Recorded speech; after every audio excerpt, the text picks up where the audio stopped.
Good morning, everyone. I'm calling to order this meeting of the June 10th, 2025 Santa Barbara County Board of Supervisors. Madam Clerk, please call the roll.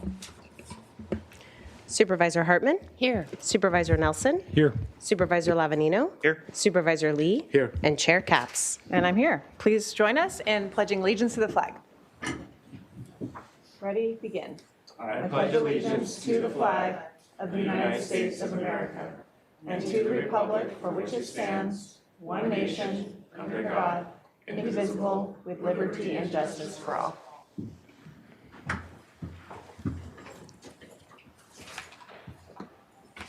Okay, first up is approval of last meeting's minutes. May I get a motion? Second. Okay, all those in favor, please say aye. Aye. Motion passes.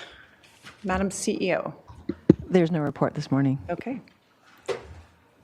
Madam Clerk, I hear we have a long list of announcements. Chair Capps and members of the board, I do have a few announcements this morning. An addendum was posted on Friday, June 6, 2025, amending several administrative items on today's agenda. First, administrative item number 10 from the Behavioral Wellness Department regarding a Crestwood Behavioral Health, Inc. First Amendment to the fiscal years 2023 through 2026 service agreement for institutions for mental disease, and First Amendment to the Crestwood Behavioral Health, Inc. 2023 through 2027 services agreement for crisis stabilization unit services was amended to revise Recommendation A to include additional details describing what the additional funds added will provide, and to include a new clause which now reads, add additional IMD placements outside of the county. Additionally, administrative item number 15 from the County Executive Office regarding the second reading of amendments to the Cannabis Business Licensing Fee Ordinance was amended. The ordinance number in Recommendation A has been corrected from 5041 to 5181. Lastly, administrative item number 26 from the Public Works Department and the Board of Directors, Flood Control and Water Conservation District regarding fiscal year 2025 through 2026 flood control projects authority to advertise and receive bids, 2nd, 4th, and 5th districts was amended. The district designation in Recommendation A3 has been updated from 5th district to 2nd district. The changes included in the addendum have been posted and made available online to both the board and the public. Since there are no requests to speak on these items, they may be added to the balance of the administrative agenda. Additionally, there is a salary announcement associated with administrative item number 24 from the Human Resources Department regarding a performance-based salary adjustment for county counsel. In accordance with Government Code Section 54953C3 of the Government Code, prior to taking final action, the legislative body shall orally report a summary of a recommendation for a final action on the salaries, salary schedules, or compensation paid in the form of fringe benefits of any local agency executive during the open meeting in which a final action is to be taken. The oral reading of the recommendations with this action is intended to satisfy this requirement. Approval of the recommended performance base merit salary increase results in a 5.8% increase and a biweekly salary of approximately $12,160 for County Council effective June 23rd, 2025. And lastly, for the Board of Supervisors, methods of public participation and to provide public comment on general public comment or an item on the board's agenda, please see page 2 of the agenda. Individuals that would like to provide verbal public comment may do so via Zoom by registering in advance via the link available on page 2. If you have any questions, please contact the clerk of the board's office at area code 805-568-2240. Again, that's 805-568-2240. And that concludes my announcements for today. Okay, thank you for that. We will move to the administrative agenda. I believe we have a few that have been pulled. Have any other board members? The ones that I have listed are A11, A17, A25, and A30 by our board. Any others in that list? That's my list. Okay. Madam Clerk, the public? Yes, Chair Capps and members of the board, we have requests to speak from the public on administrative items 2, 4, 14, and 30. Okay, lots of agenda items then. So then I will entertain a motion to approve the balance of the administrative agenda. So moved with the added corrections by the clerk. Second. Okay, all those in favor? Aye. Aye. Motion carries. So now let's move on to our resolutions. Chair Capps and members of the board, administrative item number 1 is sponsored by Supervisor Lee. It is to adopt a resolution proclaiming the week of June 9th, 2025 through June 13th, 2025 as Home Visiting Week in Santa Barbara County. And joining us in person today, we have Kelly Berrigan, Director of Maternal, Child, and Adolescent Health Program at County Public Health, Linda O, Public Health Nurse Supervisor at County Public Health, Lupe Valencia, Health Education Assistant, Senior at Public Health, as well as Jenny Stitt, Ada Grace, and Ashley Benson. And I will go ahead and read the resolution. Whereas children thrive when parents and caregivers are supported with knowledge, confidence, and encouragement from trusted, skilled professionals. And whereas home visiting plays a vital role in supporting early childhood development by fostering safe, stable, and nurturing relationships during the earliest years, a critical window for brain growth and long-term success, and serves as an essential tool for advancing equity by connecting families, especially those facing systemic barriers, with culturally responsive, strengths-based services that promote health, well-being, and opportunity. And whereas home visitors empower families with practical tools and compassionate guidance to meet the unique development needs of children, improving health and educational outcomes while strengthening family bonds. And whereas these highly trained professionals deliver services with deep respect for community context and each family's culture, values, and lived experience, meeting families where they are, physically and emotionally.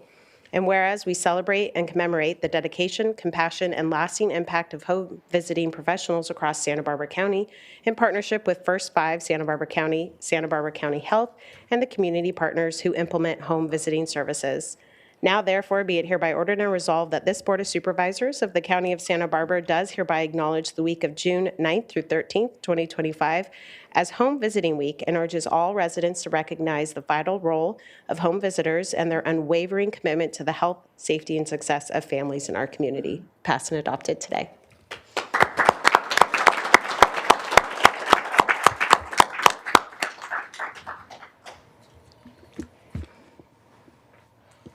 Good morning, Chair Capps, Supervisor Lee, and members of the board. My name is Guadalupe Valencia. I am a home visitor for the Healthy Families America program with County Health. On behalf of the home visitors countywide, I would like to extend gratitude for your acknowledgement of the Home Visiting Week, a time to celebrate the dedicated professionals who support families during the earliest and most critical years of a child's development, and to elevate awareness of home visiting as a vital pillar of our family support ecosystem. Home visiting programs connect pregnant and parenting families with trained family support professionals who provide personalized guidance, encouragement, and practical tools for navigating early parenthood. Across our county, home visiting is delivered at no cost through evidence-based and evidence-informed models that promote healthy pregnancies, strengthen parenting skills and confidence, support family self-sufficiency, and prepare children for lifelong learning. At Healthy Families America, we walk alongside families who often face significant challenges, barriers, and others that may navigate more easily due to access to resources, education, or support. As a family specialist support, I am proud to be part of a program that empowers families by building their knowledge, confidence, and skills through consistent relationship-based home visits. Our work focuses on strengthening families by helping them become more resilient in the face of adversity. Through education, connection to resources, and compassionate support, we assist families in navigating complex systems related to housing, food security, childcare, employment, and healthcare.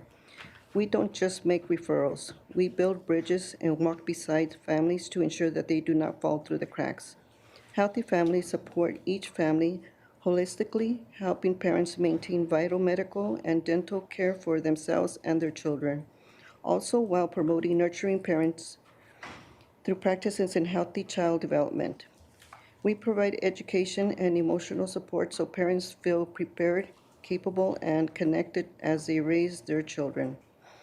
One family that especially stands out is that of a young first-time teenage mother with limited family support after giving birth. She faced significant mental health and preparing parenting challenges. Through HFA, she received postpartum depression screenings, mental health referrals, and consistent encouragement. She learned about her child's development milestones, how to bond through age-appropriate activities, and how to be a nurturing parent despite the hardships she faced. Today, she is thriving. She recently graduated from high school and returned to the workforce with confidence and purpose, better equipped to support her child and family, thanks to the consistent caring support of Healthy Families, Santa Barbara County. This story, like so many others, reminds us that with the right support, families can overcome even the most difficult obstacles and create brighter futures for themselves and for their children. Home visitors are difference makers. This inaugural Santa Barbara County Home Visiting Week celebrates the profound impact of home visiting and the extraordinary professionals behind it. We thank them for their timeless commitment and nurturing brighter futures. One visit, one family, and one child at a time. Thank you.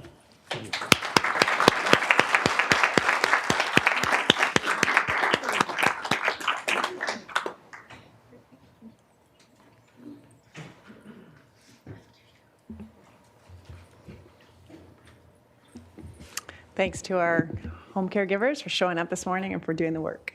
Let's move on next to the next resolution, please. Chair Capps and members of the board, administrative item number 2 is sponsored by Supervisor Hartman. It is to adopt a resolution proclaiming June 19th, 2025 as Juneteenth 2025 in Santa Barbara County. And joining us in person today, we have Yasmin Dawson, Alex Merkinson, and Ray Segovia. And if you can please make your way to the podium, I will go ahead and read the resolution into the record. Whereas from 1619 to 1808, hundreds of thousands of African people were forcibly brought to what is now known the United States, stripped of freedom and humanity under the brutal system of chattel slavery. And whereas on January 1st, 1863, President Abraham Lincoln issued an Emancipation Proclamation declaring enslaved persons in Confederate states to be free. And whereas the Emancipation Proclamation did not end slavery nationwide, excluding states like Missouri and Delaware, and withholding full rights from Black Americans. And whereas many enslaved people in Texas remained in bondage until June 19, 1865, when federal troops enforced emancipation, freeing 250,000 people and sparking what became known as Juneteenth. And whereas slavery was officially abolished with the 13th Amendment in December 1865, though its exception clause has fueled the disproportionate incarceration and exploitation of Black Americans. And whereas Juneteenth is an opportunity to educate, honor the contributions of African Americans, and recommit to ending racism and promoting equity in all areas of society. And whereas Santa Barbara County supports grassroots efforts such as Juneteenth Lompoc that engage the community through education, arts, and advocacy for a more inclusive future. And whereas in 2025, we mark Juneteenth as both a historic milestone and a continued call to advance freedom, justice, and equity for Black residents throughout the county. Now, therefore, it is hereby ordered and resolved that this Board of Supervisors of the County of Santa Barbara declares June 19th, 2025 as Juneteenth Independence Day in Santa Barbara County, and encourages all residents to take part in Juneteenth events, reflect on the struggles and triumphs of Black Americans, and help eliminate racial injustice in our communities, passed and adopted today.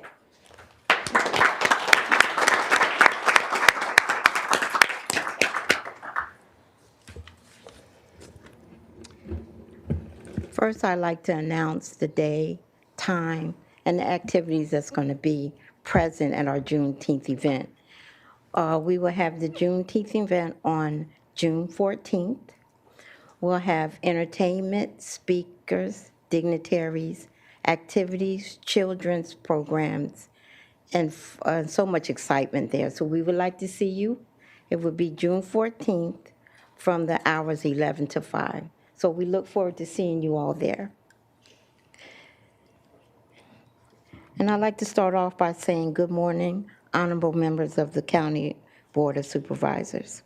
Today I come before you with a heart full of deep gratitude, not just on our own behalf, but on the behalf of generations who never got to stand at a podium like this, whose names were never spoken in rooms like this, but whose resilience made this moment possible. Your recognition of Juneteenth is more than a gesture. It's an affirmation. It tells the truth still has a place in our institution, that freedom still has value, and that the stories of those who were once silenced are now being filled with care and courage. Juneteenth is sacred. It marks a delayed promise of freedom finally reaching our people, years after it should have. But still, we receive it with dignity, with prayer, and with hope that our children will walk a freer path than we did. Your vote today echoes far beyond this room. It says that you see us, not just in our past pain, but in our present power. It says that our ancestors' lives were not in vain, that their labor, their love, and their cries for justice still live through us. And in times like these where history is being rewritten or buried, we say thank you for choosing to honor it. Thank you for choosing truth. Thank you for affirming that Black freedom is American freedom. I also like to take a moment to honor the hands and hearts behind our recent Black History celebration. Cosetta Blow, Alex Murkison, Monty Montgomery, Nicola Howe, Tina Price, and the incomparable LaWanda Pruitt. They didn't just plan an event, they carry a legacy. They reminded us that we are more than a struggle. We are brilliance, creativity, and unshakable faith. On behalf of C4, Lompoc Collective Cultures Creating Change, we stand before you in unity and humility. Thanking you not only for today's resolution, but for affirming that our stories, our history, and our freedom still matters deeply. May we continue to rise rooted in justice, guided by truth, and held by the prayers of those who came before us. Thank you so much, and thank you for keeping us community strong. Thank you.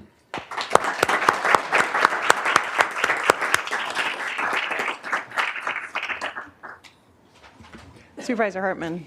Well, I just wanted to thank C4. Those are the leaders, Alex, Ray, and Miss Yasmin.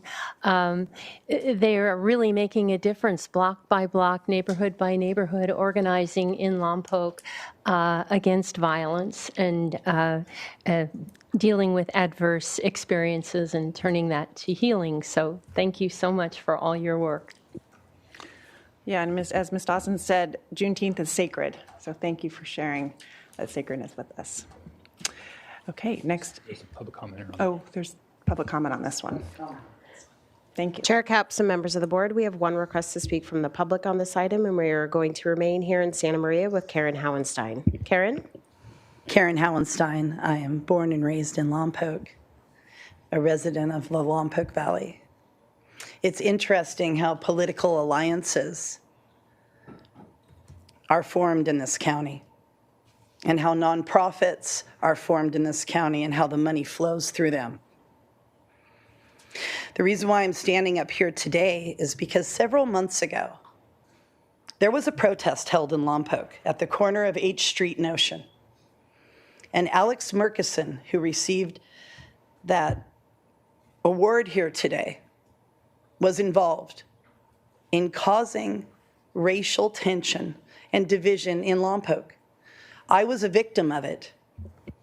It was put out on social media in a video, and I was reported falsely to authorities, as I have been falsely reported in the past, because of my parents' wealth and assets, and how they've been attacked by political allies. Everything is being documented and recorded. And when people are hypocritical, when they stand in public and say that they are not promoting racism or division or oppression, but then they do that behind the scenes, somebody needs to call it out. Thank you. And that concludes public comment on this item. Okay, let's move to the next administrative agenda item. Chair Capps and members of the board. Excuse me, Madam Chair. Yes. I can't let that go. I'm sorry. Public comment's a great thing in this country. Allows people to share their differences of opinion. And I think that's kind of what makes this country great. I just think it was a perfect example of the dichotomy that you saw. Anybody with two eyes can see. And I just really appreciate Supervisor Hartman for bringing the resolution. And I'll definitely make it a point to either be in Lompoc or Santa Barbara this week. So appreciate that. Thank you, Supervisor Lavergne. Okay, next resolution. Let's actually take this time to make to adopt the resolution. I think it'd be a good time. I know it's Supervisor Hartman's. Would you want to make a motion? I apologize. On that? I moved us too quickly. I think it's a good time to do it. Let's do it. So I move that we adopt this resolution in support of Juneteenth. I'll second. All those in favor? Aye. Motion carries.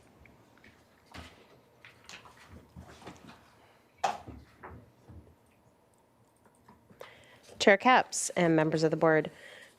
Moving on to our next administrative item pulled. Administrative item number 4 is from the Behavioral Wellness Department. It is to consider recommendations regarding a First Amendment to the Services Agreement, Board Contract Number 24-119 with Crestwood Behavioral Health, Inc. for Champion Healing Center Mental Health Rehabilitation Center Services for fiscal years 2024 through 2025 through 2027 through 2028. And we have one request to speak from the public on this item, and we are going to Zoom with Lynn Gibbs. Lynn?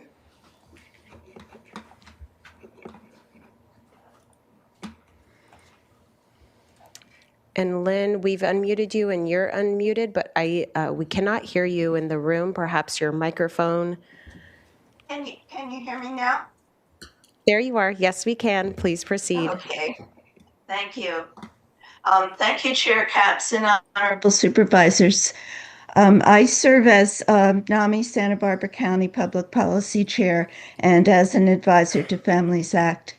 I want to thank the Department of Behavioral Wellness for its plan to add 8 treatment beds at the Champion Healing Center. And this is based on the success of 4 justice-involved beds that were added from a grant by the Community Corrections Partnership, and the board letter indicates the success in avoiding future incarcerations, hospitalizations, and crisis events when people get this longer-term treatment that they need. The addition of these beds will provide an off-ramp under mental health conservatorship for those who are so ill in the jail that they're trapped there, unable to provide for their own basic needs or agree to treatment.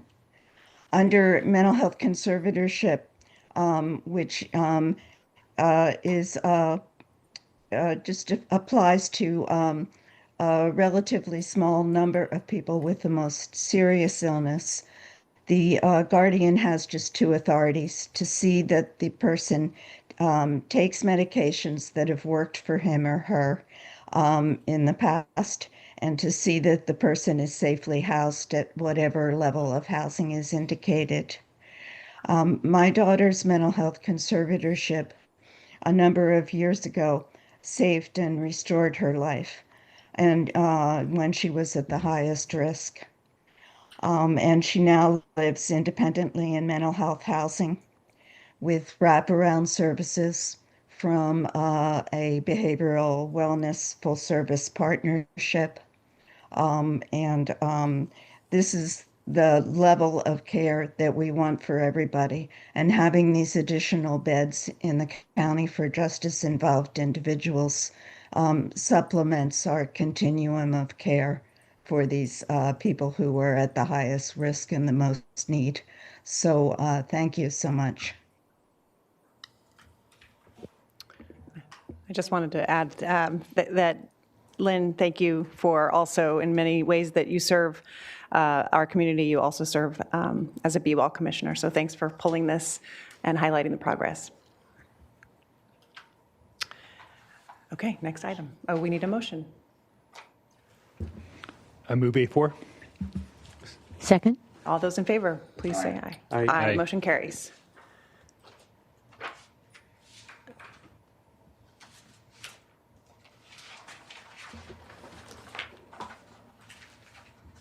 Chair Capps and members of the board, moving on, administrative item number 11 is also from the Behavioral Wellness Department, or excuse me, from the Community Services Department, is to consider recommendations regarding County Arts Making Impact Grant Award disbursement recommendations. Supervisor Hartman, I believe you pulled this. Yes, I did. I just wanted to acknowledge all the good work we're doing with this grant money and how oversubscribed this program is, and to mention that we have formed an ad hoc committee to talk to the bowl about options for how we can expand these funds.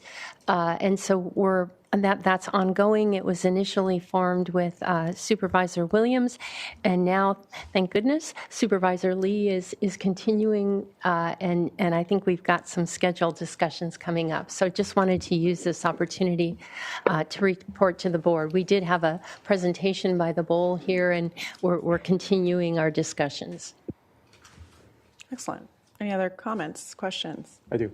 Yeah, Supervisor I Lee. just want to piggyback off that, and we'll continue to advocate for more arts funding, and that we will not give up and be more staunch in our discussions. Okay. With that, I'll take a motion. So moved. Second? All those in favor, please say aye. Aye. Aye. Motion carries. Okay, Madam Clerk, on to the next administrative item that's been pulled. Chair Capps and members of the board, administrative item number 14 is from County Counsel. It is to consider recommendations regarding an outside counsel contract amendment with Oppenheimer Investigations Group, LLP, and there's a 4/5 vote required on this item. And we have one request to speak from the public on this item, and we are going to remain here in Santa Maria with Karen Howenstein. Karen?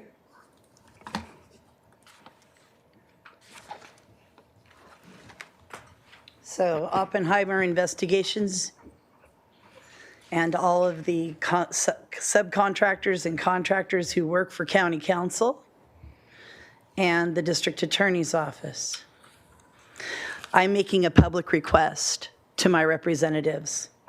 I want to know exactly how much money this county has spent investigating me personally for the interests of the county. Because, Joan, when you authorized case number 20CV02746, when you authorized that, that created a situation. And now we have a situation where anybody who wants to place a label on me can. Even Mr. Steve over here. I'm sorry, I don't like navigating your name.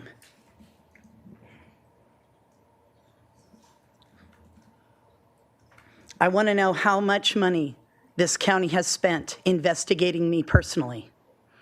Because the district attorney is still coming after me. You know that, Joan. This is going to end publicly, Joan, just like it did for Doss. Yes, Supervisor Hartman.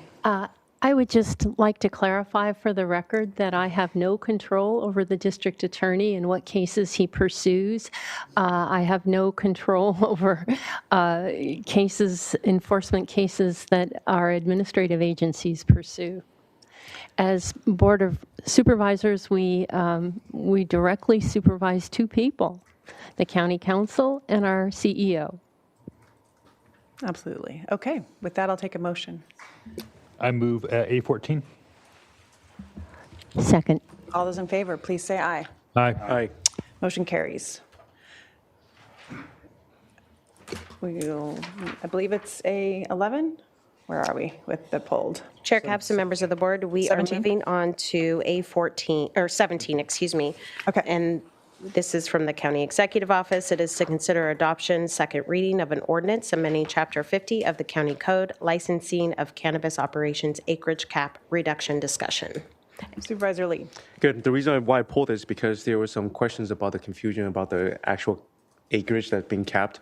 So I just want to bring this to attention, put on record that we are clarifying the exact acreage, and there's not much confusion about what's being voted on and done.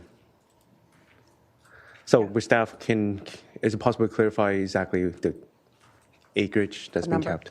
The number. So you're just talking about, I think there was confusion over the actual Yeah, a lot of people reached number. out. Yeah. Great. Ms. Black, welcome. Good morning. Thank you. It's Carmela Beck, Cannabis Beck, Program excuse Manager. me. You're fine. Thank you for the question, Supervisor Lee, through the chair. At last week's board hearing on June 3rd, CEO staff brought forth 3 options for potential cannabis acreage cap reductions in the Carpinteria, overlay, and unincorporated areas per the board's request. Upon conclusion of the presentation, your board accepted option 3, which is proposing reduction of the acreage cap to the issued, approved, and submitted acres to exclude processing. Staff received the board's direction and is presently reviewing all issued, approved, and submitted cultivation acres to finalize the new cap acreage numbers. Staff plans to bring forward directed ordinance amendment language to reflect the new cap reduction at a future public hearing, likely to be scheduled post-recess in August. We are not currently prepared to provide the exact numbers today because we need to go through and make sure that we have the accuracy required to make the amendment language. Great, thank you. You're welcome. Okay, thanks for clarifying. Any questions, comments? I'll move A17. I'll second. Okay, all those in favor, please say aye. Aye. Aye. Aye. Motion carries. I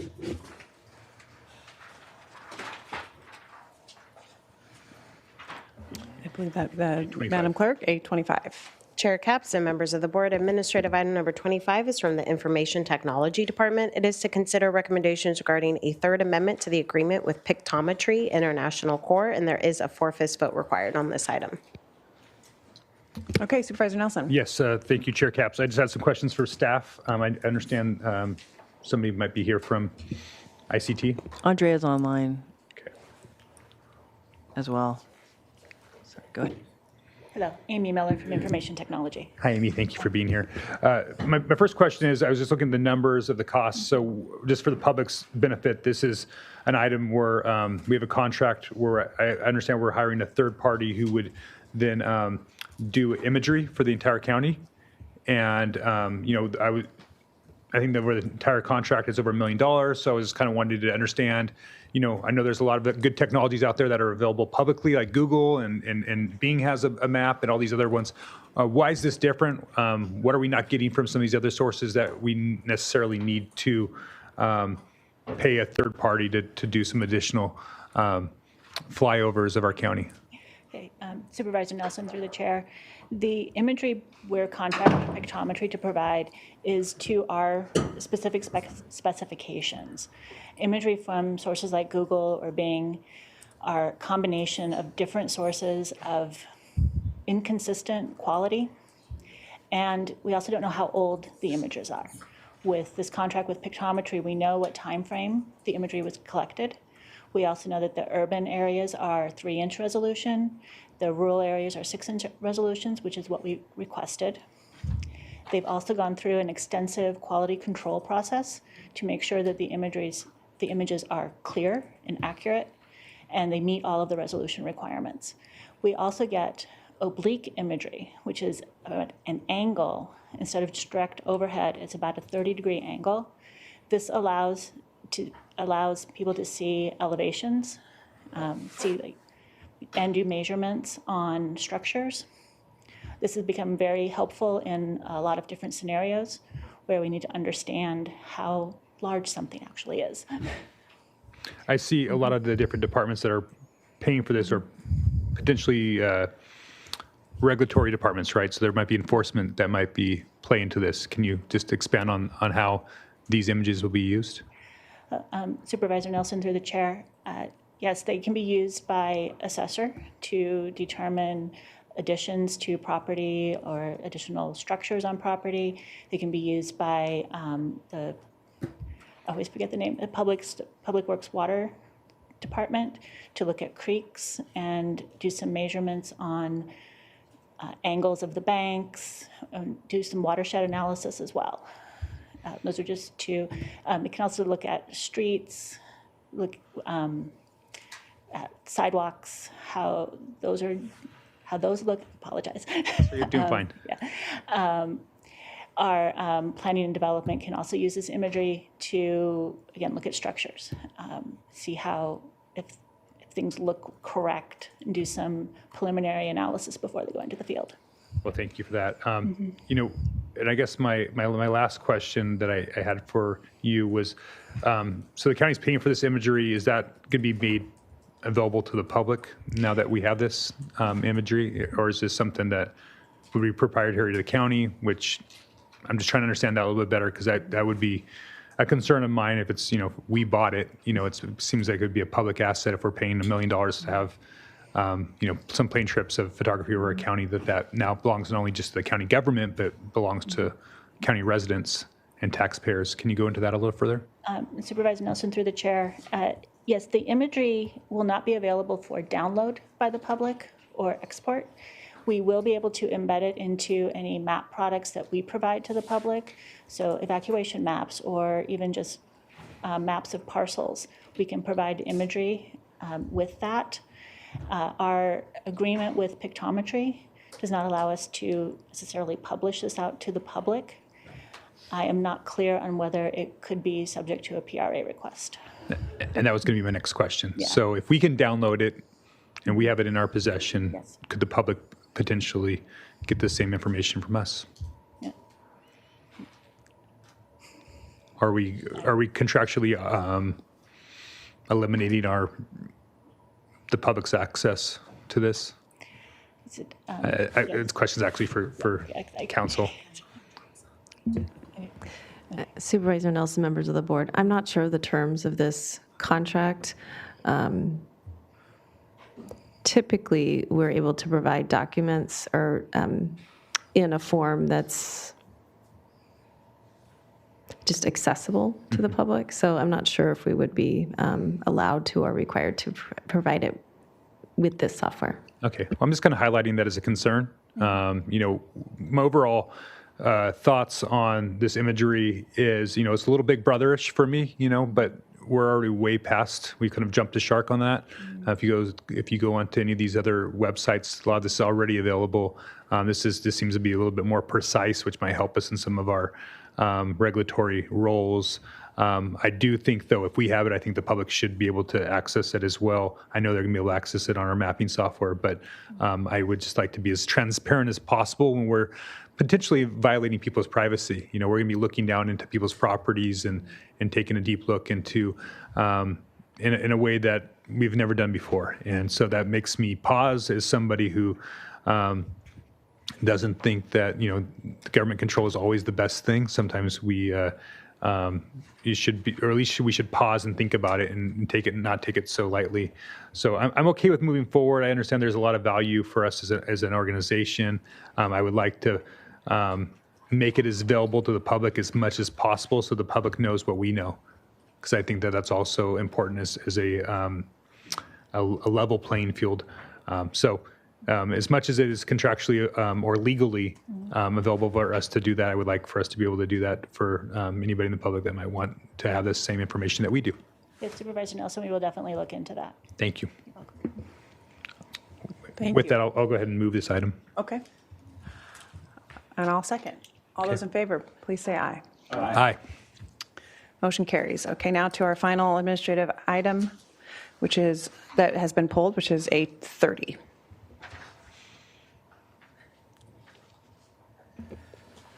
My apologies, Chair Caps, my slide switched in between mid-motion. That was a motion by Supervisor Nelson and a second by Chair Caps? Yes. Great.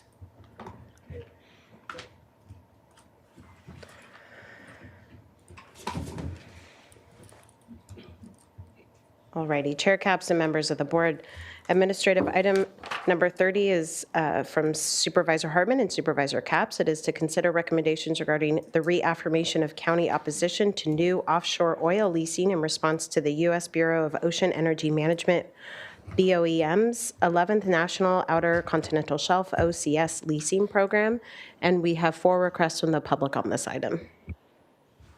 Okay, Supervisor Nelson, did you want to speak first or go to the public? Public first, please, Madam Clerk. Chair Capps and members of the board, we will begin on Zoom with Cecily Galinsky. Cecily? Good morning. My name is Cecily Galinsky, and I'm a law clerk at the Environmental Defense Center. I would like to thank you for the opportunity to comment on this important issue, and I encourage the board to adopt the resolution affirming the county's opposition to allowing more offshore oil leasing off of California's coast as part of the 2025 National OCS Oil and Gas Leasing Program. As you all know, oil and gas production can have detrimental effects on the health and prosperity of our marine and coastal environments.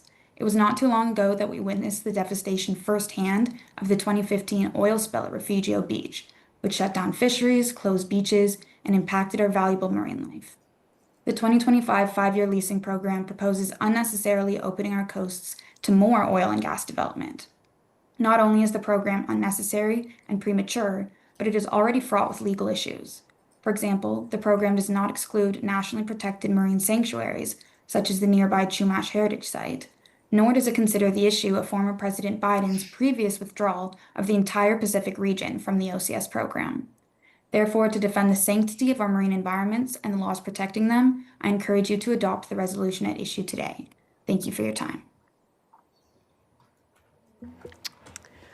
We will now go to Santa Barbara we will remain in Santa Maria with Karen Howenstein to be followed by Noah Boland in Santa Barbara. Karen?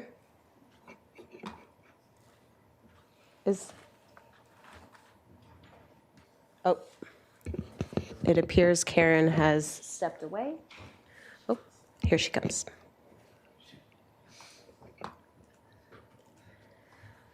I'm going to pass on this one. Thank you. Alrighty, we will now go to Santa Barbara with Noah Boland. Noah?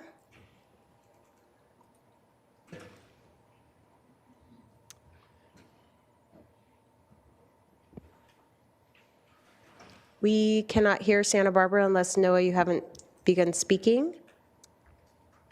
Can you hear me okay now? Yes, we can. Thank you. Thank you. Chair Capps and honorable supervisors, my name is Noah Boland, and I'm the policy analyst at Heal the Ocean.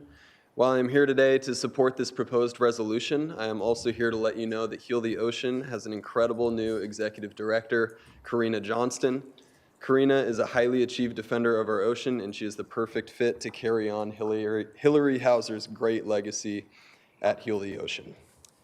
Heal the Ocean and Executive Director Karina Johnston strongly support your staff's recommendation to adopt this resolution, reaffirming the county's opposition to new offshore oil leasing off the coast of California. In January of 2018, your staff adopted a similar resolution opposing leasing efforts proposed in BOEM's 2019 to 2024 program, citing the region's historical experiences with major oil spills, the unique and significant biodiversity of the Santa Barbara Channel, and the economic importance of tourism, recreation, and fishing. In 2025, these concerns are even more urgent, especially as the county considers its role as a national leader in reducing greenhouse gases, progressing the transition to renewable energy, adapting to coastal climate impacts, and protecting our ocean. Heal the Ocean opposes any new offshore oil and gas leasing in federal waters off the California coast as part of the 2025 to 2030 National OCS Leasing Program. And we urge BOEM and the U.S. Department of the Interior to exclude all areas offshore of California from new lease sales. We also request that BOEM provides robust public participation opportunities in Santa Barbara County during all stages of the program's development, including scoping and draft program review. The California coast deserves permanent protection from offshore drilling. In Santa Barbara County, we know the unique and valuable ecological and economic benefits of our coastal waters, and we have seen more than once how these resources can be damaged from offshore oil extraction. These resources are beneficial on a national scale, and they must not be threatened.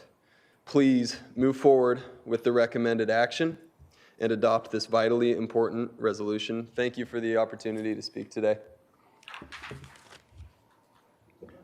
And that concludes public comment on this item.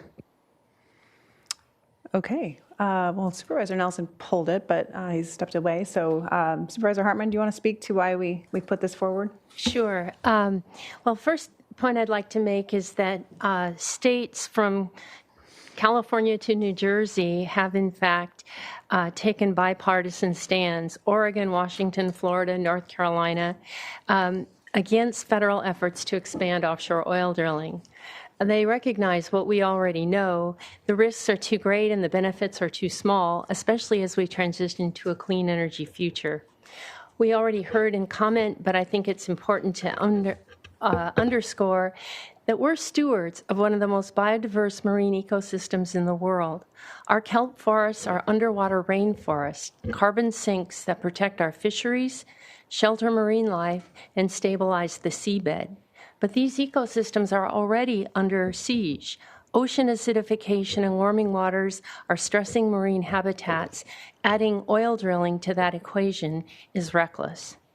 And yet the Trump administration has pushed aggressively to reopen our coast to oil interests, despite fierce local opposition. They've tried to strip California of its authority to set its own vehicle emission standards by revoking the California waiver.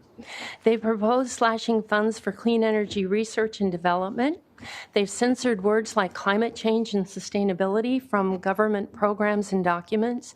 They've gutted NOAA's ability to monitor and inform on climate-driven disasters so that we can't get information going forward about billion-dollar climate disasters, which have nearly doubled each decade since 2000. And at the same time, they are proposing to shift the costs of these disasters onto the states and downsize FEMA. So in effect, the administration is trying to force fossil fuels onto the states and communities that are already leading the clean energy transition. This isn't really just a policy disagreement. It's an assault on local self-determination, environmental stewardship, and our economic future. We can't drill our way to energy security or climate stability. So I urge that we stand with our residents, with science, and with future generations, and oppose new offshore drilling along our coast. Thank you, Supervisor Hartman. Supervisor Nelson, I believe you pulled this. Do you want to speak? I just want to roll call vote. Okay, well, I'm also the co-author of this, and as Supervisor Hartman eloquently stated, this is kind of a routine action. I guess the last time that this happened was in 2018, but I would argue that we need to be doing this even more today because of the threats against California. Specifically, California seems like retribution is at play in many forms and shapes, and when it comes to our environment, we do need to protect it. We have seen so much activism right now, currently in our community. It's incredible. I just was with hundreds of people at an event on Sunday. Many folks were there. And there's just such a renewed commitment and realization that we have to be fierce in our opposition to offshore drilling. A previous Board of Supervisors passed this letter in 2018, and so I'm proud to bring it forward today to the Bureau of Land, to the federal government to, again, state our opposition to offshore drilling. With that, I will, Supervisor Lavanino. Thank you, Madam Chair. So I voted against this in 2018. I'll vote against it again now, mainly because we continue to pass resolutions and we continue to take action where we're trying to limit production of oil, but we don't do anything to limit the usage of oil. And until we adopt some sort of resolution that the county itself is going to refrain from using fossil fuels, I just can't get on board. So I'm the biggest cheerleader and adopter of any replacement energy source. I've continually voted to continue to pursue green energy transition, but the reality is we're still in transition. And until we get out of transition, we still need fossil fuels and we still need oil as an energy source to keep this country moving. So I understand the concept behind this and the idea of it and the kind of the goal of it, but I can't support the actual moving forward with it. So I will be in opposition. Yeah, Supervisor Hartman.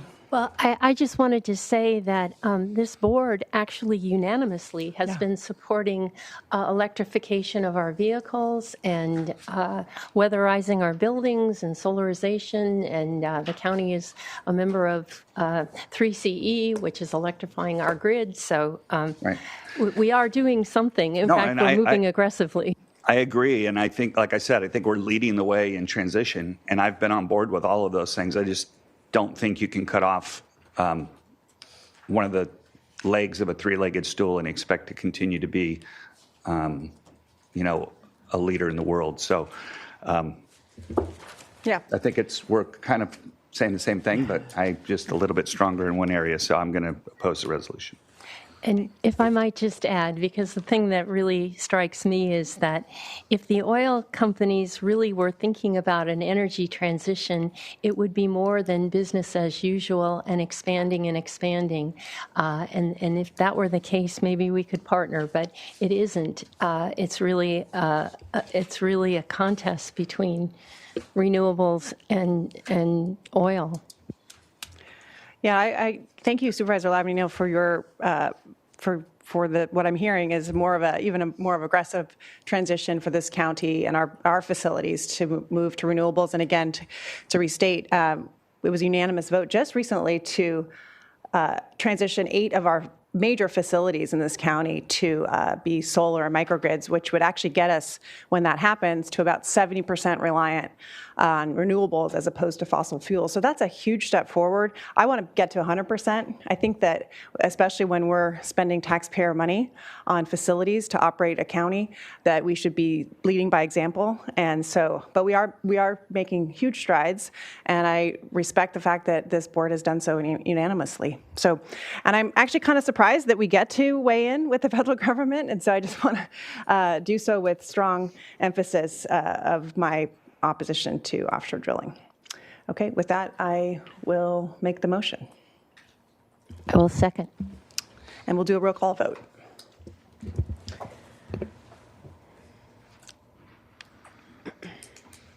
Supervisor Hartman? Aye. Supervisor Nelson? No. Supervisor Lavanino? No. Supervisor Lee? Aye. And Chair Capps? Aye. Motion passes 3-2.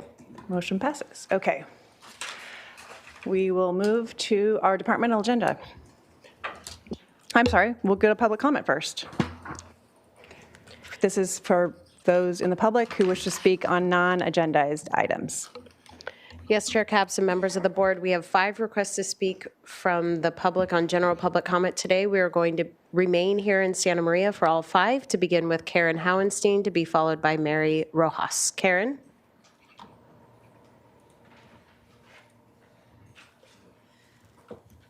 I have to point out in the conversation you just had, Mrs. Capps, that you misspoke and you said bleeding by example instead of leading by example. I heard bleeding by example. And that is very true, because this county has made some significant mistakes, especially with the AMR debacle. When you sit up here and you push political agendas that are damaging to our county and our community because of its opposition to oil, which we need, and there is 4,000 gallons of oil every day seeping out of the ocean, or of the ground beneath the ocean into the ocean every day. So these seeps are happening naturally. So what are you going to do about those? Are you going to close the seeps? But the thing that is alarming to me as a constituent and someone who follows everything you guys do very closely is the $11 million that had to come out of the general fund to satisfy the AMR settlement. And nobody at the county got in trouble? Nobody lost their job? How are you guys taking care of this corruption problem? Because it indicates there's a big corruption problem at the county. Thank you for your time. We will now go to Mary Rojas to be followed by Lily Leon. Mary? Good morning, ladies and gentlemen. 2 years ago, I joined AmeriCorps with a simple but powerful intention to serve. I didn't bring all of the answers, just a deep desire to listen, to learn, and to walk alongside people experiencing homelessness during some of the hardest chapters of their lives. I wanted to be a part of something bigger than myself. What I quickly learned is that homelessness doesn't wear a single face. It's veterans carrying invisible wounds. It's survivors of domestic violence, navigating trauma. It's parents doing everything they can to keep their kids safe, and it's neighbors battling addiction and untreated mental health concerns. These are people often pushed to the margins, overlooked, unheard, and underestimated. One story that I will never forget is of a woman who called me after her husband was hit by a drunk driver. They had been living in their car for years with their 2 children, relying on each other to get through each day. The accident left her husband without a leg and a broken neck, and left the entire family in deep crisis. She was shaken, exhausted, and unsure how to move forward. I didn't have a quick fix, but I had time, compassion, and resources, and I stayed with her through every step of the journey. We got her family into temporary housing right away, and then worked to transition them into permanent supportive housing. Along the way, I connected them with medical care, trauma-informed counseling, school support for the children, and income assistance.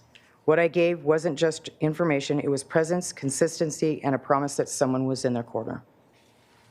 Today, that family is no longer living in survival mode. They have a safe place to call home. The kids are enrolled in school and finally have the stability that they deserve. Her husband is receiving the care he needs, and she's begun the long but hopeful process of healing. I've learned that helping someone move into housing is more than just a logistical success, it's an emotional victory. For many of my clients, it's the first time in years that they have felt safe. It's the start of rebuilding trust, health, and possibility. What I gave in service, I received back tenfold. I've learned that vulnerability is strength, and that empathy, not judgment, is what brings us closer. AmeriCorps has taught me that service isn't about saving people, it's about walking beside them as they reclaim what has always been theirs, their humanity, their hope, and their future. There are thousands of stories like this and countless more waiting to be written.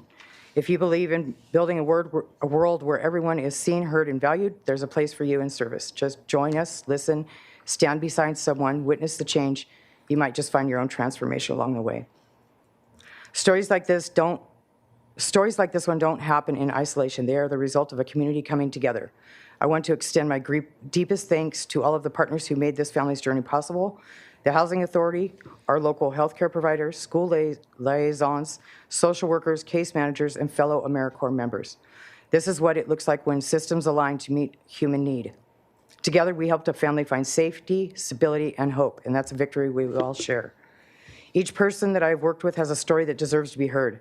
I've learned that homelessness isn't a single experience, it's a spectrum of struggle, strength, and survival. I've met veterans, parents, survivors of domestic violence, and individuals facing mental health and addiction challenges. These are people who have been overlooked and underestimated for far too long. Thank you, Mary. That is your time. Thank you.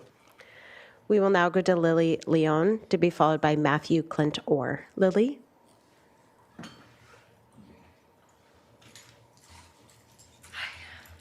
I'm horrible at public speaking, so please excuse me. I just want to give thanks to Mary Rojas for speaking on behalf of what an AmeriCorps member does for the community.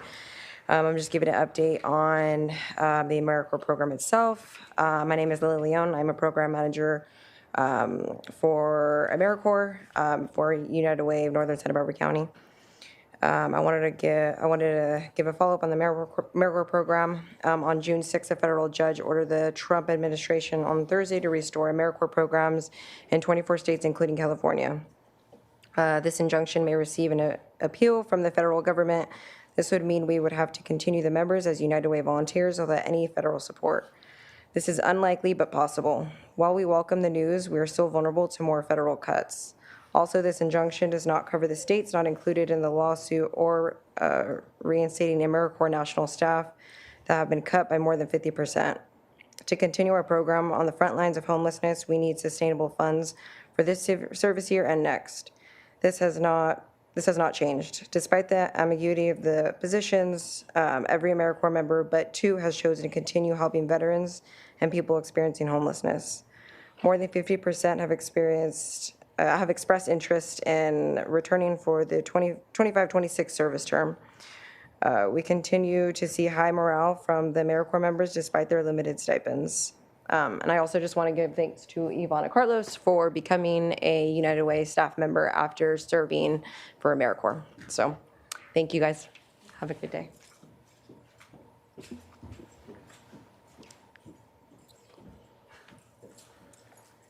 And I believe our next speaker might have left the room, Matthew Clint Orr.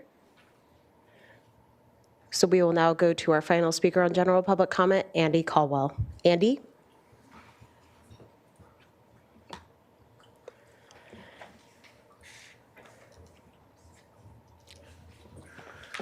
Madam Chair, members of the board, Andy Caldwell representing CoLab. I wanted to address some of the things that were said by this board when they bushwhacked the oil industry, especially comments that the oil industry is precipitating fires and fires are precipitating greenhouse gas warming. This is from your own fire department. It shows that we have a 100-year history minimal of ginormous fires in this region. It's not just some recent thing since Al Gore and others thought up the concept of climate change and global warming. It goes back 100 years. Again, a county document. Second slide, this is published in the journal Environmental Pollution.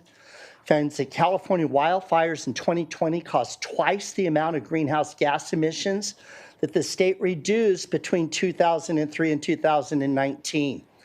And in other words, it wiped out 18 years of efforts to reduce emissions. Next one, this is from the Bren School at UCSB. So you'll notice they've got transportation's largest sector, followed by residential, ag, oil and gas, and waste. But what's missing from this, what's missing from every emission inventory I've ever seen in this county for 35 years is offshore oil seeps, which have been documented by UCSB to equal or exceed the cars on the 101, and second, fires, which we just told are twice, at least as much as cars, if not higher. So if you put those two on there, oil and gas and trash and ag are zero. They effectively zero out. The other thing I want to bring up on the next slide is this is from KCRA in Sacramento. This did not get a lot of publicity for a lot of reasons that are easily discernible. California lawmakers grilled the regulators. And the reason they grilled the regulators, if you go to the next slide, is that they realized that nobody has been thinking about consumers as the price of oil has been driven up by shutting down oil and gas production and refining. And so on the next slide, you got a couple of quotes here. David Alvarez says, "We have a crisis in our hands." This is the greatest understatement in the history of California. "We have a crisis on our hands that may have been self-created by the actions taken perhaps by the state by regulators. More specifically, Democratic Assemblywoman Pictometry says, 'I know what climate leadership does not look like,' and that's $10 per gallon gas." And then finally, there was one final assemblyman that asked the question, if we shut down our oil, will it not be delivered by ships? And will that not mean more emissions? And of course, the regulator had to admit, yes, that's true. And again, this is all going around you, but in your little echo chamber here, you're going to stick to your story that oil and gas is causing fires. I want to bring one last thing up. On the list of environmental organizations that were here that day, Forest Watch was one of them.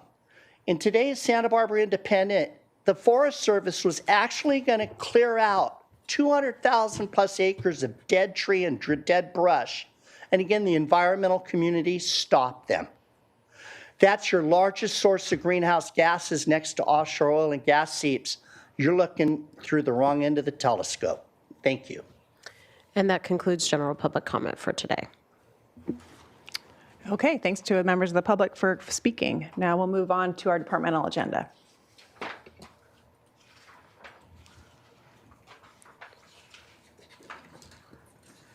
Chair Capps and members of the board, departmental item number 1 is from the Public Works Department. It is a hearing to consider recommendations regarding the adoption of a proposed fee ordinance for Public Works Transportation Division's Development Review and Plan Check Review services.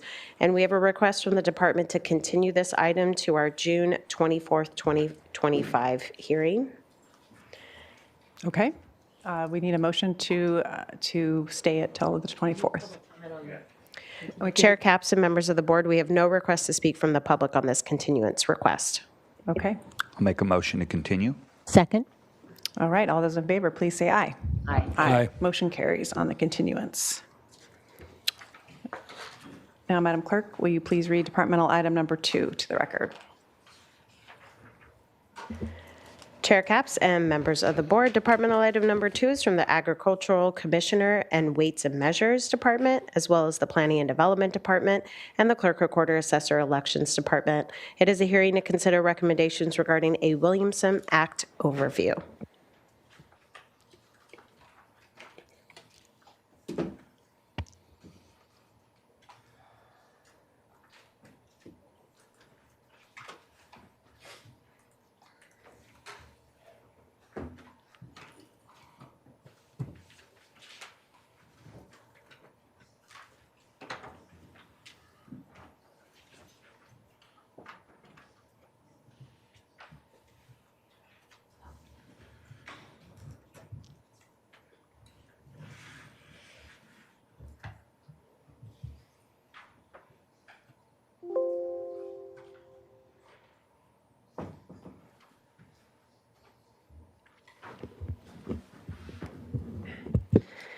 Good morning, Chair Capps and members of the board. I'm Stephanie Stark, Deputy with the Agricultural Commissioner's Office, Weights and Measures Department, and Chair of the Agricultural Preserve Advisory Committee. To my right is Jose Chang. He's the Agricultural Commissioner and Weights and Measures Sealer with the department, and we also have Lisa Plowman with Planning and Development. She's the Director. Thank you for the opportunity to present you with an overview of the Williamson Act. The presentation responds to the board's request during the October 15th, 2024 hearing when Planning and Development staff brought forward 6 county-initiated notices of non-renewal. At that time, the board directed staff to return with a presentation about the Williamson Act and the county's Agricultural Preserve Program. As the chair of the Agricultural Preserve Advisory Committee, I'll present the overview and answer any questions.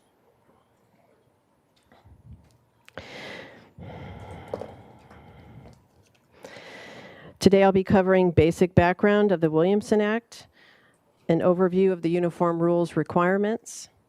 I'll provide a summary of the Agricultural Preserve Advisory Committee roles and responsibilities, and describe how Williamson Act land is taxed. And lastly, I'll wrap up with program compliance and program enforcement.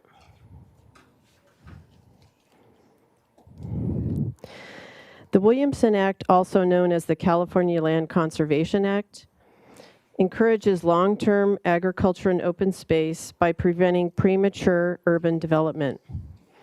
It also supports the local economy, and agriculture is a $1.8 billion industry in Santa Barbara County. It preserves access to local food, open space, and recreation. The Williamson Act was enacted in 1965 to protect agriculture and open space from development pressure and from rising property taxes. Assembly Bill 2117, authored by John Williamson, allowed voluntary 10-year contracts between landowners and local governments in exchange for reduced tax assessments.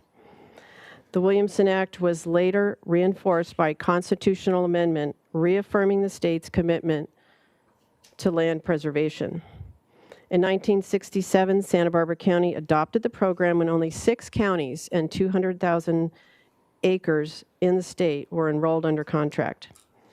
And this graph shows the number of acres contracted land in the county over the last 16 years. The acreages range from about 550,000 in 2008 to about 500,000 acres in 2024.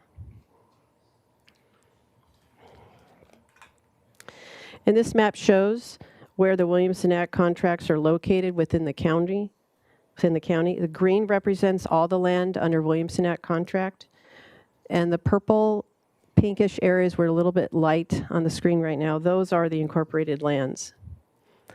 The box on the right-hand side provides additional Williamson Act statistics, including we have about 500,000 acres, which is 67% of agriculturally zoned land that's currently enrolled in the program. Approximately 2,000 assessor parcels and 1,281 individual agricultural preserve contracts. Core concepts of the Williamson Act include that the land is used and restricted in exchange for property tax benefit. Contracts can consist of one or multiple parcels, and multiple parcel contracts must be under the same ownership. Agricultural preserve boundaries must match parcel boundaries, and contracts are for a minimum of 10 years with a rolling term. They are automatically renewed each year following the first year of the contract. Contracts do not expire unless the county or the landowner terminates the contract. Contracts run with the land and it stays attached to the property, not the person. So even if the property is sold or inherited, the new owner must honor the agreement.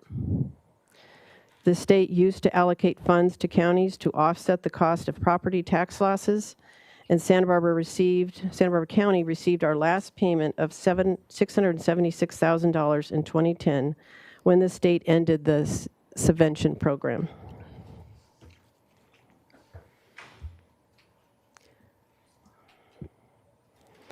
The Williamson Act requires that each participating local government adopt a set of local rules for administering the Williamson Act program. The Santa Barbara County Uniform Rules for Agricultural Preserves and Farmland Security Zones, also known as the Uniform Rules, is the set of rules by which the county administers the agricultural preserve program. The local rules may be stricter than the Williamson Act, but not more lenient. They establish requirements such as zoning and minimum acreages for contracts and preserves, requires commercial agricultural production is the primary and principal use of the land. It also limits non-agricultural development and provides guidance to ensure secondary uses are compatible with the primary use of agriculture. The program requirements include that the landowner maintain ongoing eligibility and that the landowner submits an annual questionnaire about uses on the property, and I'll talk more about this later in the presentation. If land is sold, the landowner must file a notification of assumption. So the Agricultural Preserve Advisory Committee, or APAC, administers, monitors, and enforces the uniform rules. APAC also reviews applications for new agricultural preserve contracts and land use proposals for consistency with the uniform rules in the Williamson Act. Land use permits are reviewed and approved by the appropriate decision maker. The committee reviews ordinances and policies for consistency with the uniform rules, and the Williamson Act is advisory to the Board of Supervisors. The committee members offer guidance and support via phone, email, and during committee meetings. Landowners and members of the public are encouraged to bring discussion items to the committee even before submitting a formal application. Membership consists of 5 representatives. That's myself with the Agricultural Commissioner's Office, County Planning and Development, County Assessor's Office, County Public Works, and the University of California Cooperative Extension Farm Advisor. County Council and Planning and Development hearing support are at each meeting, but they are non-voting members.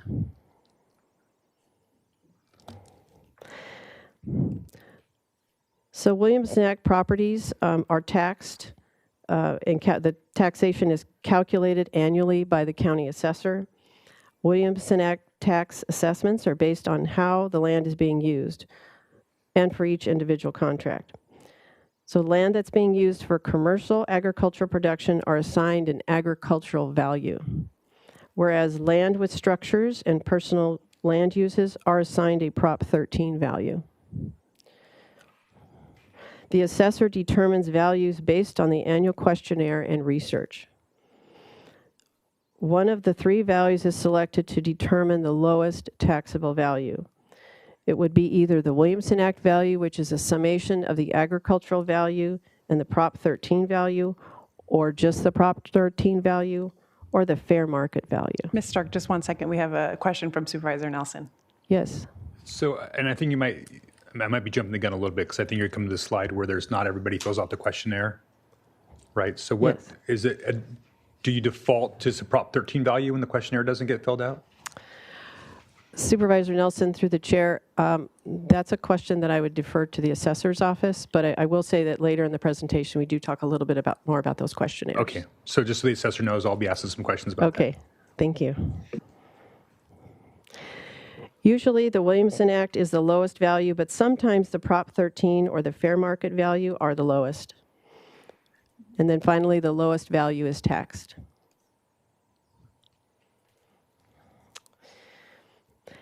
This is the slide addressing the annual questionnaire. So the county utilizes the annual questionnaire when calculating the agricultural value during tax assessment. So a questionnaire is mailed to every contract holder in January. The uniform rules require that landowners must report crop acreage, income and expenses, and any changes in land use. The bar graph shows the percent return rate for the annual questionnaire, and there is a decreasing trend showing in 74% in 2015, now approximately 64% in 2024.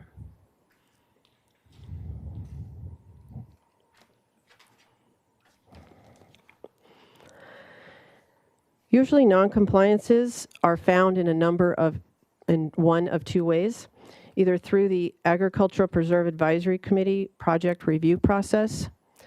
So for example, when a landowner brings a proposal to the committee, we look at not only whether the proposed use complies with the uniform rules requirements, but we also evaluate whether the property continues to meet the eligibility criteria for the contract.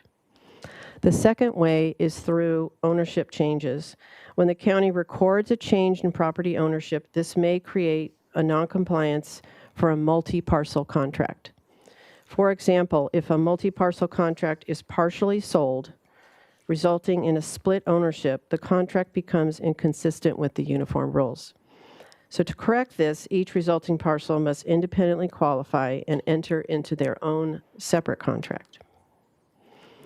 The most common noncompliances include insufficient or no agricultural production, the personal use limit exceeds what's allowed in the uniform rules, or failure to qualify or obtain a replacement contract.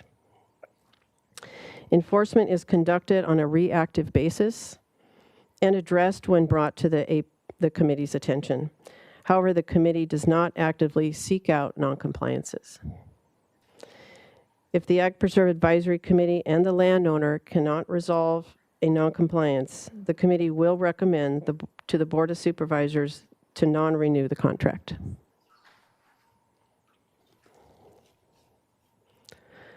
So there are two main paths.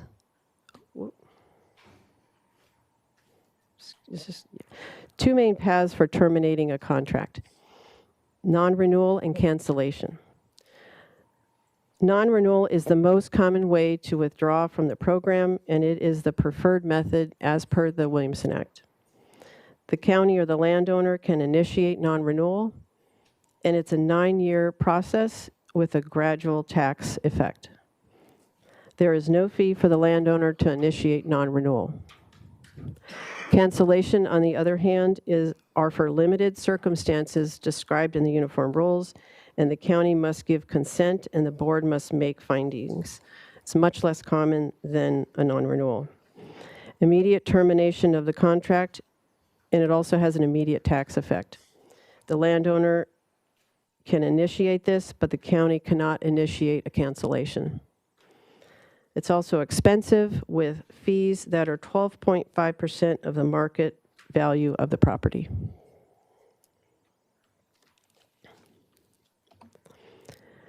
So after the Ag Preserve Advisory Committee identifies a noncompliance, through meetings and noticing, multiple opportunities for the committee and the landowner or the agent are given to work together and come to resolve a noncompliance. If there is no response from the landowner, or we cannot come to a resolution, the committee will recommend the board non-renew the contract. Then planning and development processes the non-renewal, including taking it to the board for consideration. And if the board approves to non-renew the contract, the clerk of the board records the non-renewal. The non-renewal will go into effect January 1st of the following year, as long as the county serves notice by November 1st. This is because there is a 60-day noticing requirement in the uniform rules. And this is a reminder that the contract remains in effect for the remaining 9 years.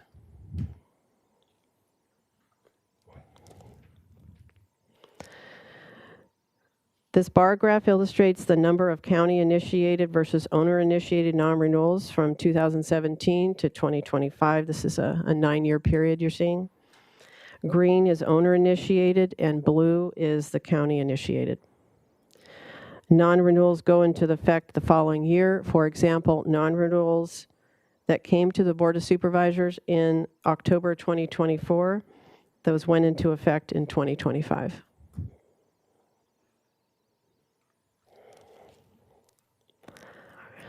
So this slide loops us back to the county-initiated non-renewal cases that came before the board in October of 2024.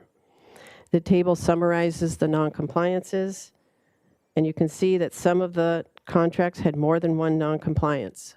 However, they all fall into the top 3 reasons, which are insufficient agricultural production, exceeding personal use limits, and failure to qualify for or obtain a replacement contract.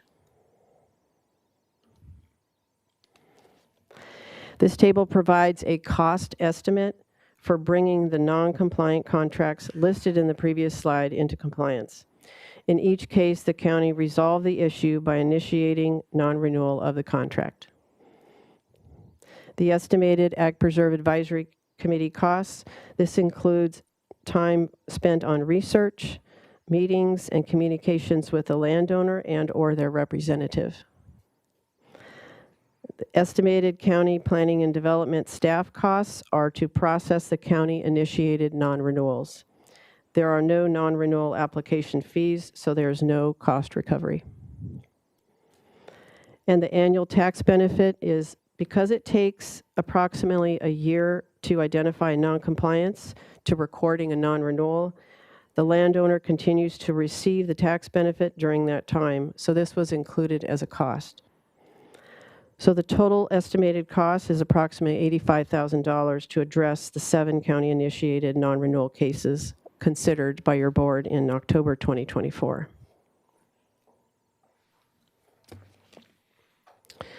So this concludes my presentation, and I'm happy to answer any questions. Thank you so much.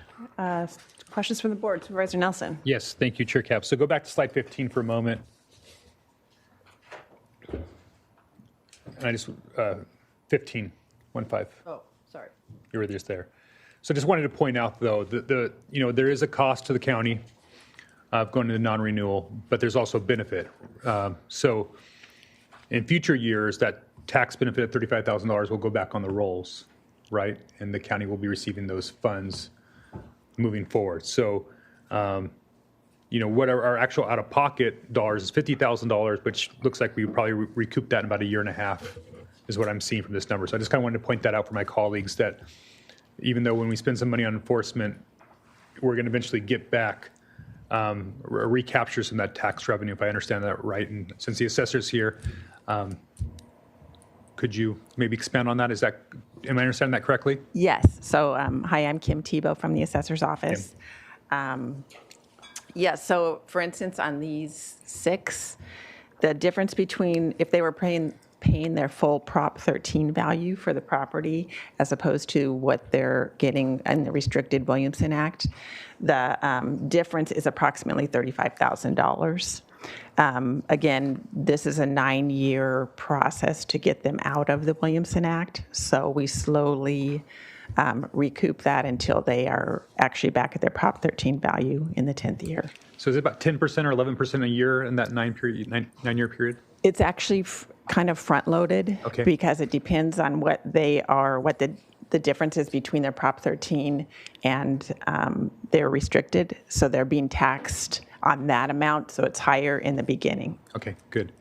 And then the next question that I had earlier about those who aren't submitting their surveys, it's gone down by 10% from 74% to 64% over the last 10 years.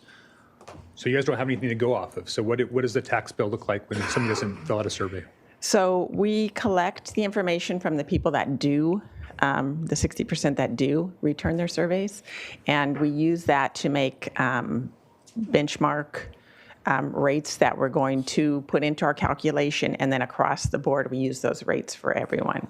So it's just taken from what we do receive, but we, again, are not getting the full 100% cooperation. So make sure I understand this correctly. So you guys use the same type of Williamson Act rate across all Williamson Act properties? Right. Okay. So, I mean, there's a rate, for vineyards have a different rate, orchards, land, prime land, non-prime land, but we apply that uniformly across the Williamson Act. It's not on a parcel by parcel basis? Correct. Okay, I didn't realize that, so that's really helpful. I'm really glad you did this presentation. I think those others that are not reporting are getting the benefits of those that are reporting on their behalf, or essentially. It may be a benefit to them. It would be helpful to have all the information to see. One problem when people don't report is that is how we do tax orchards, we do tax vineyards. Right? We know what their acreage is, but we don't know how much is in production sometimes. So we use those to keep accurate records on that. If we don't get those records, we may not know about those orchards. We may not know that things were removed that we should have taken off the roll.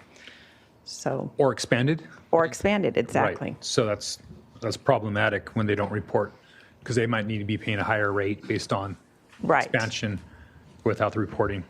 Okay. Correct. All right. I have some questions on the planning side, but I'll let my colleagues ask questions right now on this. Well, I just want to jump in and just say I'm a little confused as to the high number of those who don't report. It's annual? Yes. And are there ramifications for not reporting? We do not have any enforcement in place. We do send those out to every Williamson Act property every year. And then we have, we ask that they return them in a reasonable time, and then we go ahead. We still have to close the roll, so we go ahead with what we have. Okay. Is there a sense that perhaps the ones that aren't reporting are no longer doing agriculture and should be the ones that are no longer qualified? It could be, we don't know. It could be various reasons. It would be if they are, you mean if they're out of compliance? Mm-hmm. That could be a reason. It could just be that there's no one who's reporting. Maybe they have a new farm manager or ranch manager. No one's picking up the paperwork. We don't know. It could be various causes, but we have seen an increase over the years of non-reporting. Okay. Well, I'd just be interested in any efforts to ramp up. I understand, but if it's just a letter, if there was phone calls, et cetera, I don't need to belabor that. But anyway, I just wanted to jump in on Supervisor Nelson's question on that front. Supervisor Hartman. I guess Just on the questionnaires, I mean, is it a requirement in the contract when they sign it initially? I believe it is. I'll let the board. Supervisor Hartman, through the chair.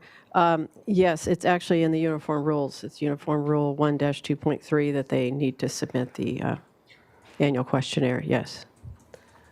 And we know it's going actually to the owner of the property. So many properties are leased, owned by one, and I just wonder if that has been a trend in our county, and I wonder if that could help account for the lower rate.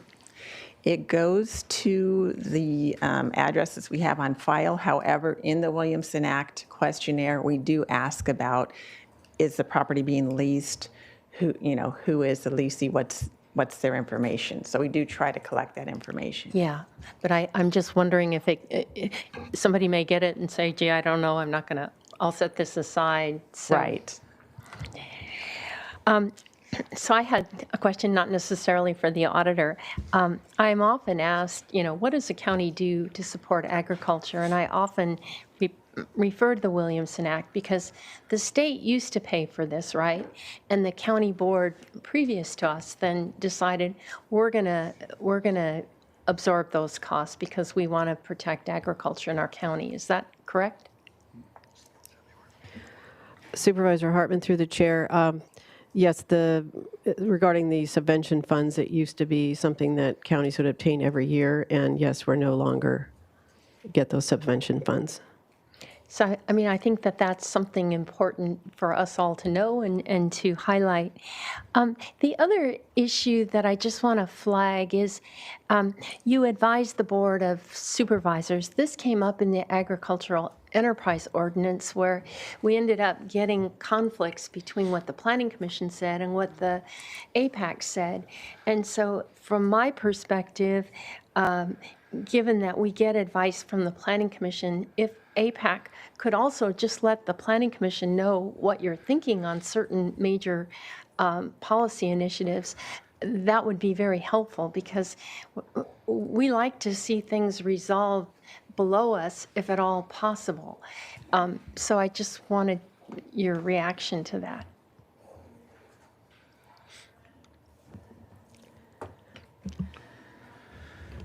Supervisor Hartman, through the chair, I don't think that's a problem.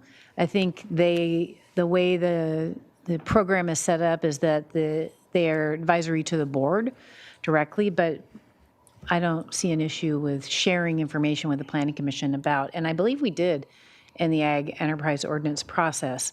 The Planning Commission did know what the APAC's concerns were or recommendations were, but the board is the arbiter, right? Yeah.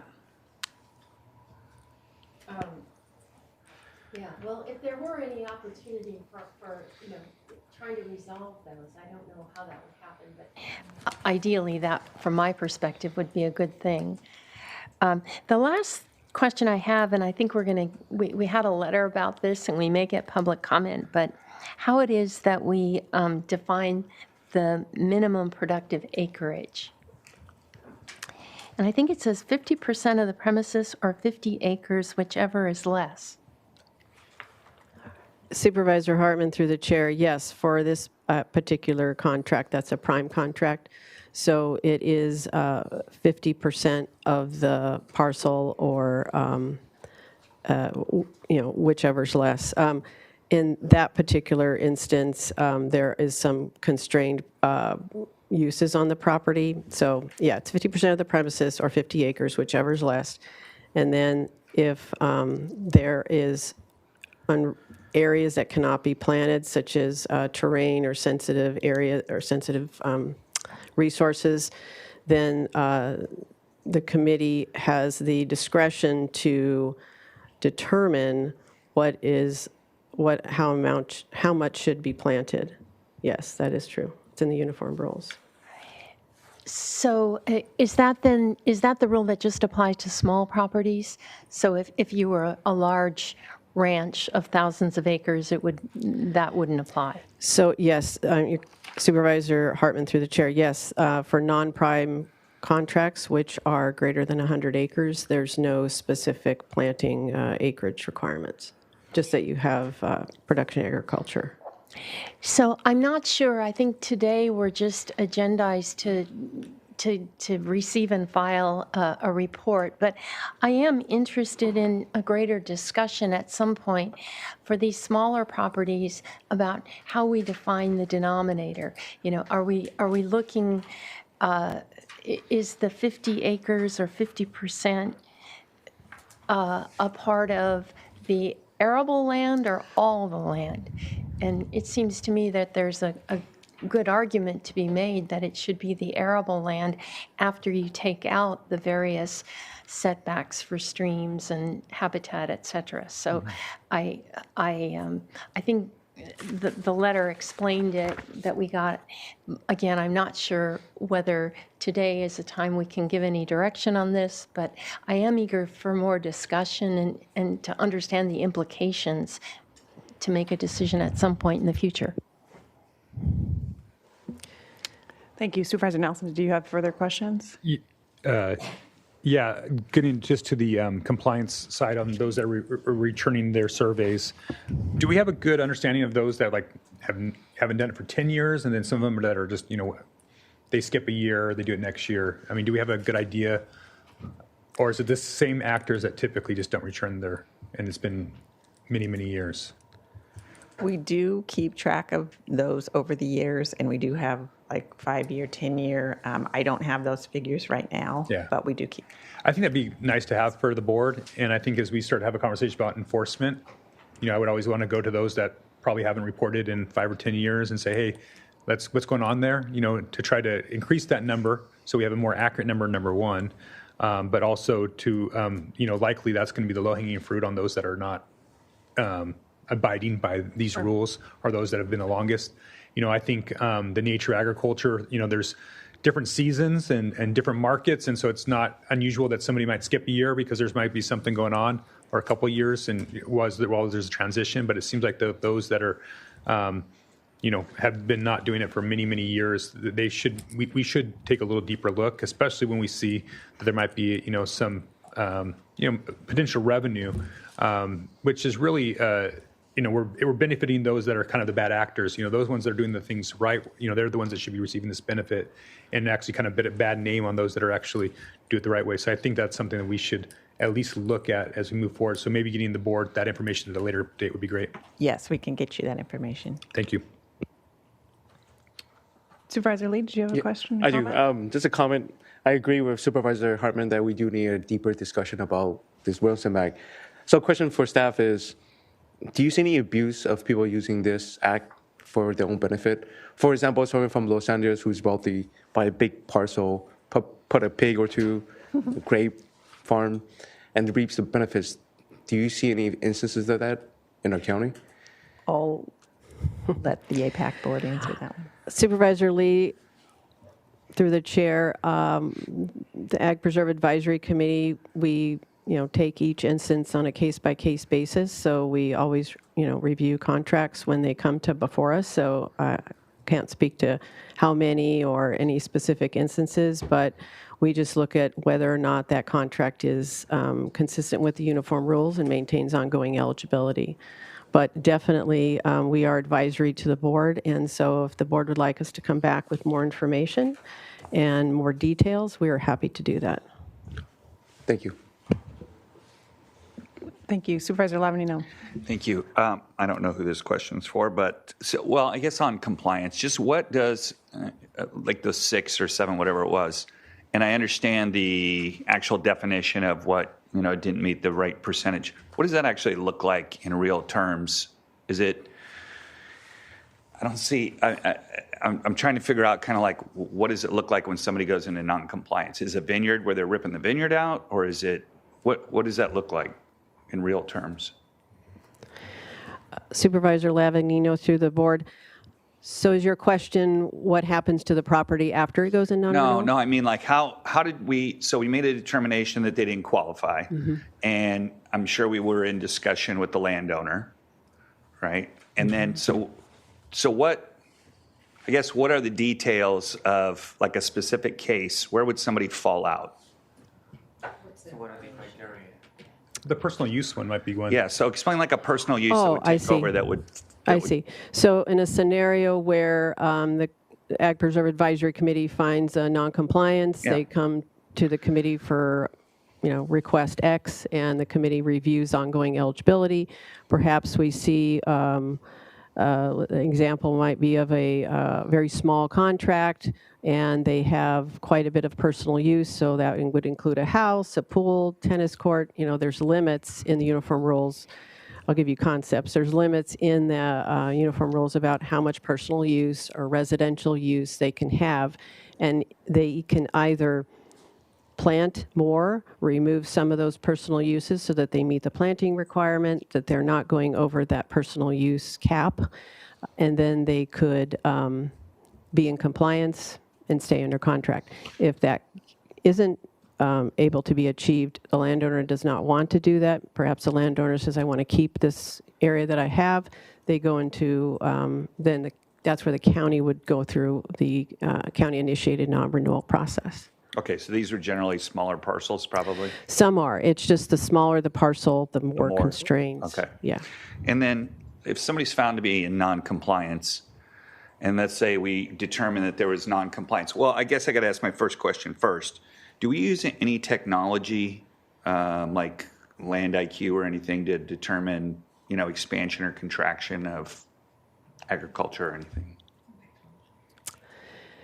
Like in terms of That's what I was thinking about. Right, Supervisor Lavignino through the chair, is the question specifically about individual contracts? Like what technology are we using to So I determine guess what I'm kind compliance? of getting at is, let's say somebody comes in non-compliance, and APAC determines that they're in non-compliance, but they haven't been in compliance for 7, 8, 9, 10 years or something, and we're just becoming aware of it. Do we have anything to prove that? Or, because what I was kind of getting at is there a look back if somebody has not followed the system for 10 years, they haven't filled out a form, and then we find out that it's a small piece, but they have the house, the pool, the garden, all that kind of stuff, and they've had a benefit for the tax program. Is there a look back at all? Look back to try and capture that? No, not that I'm aware of. Perhaps the assessor might have additional information on that? I mean, in our office, when we're looking at things like, say they've pulled out vineyards and put a tennis court there or something, I mean, we can look at aerials. Right. So we can look at things like that. But yeah, that's about it. Okay. And I just wanted to mention, too, that in the uniform rules, there are provisions when we talk about a property being, or a contract being fully planted, there are provisions for fallow time or time when they're in between crops. So that's also in the uniform rules and addressed. Okay. And then on the non-response to the questionnaire, can you generalize that as far as, I mean, when I think of Williamson Act, I think of the Santa Maria Valley with huge crop production. Are those folks, I mean, who are we talking about? San Ynez Valley, it's agriculture, but it's 4 acres and it might be questionable kind of thing. What do we see? Well, generally, in the uniform rules, in our county, there's contracted land throughout the county. So in the southern portion of the county is typically where we have a lot more prime contracts, super prime contracts, and those are less, 5 acres, which is a very small contract. Yeah. Middle has, more prime contracts. Larger contracts are throughout Mid-County and Northern County as well. Yes. We could break that down for you as well in some data in the future showing you what type of contract. Okay. I think we can ask Claire too. So, all right. Thanks. Okay. Okay, thank you. Why don't we go to public comment I at just this got one point? more Oh, question on Supervisor process. Hanson. Yeah, I'm sorry to sure. jump around. You're fine. I wanted to make sure my colleagues were able to hit those different topics. On the permit processing side, so when somebody proposes a new use on the property that is under the Williamson Act, then at that point, we look at the entire property. Is that way I understand that? Supervisor Nelson through the chair. So if somebody comes in and proposes a new use on the site, then the planner who's looking at the application will assess it and then for compliance with code, but also bring it to the Ag Preserve Advisory Committee to verify that it meets the uniform rules and meets the intent of the contract, meaning they're within their 2-acre envelope, let's say, if they're a non-prime contract, and that's where the development's happening. And then they have active agriculture on the rest of it. So I guess the question is, are we looking at just the new proposed use, or do we end up looking at the whole entire contract at that time? So you're asking more of a question about zoning.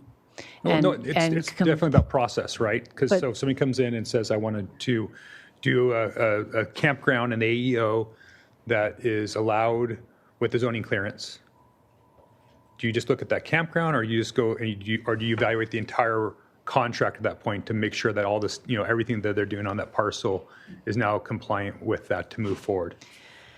So historically, we have a finding in our zoning ordinance for the issuance of a land use permit that says there aren't violations on the property. So we are supposed to look to see if people have constructed buildings illegally. When we have, so that has been a practice at the department because of that finding. Okay, so there's actually nothing in the uniform rules that requires that. That's just really a staff decision to do a full parcel evaluation. It's a code requirement. I mean, it's in order to make the finding to issue the land use permit, we have to make sure that we don't have violations on the property. Okay. And Supervisor Nelson, through the chair, the Agricultural Preserve Advisory Committee, the agenda is stated in there that the contract is also assessed while looking at that. And that's what I understand. And Yes. that's, I think, is what I'm trying to get behind that, because that causes a significant amount of delay in projects and processing, because something that's just a basic zoning clearance can turn into a full-blown, deep dive into your parcel. And so what it does is it creates bad incentives, because somebody's either not going to go, will avoid getting a permit altogether, or not do the new use, or do the new use without a permit, because they don't want to necessarily have to open up their entire property to inspection in the way that is required with the Ag Preserve, to make it through the Ag Preserve Advisory Committee. So, I guess my question for staff is, if the board wanted to give direction at some point in the future to narrowly evaluate through the APAC, what would be the process that we would need to give staff so that they didn't evaluate these things, in such a complex way moving forward? Because I really think that that's one of our problems, is that, every time you go in for a permit, you end up, it becomes a much more intense process. And that's what I've heard, and I've actually experienced with the Ag Preserve Advisory Committee, is it takes something simple like a zoning clearance that should be, relatively an over-the-counter permit, and can, turn that into a 6-9 month or a year-long process, because you're trying to continue to work with the Ag Preserve Advisory Committee to get it right, so that you can, get your contract kind of trued up. Meanwhile, everybody else out there that doesn't apply for a permit doesn't have to do that. And it seems to be an unequal process and an impediment to timely processing of permits. Supervisor Nelson, through the chair, I think that's a broader question just about how the Williamson Act is administered. And the board could certainly provide direction. It's planning and development is just one member on the Ag Preserve Advisory Committee. So if the board wanted to give direction, we'd have to, and I'm not 100% clear on what direction you would be interested in providing. It sounds to me like you do not want an assessment of the contracts, whether they're complying with their contract when they come in for something. The totality. So what, again, an ag enterprise ordinance issue, might be a big property, right? You're going to have lots of uses on there, a vineyard, an orchard, a farmhouse, and you come in, a bunch of barns, some that were before permits, some that are after permits, and so you want to come in and do maybe a use that's now been recently allowed through the ag enterprise ordinance. Mm-hmm. But frankly, now, because you're going to go through with that, you need to get your contract up to date, right? So you end up having that all looked at. So a zoning clearance for something, maybe a small use, can become much more complex because of the way that we administer that. And I think if I heard you correctly, that's just a practice. It's not actually in the uniform rules to do that. And I just want to figure out a way if the board eventually wants to give some kind of direction. I mean, I'm just one supervisor at this point with this idea, but if we wanted to have you guys kind of more narrowly focus that so that permits are more streamlined in the future, how would we go about doing that?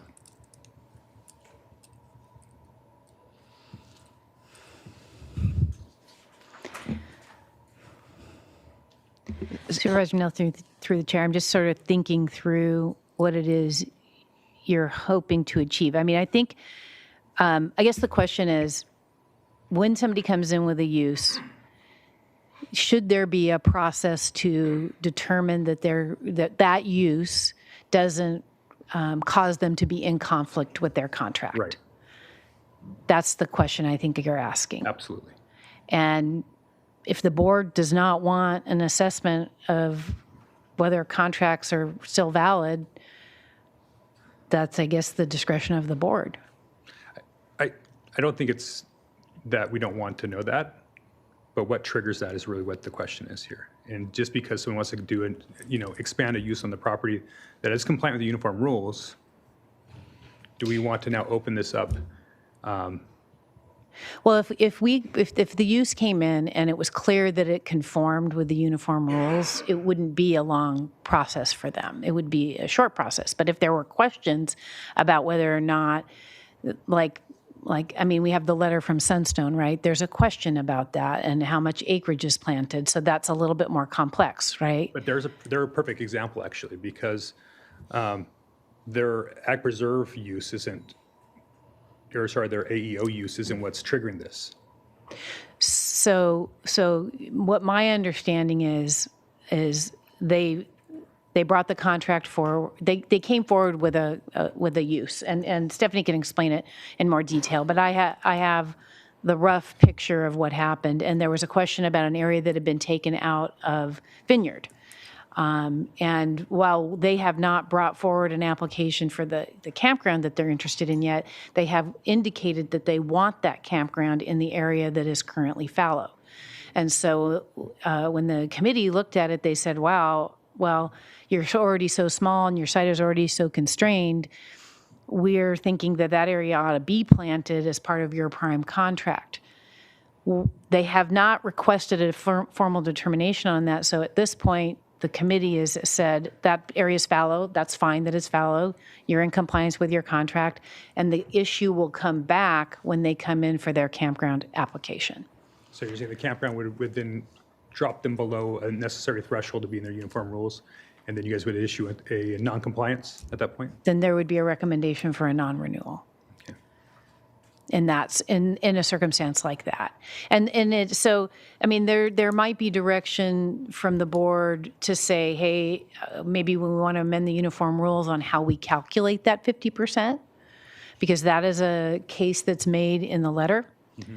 And so that is something that the board could direct. Well, I guess that comes to another, there's some of this that's in uniform rules that's interpretation, right, and discretion, and some of it's pretty clear cut, right? Some of these. And I guess that's, and when we go into deliberations here, or at the very end, I'll have some other comments about that, because I think that does pose some questions on, where that discretion belongs. Mm-hmm. And so whether that should be with staff or whether that should be with the board. I know you guys are advisory, mm-hmm. but, frankly, not everybody on that is an ag expert, right? I think really only 1.5 or 2 are really ag experts, and others come from different skill sets. And so maybe the board should be thinking about that as we move forward with the future of ag preserve in our county. Yeah, and if the Supervisor Nelson, through the chair, if the board wanted things that were more objective standard, like an objective standard, like you take the area that's in constraint and you subtract it out, and that we could do something like that. Whereas this particular rule that we're talking about is a little bit subjective. Thank you. Okay, let's go to public comment now. Chair Capps and members of the board, we have one request to speak from the public on this item. We're going to remain here in Santa Maria with Claire Weinman. Claire?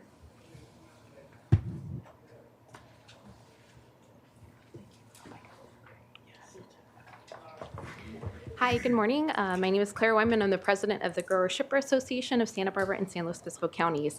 I'd like to briefly speak in support of the importance of having the option to assess properties based on their agricultural value rather than their open market value. One could view that it's a policy decision on fundamental valuation rather than a subsidy per se. The program is utilized throughout the county and is an important piece of maintaining the vitality and diversity of agriculture in Santa Barbara County. I'd also like to point out that the Agricultural Advisory Committee is a great resource for countywide agricultural representation as well. Thank you for your time and support of the Williamson Act program in Santa Barbara County agriculture. Thank you. Thank you. And that concludes public comment on this item. Any other comments or questions from the board? I have a comment. I just want to say I think this is, when you think about a program that started, wow, almost 60 years ago, I did not know before today, why it was named the Williamson Act. I guess I should have figured it out. Mr. Williamson did a great job. But it's a really great program that still really balances a tax break for allowing us to continue with agriculture and open space. I would hope that those that don't fill out their applications would get on board and start doing that. I think that'd be helpful for all of us. But I didn't want the meeting to go by without commenting on, it's a really great tool for us. And I'm disappointed that the state stopped, with the subvention, but, it is what it is. And I thought the number was a lot larger. Looking back at 2010, when we had a $70 million, $45 million budget deficit, $765,000 was a lot of money, and it still is. But I actually thought it was greater than that. So I just think it's a really cool program, and appreciate all the people that continue to make it work for us. Supervisor Hartman. Yeah, I had my meeting with our agricultural commissioner and learned some news about what the wine industry and grape industry is facing. And I don't want to steal his thunder about the crop report, but I just wonder, as you have to rip vines out, can you just walk me through how long it can be fallow, or what happens when a crop is under real stress and you've got to maybe take acres and acres out of production, and that's been your business model? Can you elaborate on that? Yeah, Supervisor Hartman through the chair. If somebody is, ag is very fluid. It changes by economics. So it's written into the Williamson Act and thereby through the uniform rules that fallow periods, or even, could be years, they're still trying to determine what the next step is. People put in like pollination crops or crops sometimes to, put more nutrition into the soil, or nitrification, or what have you, just to maybe even keep the dust down. And that's not something that we typically get into the business of. It's just part of agriculture. Madam Chair. Yep. One thing I wanted to address from Supervisor Nelson's question about the Ag Enterprise Ordinance. We are mending our code so that for a zoning clearance, for people who are coming in under the AEO, we will just be focusing on that area of the property. And that's great news, and I think that's what we're hoping happens here.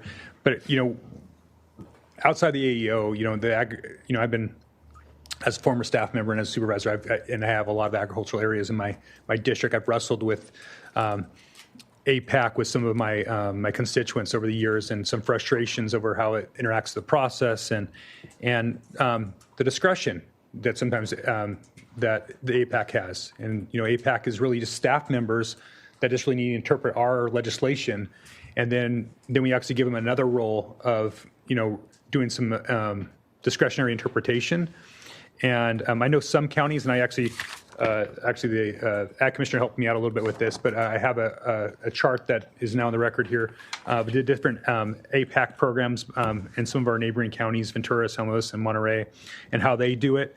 Some of the other counties actually have appointed members to their APAC by Board of Supervisors. I think that when, policy should be coming from the board and, staff should be interpreting the legislation. And I think when there's issues of that are beyond just implementing the uniform rules, I think it really should be a board that is a little bit more connected to agriculture. I know you guys are in APAC just by the nature of what you guys are doing, but you're kind of ag adjacent. Exception of Stephanie, of course. But I would like to see a little bit more participation in the APAC decision-making body from actually agriculturalists. They're the ones that are seeing the evolution in real time, and I think can actually provide better feedback and advice to the board as an advisory board there. And I think that would actually make things go smoother in the future. So I know it's not on the agenda today, but I'm going to be working on some potential changes to the uniform rule to bring back to the board for further discussion about what that makeup might be and some of the discretion that body might have in the future. So I'll leave it with that. Thank you. I also, too, like Supervisor Levin, I really appreciated this overview to understand more what this is, and I'm fully supportive of the program. We are an agriculture county, and we need to make sure that continues, and this is, I'm sure, one of the reasons why it does. It doesn't sit well with me, though, the 60%, as I indicated earlier, of compliance, and I'd like to find out more. Perhaps that's what you're going to look into, Supervisor Nelson, of, are they not turning in the form because of it's kind of a nitpicky process? Are they not turning in the form because of, I'm just wondering, looking at the fact that budgets are so tight, how much more property tax would we have if it was 100% compliant? It could be quite significant. And so I understand that this is just a report to understand more the act and not necessarily direction, but I would hope that we move in the direction of compliance. I also just don't like the signal it sends those who might be listening and participating here that, those who are complying, that they probably aren't aware of the 60% number. So that also doesn't sit well with me that now that's out there. So let's try to move it in the right direction however we can. So, okay, I'll entertain a motion. I'll make a recommendation to receive and file, and that this is not a project under CEQA. Second.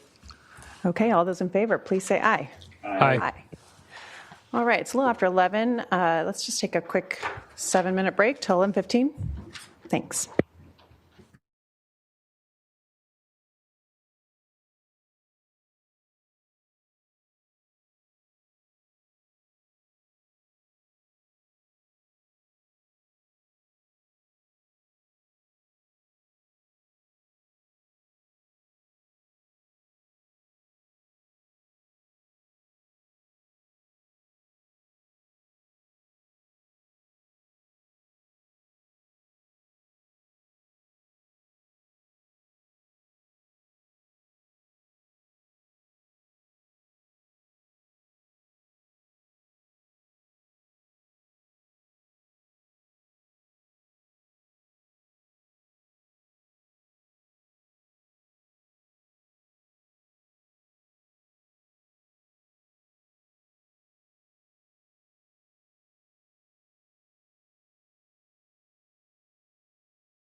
in there without seeing somebody I know. I gotta be careful.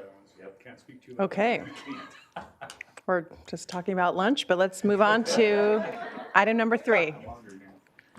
Mental Health Services Annual Update. Chair Capps and members of the board, departmental item number 3 is from the Behavioral Wellness Department. It is a hearing to consider recommendations regarding the Mental Health Services Act 3-year program and expenditure plan annual update for fiscal year 2025 through 2026.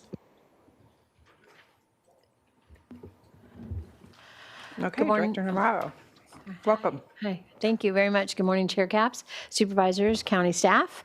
Tony Navarro, Director of Behavioral Wellness, here today with Suzanne Grimacy, Public Information Officer and our Chief of Strategy and Community Engagement.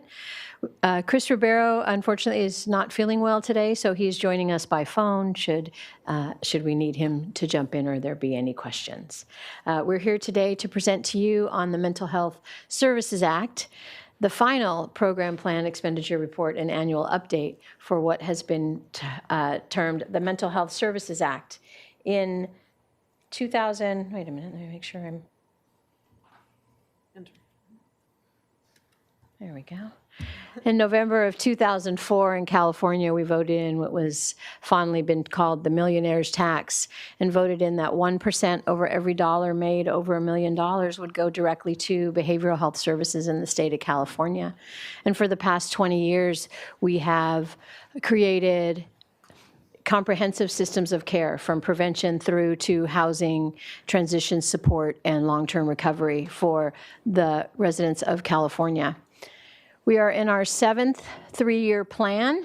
Every 3 years per the legislation, there's a comprehensive 3-year spending plan of the dollars with an annual update to be conducted every year as well. So we are in our 7th 3-year plan and the final year of that 3-year plan. Of course, MHSA will transition to Behavioral Health Services Act in July of 26, and you'll hear a little bit about that at the end from Suzanne Grimacy. So today we're here to present to you the final plan. Currently, Mental Health Service Act funding is divided into 5 buckets of spending. The Community Services and Supports bucket, which is all of our intensive treatment programs, including clinic-based as well as in the community. Prevention and Early Intervention bucket and programming. Workforce Education and Training. Capital Facilities Technology, and these are funds that can be utilized to help the system, the electronic health record, other parts of the technology system for the Department of Behavioral Health to stay up on the reporting and data requirements of the state, but also has been utilized to provide funding to build capital facilities over the last 20 years. And Innovations is a program currently within MHSA that allows for counties to use up to 5% of their dollars to identify new and creative ways to meet the local needs of their community. So for 25-26, here is a graph and just if you want to say a few words about the planned budget for MHSA. So the total revenue expenditure for MHSA 25-26 plan is just about $51.5 million. We expect just about $36 million under Mental Health Service Act for community services and supports this year. We anticipate, $34 million. We anticipate just under $7 million for the prevention, early intervention funding, and then just about $2.5 million will be spent on innovation this year, capital facilities, and then WET. These expenditures represent just the MHSA portion of revenue that we will receive. So this is a combination of what we anticipate based on the anticipated forecast of the budget from the millionaire's tax this year coming our way, as well as dipping into our reserves as we head into this last year. In particular, we have increased our spending in the prevention early intervention this last year, as it will be the last year that we will have those funds available to us under prevention, and want to make sure that we are capitalizing on those in our county this year to improve awareness, education, to improve access and utilization of our system of care moving forward. As relayed to you all in our budget hearings earlier this spring, this does not include the federal financial participation match that we receive from Medi-Cal billable services under both the community services and supports, or CSS portion, and in some of our early intervention programs. So while we are anticipating a utilization of just about, we're expecting a utilization of just about $15 million in our, $15 million from our reserves fund bucket this year out of MHSA. We may not use that because we have not included in here what the federal financial participation match will be. The budget is based on performance in 24-25 with some anticipated improvement in 25-26. But again, as we have been addressing payment reform and increasing staff utilization and really increasing access and the utilization of our system by the public, we are seeing already an increase in revenues this year and anticipate that we will use less of those reserve fund balance than expected.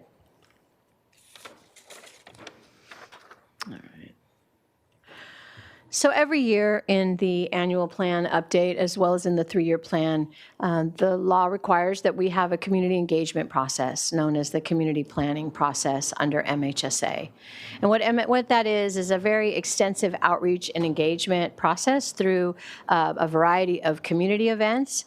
We are expected by the state to engage a variety of different diverse and target populations throughout our county, representing the full continuum of residents in our county, business and county and private and nonprofit partners.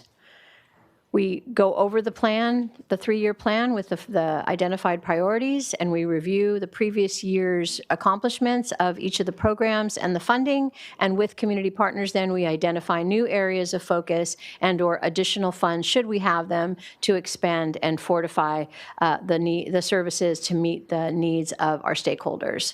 We have a variety of stakeholder sessions as well that some are very targeted and identify a specific group, for instance, a specific population.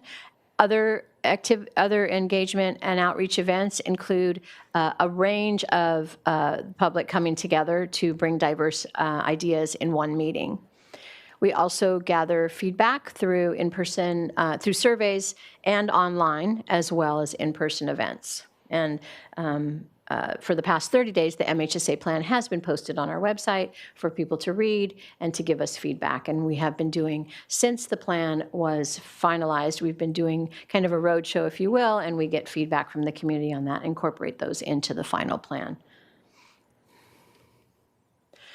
So in the 25-26 planning process this past year, these are the top 5 priorities that rose to the top from the stakeholders. And this is just the overview of them, and Suzanne Grimacey is going to go into a little more detail here in the next slides. But the top priorities, the full service partnership is our most intensive level of service. It's some have referred to it, it's a wraparound type of service. It includes a multidisciplinary team providing intensive mental health, medication, support, and recovery services to persons in the community primarily. And folks are seen in that program a minimum of 2 times a week, up to 7 times a week if needed. These are the folks who are most currently incapacitated by their symptoms and need the most support to stabilize and be able to then step down at some point in time to the lower levels of care and to more independent functioning. The second priority is about increasing timeliness and navigation for people coming into our system. We've identified that through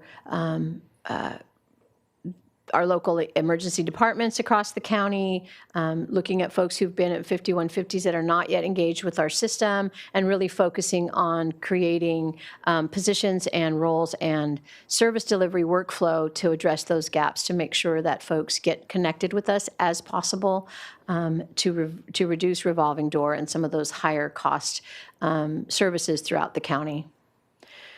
We're going to be increasing again this final year of MHSA. It will be the final year that we're funded for prevention, mental health education, and prevention programming. So we're really hitting that hard this year, in particular with youth and families.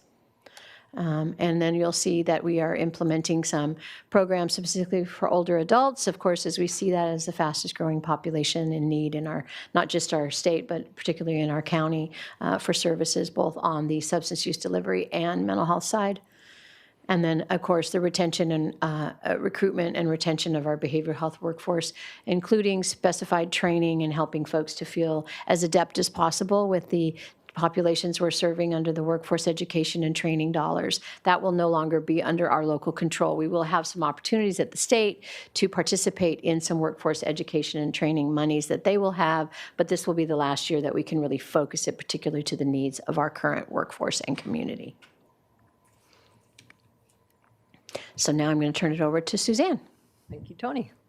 Okay, so we have a lot of program highlights, but just to call out some, we have increased our assisted outpatient treatment staff with the goal of increasing our outreach efforts to engage more individuals who are eligible for the full service partnership programs. We've created new peer assessment teams, and the teams aim to maximize the use of peers in our system, recognizing the power of sharing stories from people with lived experience and really the dynamic impact that that makes on people engaging in care, especially after hospitalizations. We've expanded our access screening team. We joyfully have had a significant increase in call volume coming in since last November. It stayed high. We've increased the team by about 30%, or 5 staff, and about half of those staff are bilingual. So we feel really good about our ability to respond well to the community. We've implemented new mental health education programs in Mixed Tech for youth and families in North County, and that's through a partnership with MyCop. A combination of the Mental Health Services Act staff and our community engagement team, we've been able to offer trainings in Mixed Tech on trauma-informed care, on resiliency, on mental health education, suicide awareness, and more. And we've continued our Master's in Social Work loan repayment program. So behavioral wellness funded up to $25,000 for 4 individuals this year that are pursuing their Master's in Social Work. And then we intend to do the same for next year and 1 more year. So for a total of 12 individuals receiving those scholarships to pursue their education.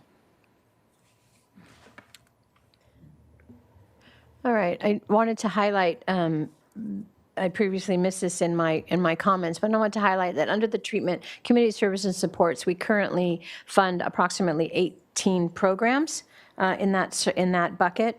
And in the prevention early intervention combination of the two, it's about 7 or 8 programs that we fund that are early intervention and approximately 12 that are prevention at this time. And so that's about for a total of just under 40 programs that we provide under the Mental Health Services Act.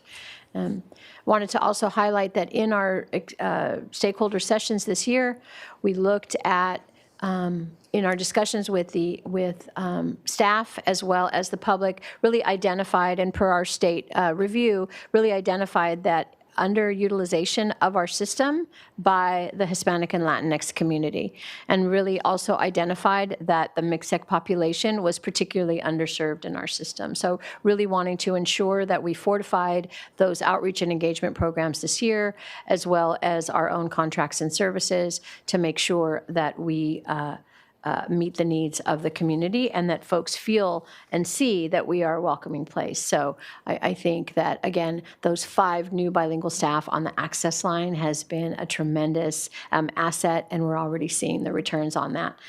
As you saw earlier today in your approval of an increase in our contract, an anticipated surge in the need for interpretation services across our system. So we're really glad to see that. Okay, and so for fiscal year 25-26, some of the recommended MHSA changes, keeping in mind this will be our last year before MHSA transitions to BHSA. But the first is our changes in our full service partnership programs, not so much with the intention of increasing clients served, because having the low caseload is part of the fidelity, but increasing our flow of services so that individuals are getting individualized care based on their level of need and at the right time. And we're able to flow people that have lower levels of need to lower levels in the system, take more people into the higher levels of care in the full service partnership. So that's been a lot of our change efforts for our FSPs. Changes in timeliness and navigation of services. So we've established a hospital liaison role to help coordinate with post-hospitalization, post-crisis care, which is a critical time. And we've expanded our homeless outreach and early intervention efforts. And again, this is the last year of MHSA funding. And the last time that we'll have, or the last year that we'll have the same control over the services given the changes coming with BHSA. So we're adding them to this year's MHSA plan to access as many people as we possibly can. Our changes for youth and family mental health education and prevention programming. In the South County, currently, Mental Wellness Center operates Mental Health Matters in the schools and provides the education broadly, but we didn't have that same counterpart in Mid and North County. So that's a part of the change through the LEAD program with Transitions Mental Health. They're expanding the Mental Health 101 program, so to be a counterpart in Mid and North County. We've also enhanced our community staff suicide prevention training. So very happy, very proud that we now have staff certified in providing what's called QPR, Question, Persuade, Refer, which is a community-based training in suicide prevention. And in the few months since we've had our staff certified, they have been out and about countywide providing this training all over in English, in Spanish, in Mixteco. So it's available, and if any of you would like to have or would like to point someone who could benefit from that, we're happy to have that. Our changes to mental health programs for our older adults. So we saw in our data in the fall, November of 2023, that our highest rates of death by suicide were among older adults. That data is not the same anymore, which is great. But we have expanded our outreach and education efforts surrounding older adults and where we're outreaching and providing education. We have staff that are on the Adult and Aging Network and on related task forces directly connected to that. We're supporting, as Tony said, our Latinx older adults through targeted stigma-busting campaigns. And we're strengthening our cross-agency collaboration to improve our work with others on the Adult and Aging Network.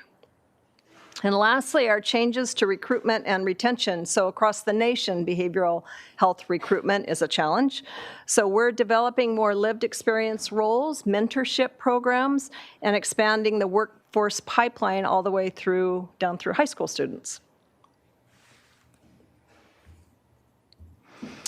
So changes under BHSA. We'd be remiss not to just mention this as we tie up the three-year plan for MHSA. So Proposition 1 passed by a narrow margin in March of 2024, and it signifies major shifts in the landscape of mental health services and substance use treatment throughout the state of California. The proposition redefines the framework established by the Mental Health Services Act, which occurred in 2004, and it's now rebranded or renamed the Behavioral Health Services Act. As Santa Barbara County gears up to comply with the BHSA regulations, which will occur in July of 2026, it's important to note that this transition does not come with additional funding. We'll navigate the task of expanding certain services while we redefine BHSA support for other programs, including prevention initiatives, workforce support, and primary treatment programs. The initial planning for these service adjustments has begun internally within behavioral wellness, and a comprehensive planning process has actually already begun, but is slated for July of 2025. The implementation of the Behavioral Health Services Act will begin with the fiscal year 26-27 and then go on through a three-year plan through 28-29. Our current integrated planning process, known as the community planning process with Behavioral Health Services Act, as you can see on the slide, involves a number of different ways to access input from the community. While BHSA includes required guidelines, the community planning process also offers flexibility, which is exciting. So counties can adapt the new CPP to reflect their county's unique needs and request adjustments to better align with local priorities and context. So we're looking forward to that.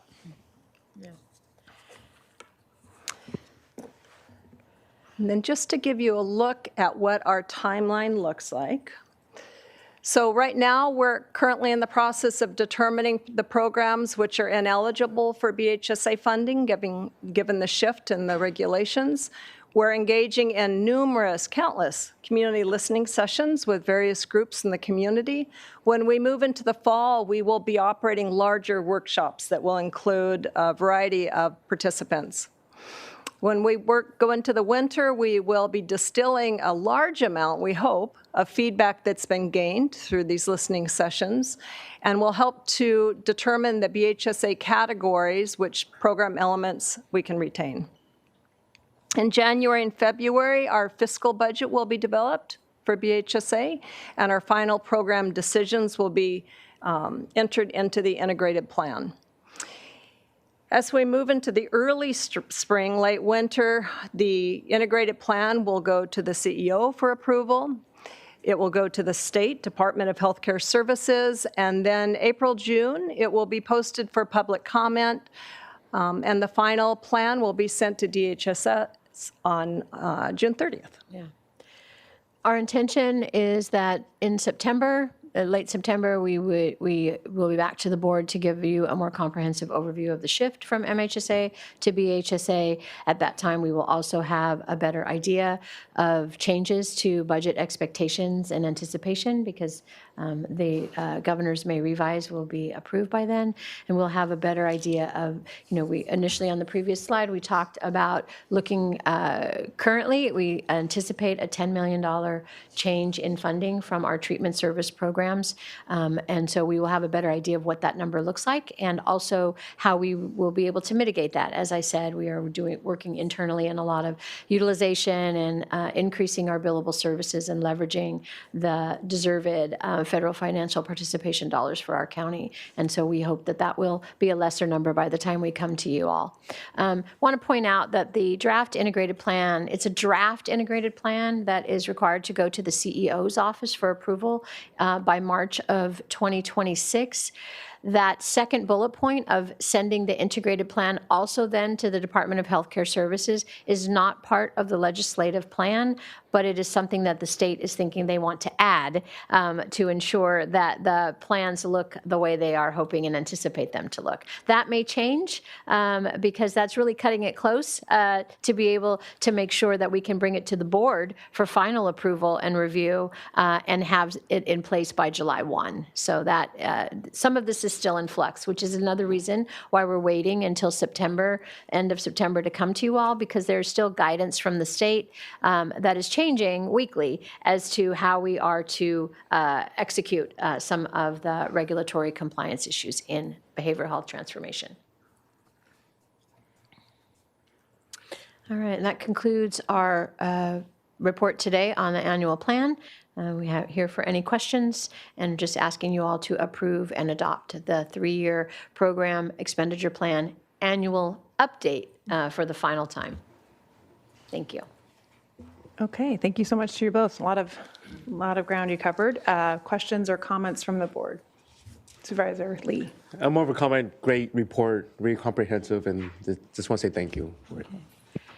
We would be remiss not to mention today, of course, Natalia Rossi, our MHSA manager, is on a much-deserved vacation. We actually had this presentation for later in the month, and we changed it, and so she was not able to be here today. But huge kudos to her as she led her team, Fayan Wooten and Nikisa Shoshan, in the community planning process for 24-25. So they did a great job. Yes, they did. Yeah, I was kind of wondering where she was, so thank you. I appreciate that. Other questions from the board? Well, thank you. I have a couple. I just wanted to, again, I really appreciate the emphasis on all the outreach that you've done, and I've heard from my commissioners about that. And the new focus, at least on seniors, I just want to make sure that, as of late, a lot of seniors are really mobilized, especially those who live in mobile home parks. So we have very strong contacts when you do want to actually start services in senior homes, senior mobile homes, et cetera. So I just don't want you all to start from zero in terms of the outreach, because I know that that's a newer emphasis here with this plan. Wonderful. So just offering that up. Yeah, Thank you so they're very much. active, and we know exactly who to go to for each one. I'm sure Supervisor Nelson has the contacts Excellent. as well, and others. So that's just one point. And then this is a broader topic, but in an earlier, I'm really focused on the prevention efforts in schools that are used from this pot of funding, and kind of getting a sense of it, because I can't really explain, even though I did 6 years on the school board, sort of what is the connection between our county dollars and mental health services in our school. This is a big question, so I can take it offline next time Director Navarro and I meet. But I just want to raise that because an earlier administrative item earlier in the morning, we approved funding for a contract with family service agencies, and it was going to be for mental health service, referral service in Buellton and Goleta Union. And so that just triggered me to think, okay, so where are we with these dollars? What's the relationship between county mental health services dollars and our schools?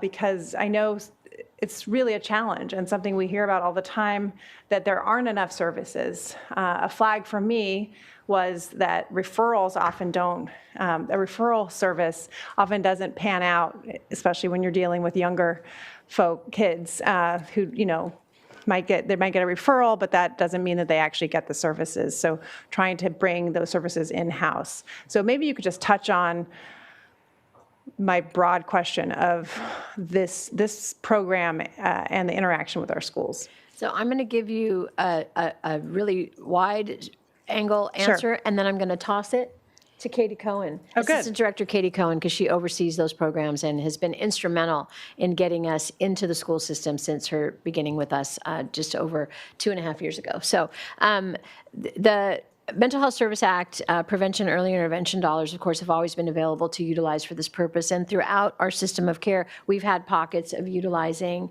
early intervention dollars with, for instance, the START program in Carpinteria, Santa Barbara Unified, and now Goleta and Buellton Unified School Districts, where we contract with CBOs to provide therapists and our caseworkers to identify children who may be experiencing those early signs and symptoms of mental health, and really trying to be a buffer to avoid them from getting into the more intensive system of care and having more educational failure.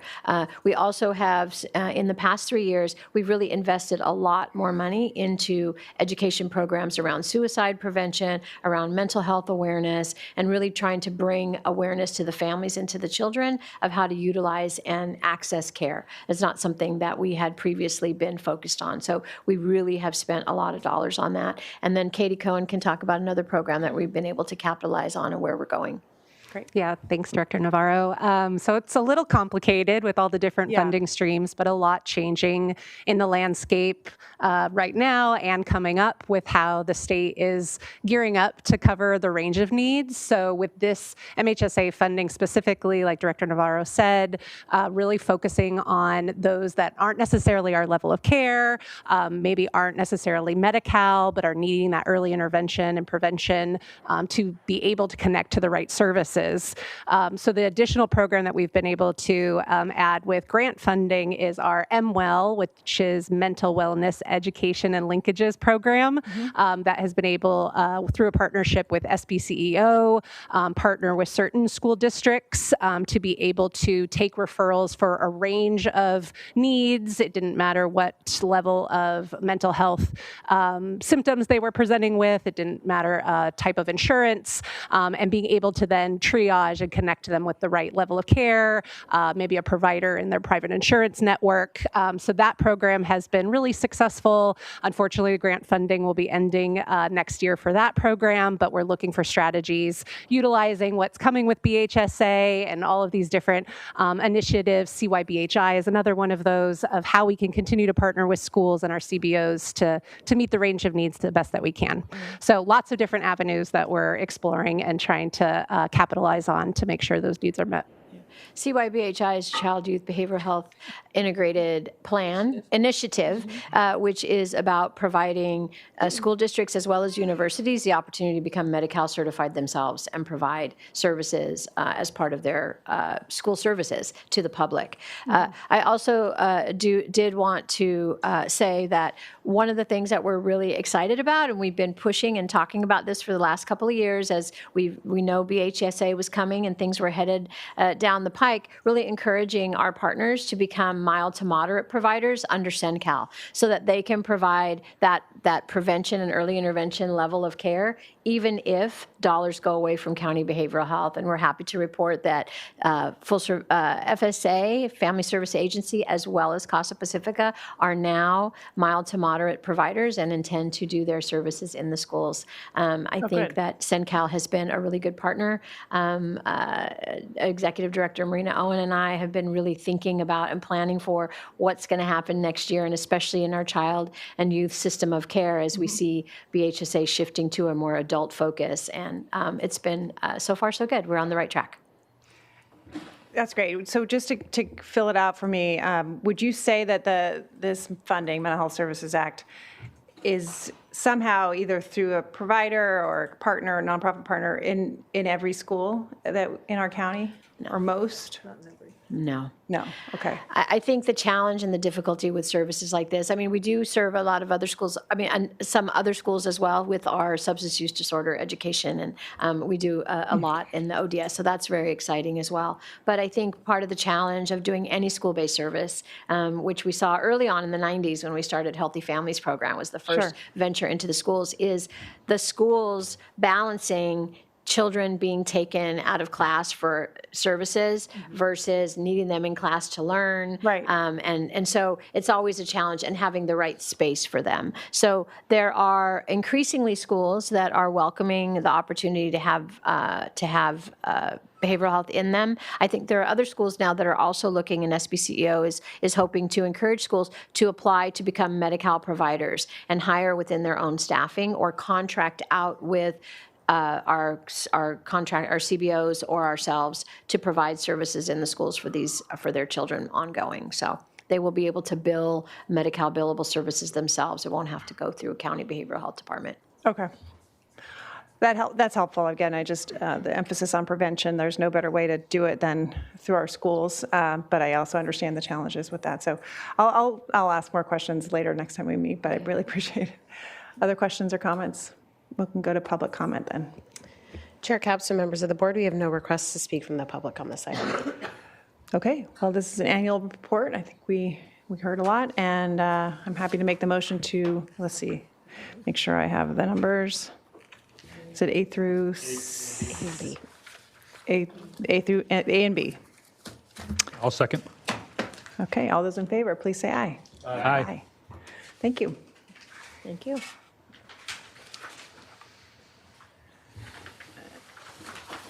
And let's move on to item number 4, which is the CARE Act update and SB 43 presentation.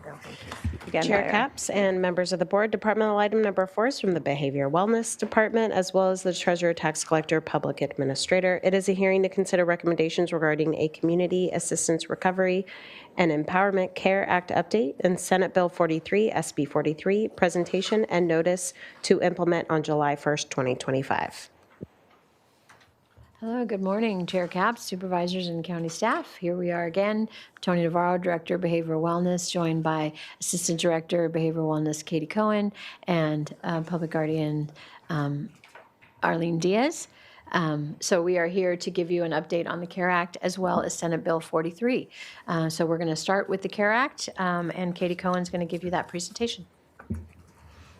Thank you, Director Navarro. Thank you, Chair Capps, board, and county staff for inviting us to share this update on the implementation of CARE Act in Santa Barbara County, also known as CARE Court. CARE is a true cross-departmental and community collaborative involving BWIL, the courts, public defender, county counsel, public guardian, law enforcement, NAMI, community services department, probation, and county executive office. Brief overview of the legislation that was signed by Governor Newsom in 2022. As was stated, CARE Act stands for Community Assistance, Recovery, and Empowerment Act. CARE Act is a voluntary program to provide support to individuals with untreated psychotic disorders who may also be experiencing a co-occurring substance abuse disorder. Santa Barbara County implemented the CARE program 6 months ago on December 1st, 2024, as a member of the Cohort 2 group of counties to go live. And next slide, please.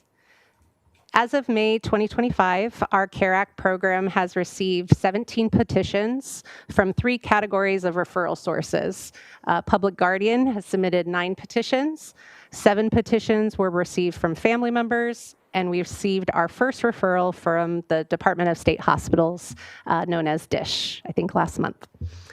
The majority of our initial CARE Act petitions have been for the purpose of supporting conservatees in stepping down to a less restrictive level of care.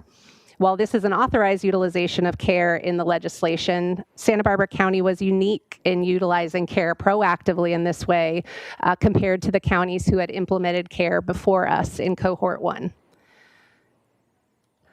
While only 6 months into the program, some early successes have included 3 individuals completing voluntary care agreements in collaboration with the CARE Act team.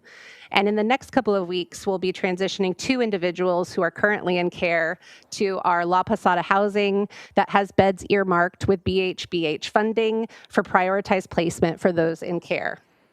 In addition to individual successes, one of the most positive impacts of CARE Act thus far has been the strengthening of relationships across departments and with the community in meeting consistently and collaborating in creative ways to try to address the range of needs that a very specific subset of individuals with severe mental illness are experiencing. And as we look forward to the continued development of the program, we're hopeful we'll get to begin envisioning what graduations from the program may entail for those successful after a year in the program. Thank you again for the opportunity to share progress thus far in CARE Act. And with that, I'll pass the presentation back on to Director Navarro and Public Service Division Chief Arlene Diaz from Public Guardian's Office to share a related initiative about to launch, which is SB 43. Okay, great. So we're bringing together CARE Act as well as SB 43 to you together at the same time. They're both legislative mandates required of our county, and they actually are service adjacent, if you will, and the population served overlaps, and it may be that there are folks who will be served in Senate Bill 43 that will end up being referred to CARE Act. And so again, I think that this is the update is coming to you today to demonstrate how all the services that we are being asked to implement in the county, how they are meant to interact and work in a flow adjacently, not against each other and not at odds nor in silos. So with that, I'm going to turn it over to Arlene Diaz.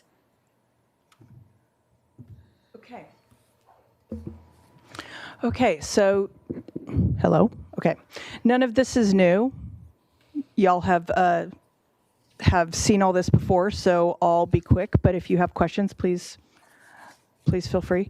So SB 43 was signed into law by Governor Newsom in October of 2023, and it was set to start January of 2024. It significantly expands the definition of the LPS Act, who qualifies, and the conditions that make them eligible. And so this was something that, to be able to implement it immediately, was not realistic, in my opinion, which is why we came. So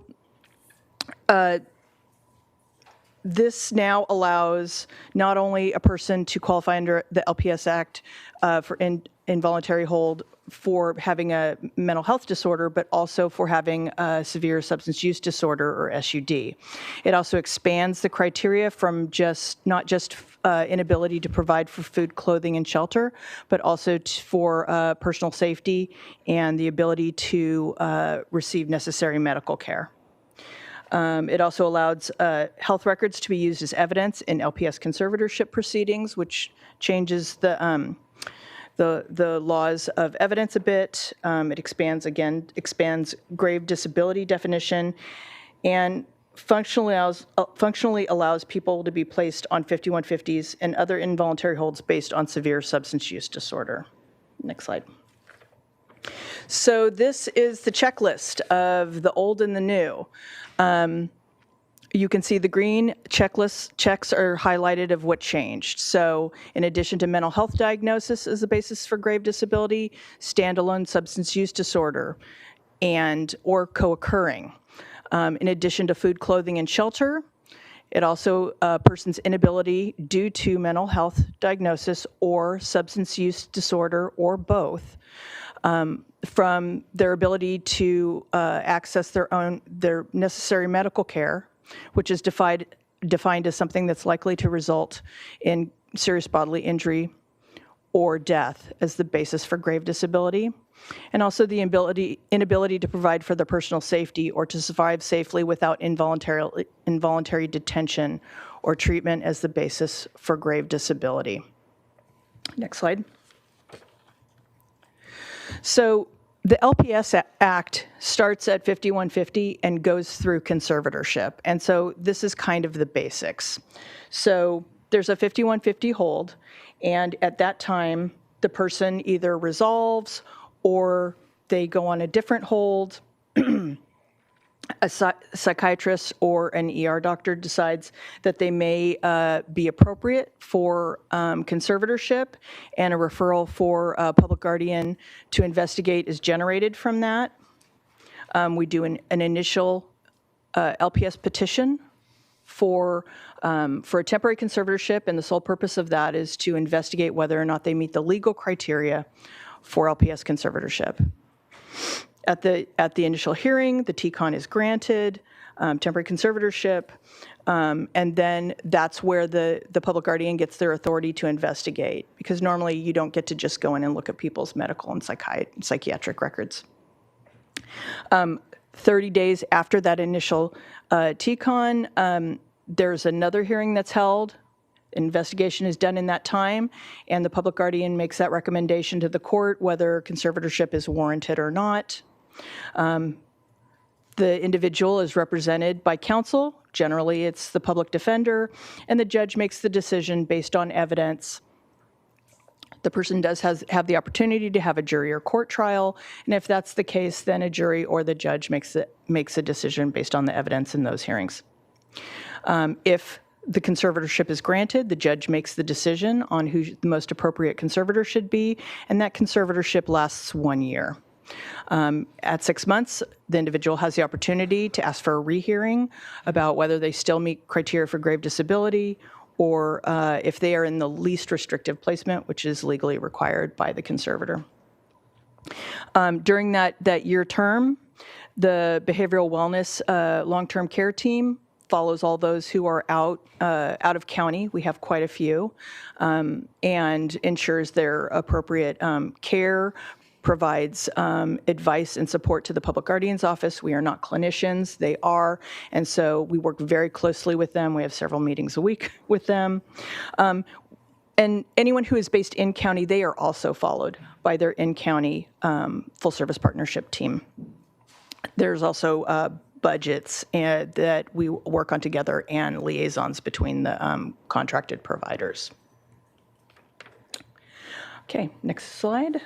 Budget impacts. Public Guardian had a fiscal impact. We were allowed to hire 3 staff. Those 3 staff have been hired, are doing an excellent work so far. Behavioral wellness, we utilized existing resources. And the further impact for both departments will be evaluated as the programs progress. Right. So beginning in January of 2024, the California Behavioral Health Directors Association partnered with the Public Guardians Association of California and has been meeting on initially a bi-monthly basis and now just about every other month for updates. There were 3 counties that initially opted in at the start of Senate Bill 43 in 2024, and since that time there have been a few others that onboarded in just the last few months. During that time, from January 2024, in those meetings, we all met collectively, and we were learning about how the counties of SLO and in particular San Francisco and San Luis Obispo were being impacted by the implementation of Senate Bill 43. We learned a lot from them. And one of the things that we did learn, of course, is that many folks, that the biggest impact to the budget and to the change was in the public guardian's office, that there was an increase in the request for conservatorships, need for evaluations, and the ongoing care. So therefore, we had come to you all on the board and approved the expanded positions for public guardian, which puts us now in a position to, again, checking off one of the boxes for us to be ready to implement. To date, what we have done, and aside from the statewide partnership and learning the lessons, getting training guides and things from SLO, our team, John Winkler, who's here in the back, has been working with his team. He is oversees, as branch chief, overseeing our crisis services and those who do our 5150 evaluations, as well as our 5150 training in the county of Santa Barbara. And so we've been working really closely with SLO and learning from them. But in addition to that, we have done over 30 presentations with our local partners, law enforcement, the hospitals, some of the, with our Be Well Commission and others to educate them about Senate Bill 43, to understand what is expected, what is not, and preparing the group for that. Most importantly, with Senate Bill 43, as we expand the definition of who can be placed on a 5150, we had to think about where can you place someone with a substance use disorder, because there is no, federally, there is no place under Medi-Cal that you can actually put someone involuntarily and receive Medi-Cal dollars for that care and treatment. But last year, Senate Bill 1238, and I'm sorry that I didn't write that down. I thought I had it in my head, and as soon as I went to say it, I lost it. Is it there? Okay, there. Oof, good. Thank you. Senate Bill 12, it was right, good. Senate Bill 1238 was passed, and what 1238 did in California, it allowed for psychiatric health facilities to be used for the involuntary placement of persons who have a substance use disorder only diagnosis. It does not allow for us to get reimbursed for that care, but it does allow for us to place them in our PUF for the 3-day hold. What comes along with that is that by January of 2026, we must have in place specific programming and training of staff in order to meet the needs of folks with substance use disorder only diagnoses. We are actually in the process of updating our policies, and we'll be taking those to our Psychiatric Health Facility PUF Governing Board in June for approval. So our policies about allowing those folks to be held in our PUF will be completed. Similarly, we already provide medication-assisted treatment within our PUF, which is the primary treatment you must provide in order to have people staying at your PUF. So we are already on track to receive folks who are substance use disorder only in our system. So therefore, as we look at that, Arlene has the office space. Thank you to the CEO's office, right, for finding that extra office space, and we have those extra public guardians hired.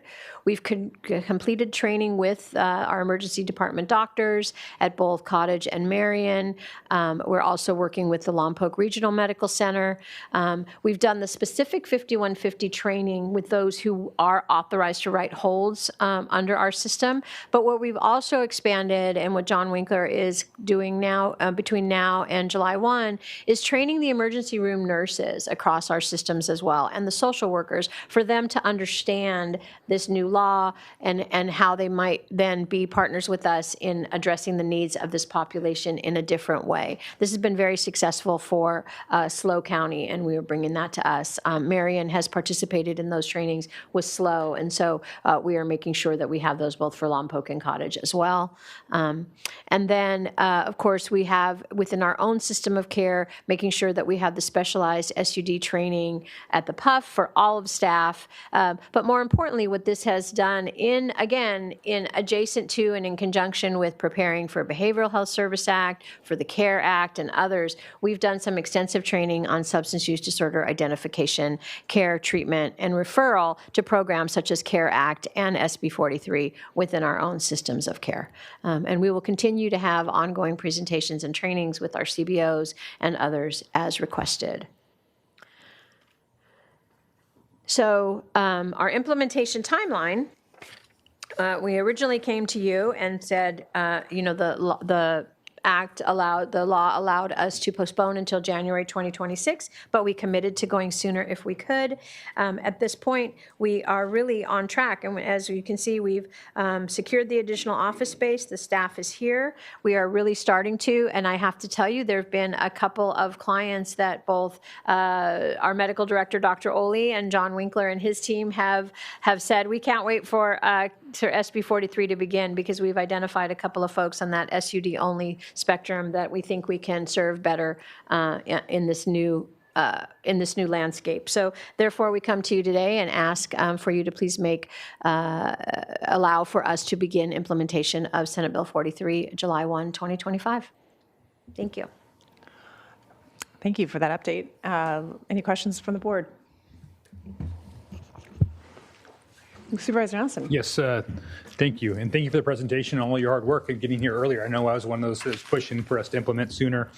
I got the chance to moderate a panel on this last year among one of the county annual meetings. And it's, seeing what some of these other counties are going through in preparation. I think Stanislaus was one of them, and maybe Tuolumne, or I think some of those others that were out there.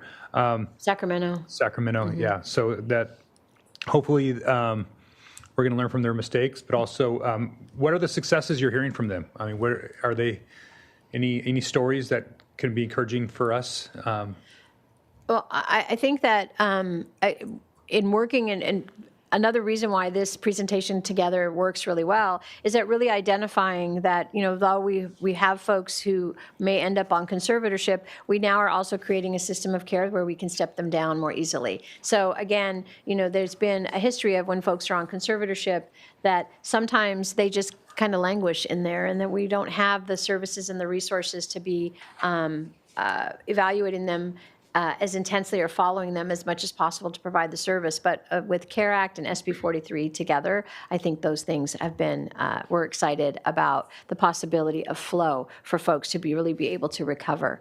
The biggest success story of Senate Bill 43, though, is that it's not the mountain of cases that everybody anticipated. It's not the flash flood that everyone anticipated to be. And that the reality is that many of the folks that we are seeing in our 5150s do have intensive co-occurring disorders. So again, 1238 is a wonderful adjunct to the care and services we will provide in our PUF. We'll be adding an alcohol and drug specialist to that team. And so we'll be able to handle the majority of folks in that way. And I think just overall, getting people the medical help they need. I think we're hearing from our county partners that the folks that they are ending up holding or longer are those who have serious medical issues that without attention, they are imminently at risk of premature death. Yeah, thank you for that. And I think that, we're all concerned about civil liberties and not wanting to invade that. But obviously there's some of those people in our community that have gone, whether it's something that, they were born with or something that occurred throughout their life. They need help in a place where we need to step in and serve them. And I think they're also often some of our highest utilizers of our services. I think it was Malcolm Gladwell that had the article about the $1 million Murray that they had, where that one user that was so much money was going towards serving that person, and we just kind of chasing that down. And I really hope that us getting our arms around this is one of those tools we're going to be able to deal with some of our highest utilizers of our system, so that we can make sure that we have as much resources as possible to serve as many people as possible. So again, I'm excited about this. I absolutely support this getting started on July 1st. And so when we're ready, I'm happy to make that motion. Thank you. Supervisor Hartman. Well, I'm very supportive of this too. I mean, there are people who can't make good decisions for themselves, and they keep going around cycling in our system and not getting any better. I am, whenever you do take away civil liberties, though, you've got to get the courts involved. And I was interested to know that under the CARE Act, at least, they can request a judge and jury trial. How often does that happen? Actually, it's under LPS law. LPS. So CARE is voluntary. Okay. So LPS, they are always represented, and we very often have court trials, which is where evidence is provided to the judge. And I think I've been in the public guardian's office since 2002, and I believe we've had 4 jury trials in that time. So it's fairly rare. And so I guess what's underlying my question is how much we have behavioral wellness and our social services, and now we've kind of layered on the legal system. And when that happens, that can be a lot of resources invested there. And in protecting people's rights and procedures and public defender. So can you give me any sense of how that's working? It's working Very fantastic. Okay. We're very blessed that we have Judge Colleen Stern overseeing, she's overseen LPS for quite some time. She also oversees AOT and Care Court. Okay. She's very enthusiastic about the integrated care. She cares deeply for our clients, as we do. And so it's between Be Well, the public guardian, and the public defender and the court system. It's been a very a seamless and easy collaboration. Well, that is good to hear. And one reason is that we do have a Judge Stern, who's specialized and understands these processes and even just the language. I mean, okay. it is an adversarial system in a sense, but we are all looking out for what's in our client's best interest. Thank you. And I do hope you'll be collecting some testimonials or stories about successes as this launches. And congratulations, 6 months ahead of schedule. That's really unheard of, given everything else behavioral wellness has coming at it right now. So it's an extraordinary achievement. Yeah, I'll weigh in on that. I just oftentimes when we delay things, then it often follows other delays. So it's remarkable to hear that we're ahead of schedule and things are working really well. And we heard earlier from Lynn Gibbs from NAMI, and I just want to, I understand that NAMI's really stepped up to volunteer and walk people through the petition process. And just in layman's terms, if you can explain what that petition process is like. I'm sure it's a very sensitive time and the processes are meticulously thought through. Yeah, thank you, Chair Capps. Yeah. So NAMI has taken the lead in staffing office hours weekly so that they can help support families who are considering filing a petition. I think we quickly learned that is a really hard situation, especially if the petition doesn't meet qualifications to proceed in care, and then what is the feedback loop to the families. So having NAMI in place to be able to provide support throughout that process and ensure that there is a feedback loop so families aren't left wondering what happened has been really important. And also, I think we pivoted and made sure that we were offering that Be Well can be the petitioner on behalf of families as the legislation calls out, but really operationalizing the workflow for that so that if families are feeling concerned about being the petitioner, they can provide the information necessary for Be Well to file on their behalf and then kind of be removed from that legal part of the process and be more of a support for their family member. So we've been able to kind of pivot as those situations come up to ensure that we really are keeping what's in the client and family's best interest at heart as we navigate the implementation of a program new to all of us and involving, like you heard, a lot of partners. That's great. That's helpful. And they provide support in English and Spanish. Okay. NAMI does, yeah. Well, thanks to NAMI. So I guess we'll go see if there's any public comment, Madam Clerk. Chair Capps and members of the board, we have no requests to speak from the public on this item. Okay. Well, looks as though we can move this forward. Anyone would like to make a motion? Yeah, I would be honored to make the motion on this to go ahead and, actually, I'm trying to bring up the actual language here. 1 second, so make sure I have it right. Adopt staff recommendation A through D. Second.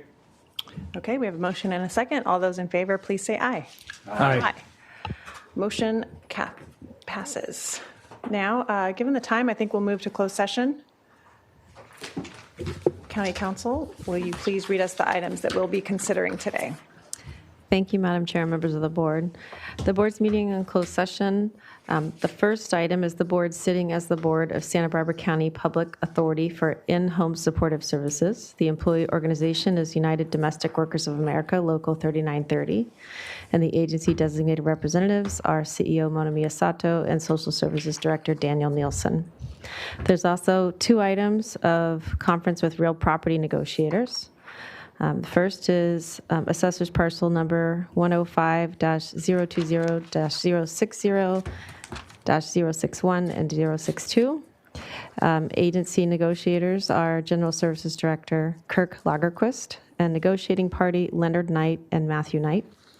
The next property is Assessor's Parcel Number 105-020-063 and 064. Again, the agency negotiator is General Services Director Kirk Lagerquist, and the negotiating party is Michelle Southwick Wood.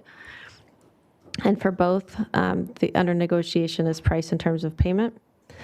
And then the third category is public employee performance evaluation for the following directors of departments: Agricultural Commissioner, Behavioral Wellness, Child Support Services, Community Services, County Health, Fire, General Services, Human Resources, Information Technology, Planning and Development, Probation, Public Defender, Public Works, and Social Services. And the time estimate is an hour and a half. Hour and a half. Okay, so we will convene back. I think that clock, it might not be completely accurate. What time should we convene back? 1:45. Thank you.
Okay, welcome back. We are back from closed session. County Counsel, can you please report out? Thank you, Madam Chair, members of the board. The board met in closed session with conference with labor negotiations for Local 3930, conference with real property negotiators for the parcels listed in the agenda, and public employee performance evaluation for a series of department directors, and the board took no reportable action. Okay, thanks. Madam Clerk, will you please read departmental item number 5 into the record? Chair Capps and members of the board, departmental item number 5 is from the Community Services Department. It is a hearing to consider recommendations regarding the 2025 annual homelessness update. Thank you, Chair Capps, members of the board. This afternoon, we're going to review, as we do each year, the progress that we're making in tackling homelessness in our county in partnership with a variety of nonprofit organizations and municipalities. Today, there's a lot of information and data that's going to be shared with the board, but want to maybe highlight a couple of points just to put it in a larger context. The subject that receives a lot of attention each year is the point and time count. And we'd like to just underscore that those words represent a very clear snapshot of a point in time. It doesn't reflect necessarily the yeoman's work that's done throughout the year to address homelessness. And so I would urge the board and the public to keep in mind that this is simply a snapshot in time. We did receive some good news, and Joe Desvonick and his team will review the data with you, but I think it's noteworthy to indicate that we've seen a decrease in the unsheltered population, countermanded by the increase in vehicular homelessness, which is of concern to us. But we've also seen some remarkable success in transitioning almost 1,400 individuals into permanent housing. It's important to keep that in mind, 1,400 people. And then when we take a look at the large population of homelessness, it's approaching 4,500, which obviously is 4,500 too many. But it's also important, I think, to put it in context. It's about 1% of the county population. It is something that with a clear eye and a focused attention, we can make some significant progress. And we'll talk about that in a moment. So with that, let me invite Joe to present his material and also to introduce the balance of the team. Good afternoon, Chair Capps, honorable members of the board. I'm Joe Desvonick, the Assistant Director for Santa Barbara County's Housing and Community Development Division within the Community Services Department. Today, our team is going to provide an update on the recent efforts to address homelessness in Santa Barbara County. In today's update, we will present the following information. First, we will present today's recommended actions. Then I will start us off with an overview of key trends seen in the homelessness response system over the past year, as well as the results from this year's point in time count. I will then turn it over to Jet Black Merritts to present a Year 4 update on the Community Action Plan to address homelessness. Following Jet, Catherine Soto Vasquez will present a Year 3 progress report on the county's encampment resolution strategy. And finally, I will finish us off by discussing some perspectives on how we plan to move forward in our mission of addressing homelessness. Today, we asked this board to receive and file this presentation and determined that today's proposed actions do not constitute a project under CEQA guidelines. And next, I'll move on and talk about the larger trends we saw this past year in our homelessness response system. So the good news, as the director said, nearly 1,400 people have transitioned out of homelessness and into permanent housing during the past calendar year of 2024. Nearly a repeat of last year's unprecedented success in this area. This one metric is really the primary thermometer for whether or not a homeless strategy is working. Getting this many people out of homelessness and into permanent housing within 1 year represents a strategy where outreach is not only expansive, but of high quality. And I say that because it's difficult to get people housed and remain housed unless they accept and use services. And accepting and using services requires building trust with an outreach worker and a case manager, and having those same case managers know how to navigate the system for their clients to attain and retain housing. But now let me also say a few words about what I refer to as the neutral trends seen on the slide here, which are trends that could be interpreted as either good or bad.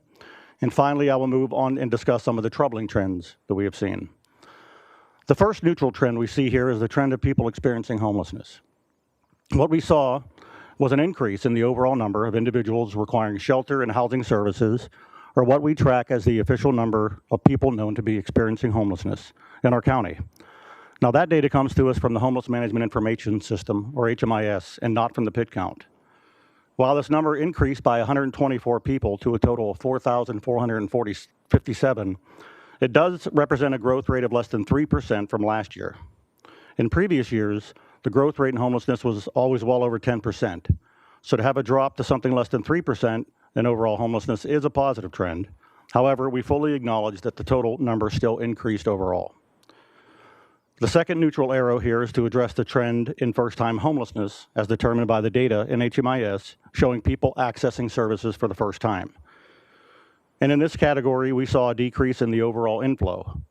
In 2023, we tracked 2,216 first-time homelessness cases, representing a little over 50% of all the people experiencing homelessness that year. This last year, it dropped to 1,712, or 38% of the total population accessing services. Next, the first red arrow we see addresses a trend in the mode which we saw the largest growth in homelessness. This mode is what we call vehicular homelessness, or what people say, people who live in their cars. The overall increase in the subpopulation tells us that the greater effort to better understand and address vehicular homelessness is needed. Now, while our $8 million SURF 3 award is designed to do exactly that, these efforts only began in earnest over the past few months. And additionally, this trend is especially noteworthy because people tend to revert to living in their vehicle when they first lose their housing. So this upward trend in vehicular homelessness highlights the growing need for a more comprehensive and robust prevention, diversion, and rapid rehousing, or PDR program, as the centerpiece to our strategy moving forward. And finally, let's address the final troubling trend here on the slide, which is the looming decrease in overall future funding for homelessness. As the one-time COVID-era funds approach depletion, staff is focusing our efforts to realign the county strategies on sustaining the interim shelter operations and outreach programs developed during the past several years, especially on those like Hope Village and La Posada, that were designed with a 5-year implementation plan. Past that, we need to move toward a more effective and less costly long-term solution with prevention as our critical focus. In last year's update to the board, we alluded to this new emphasis, and we are now studying a comprehensive approach.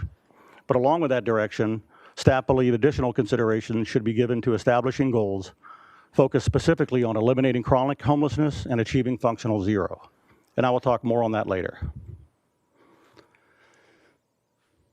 Diving a little deeper into the topic of accessing services, this slide depicts the trends we have seen over the last 4 years with regards to the annualized number of unhoused people who have reached out for services each year. The purpose of the slide is to demonstrate a few key points in understanding homelessness in our county. The first key point is to emphasize that the actual number of people experiencing homelessness throughout the year in Santa Barbara County is a greater number than many understand. This is most likely because of the way people interpret the information released in our point-in-time count every year. What this chart tells us is that in calendar year 2021, over 3,300 people reached out for services because they were experiencing homelessness. Last year, 4,457 people reached out. These are unduplicated numbers, meaning no single person is accounted for more than once in any year. Also, I restate that this number only reflects the number of people who reached out for services, so the actual number of people experiencing homelessness is undoubtedly larger. The second key point is in reference to the nature of the increases that we see here. One, there is an upward trend. More people are experiencing homelessness this past year than in previous years. Obviously not a good thing. But two, the rate at which this total number is growing is decreasing. For example, the growth rate measured from 2021 to 2022 on the slide represents a 17% growth from the total known to be experiencing homelessness. While from 2022 to 2023, this number grew by nearly 11%. This past year, with a total increase of 124 individuals, the growth rate is less than 3%. However, we also acknowledge that the growth rate in vehicular homelessness represents individuals and families that are not typically enrolled in our HMIS system, so that aspect of growth is not even being fully captured and reflected here. So that adds a layer of complexity to the analysis in which we have much more work to do. Finally, I mentioned in the final bullet on this slide, as the director mentioned earlier, that the total number of people accessing services in 2024 represents about 1% of the total county population. I do not say this to minimize the issue in any way or the trauma and suffering associated with it. I only say this to generate the perspective that this is an issue we can address and one that is not beyond our ability to affect. We want to hold the line at 1% and then figure new ways to drive it down even further. Slide 7 here depicts the trend shown on the two bookends of what we do here in CSD to address homelessness. On one end, we work to facilitate an increase in the availability of permanent housing attainable for an individual or family experiencing homelessness. That is to say, find a housing solution that meets their financial abilities and/or medical needs for the longer term. The bottom orange line on this chart shows the results of our housing efforts over the past several years, and it shows we again performed at a solid level.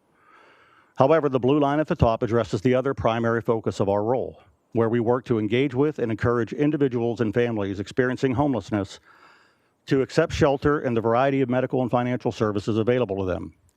Some of these people may have been homeless for months or even years before accessing services, and we would capture their data and group it in the same year with someone who may have been homeless for the first time and only a day before access services.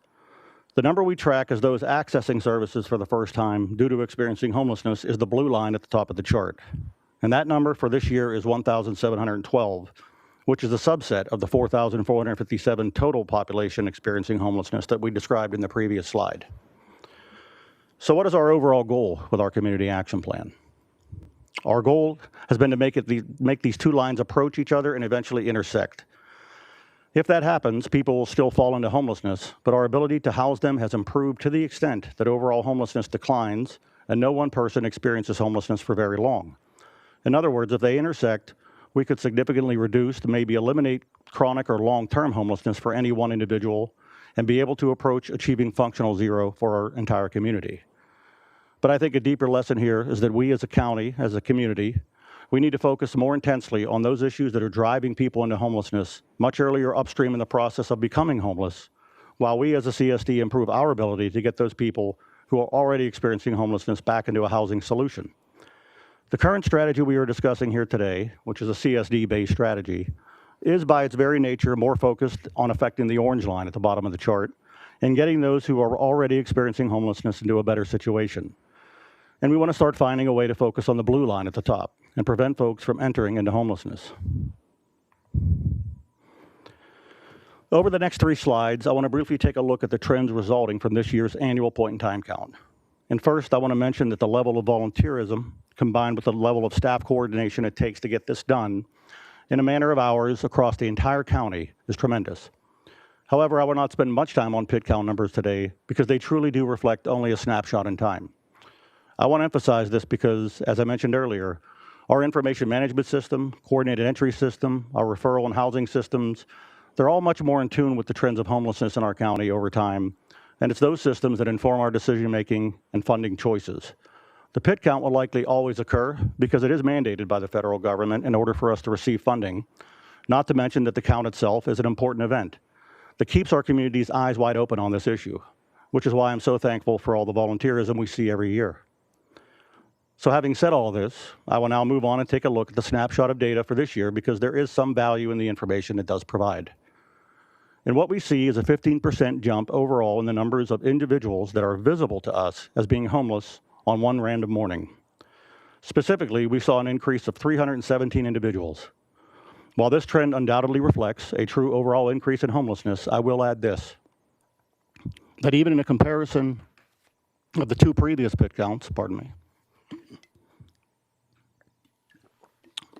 even in a comparison of 2 previous pit counts, say of 2022 to 2023, we saw what appeared to be a decrease.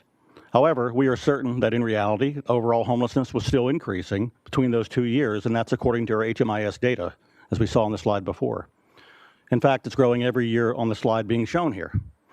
It's just that the snapshot that we took on that particular morning did not capture it.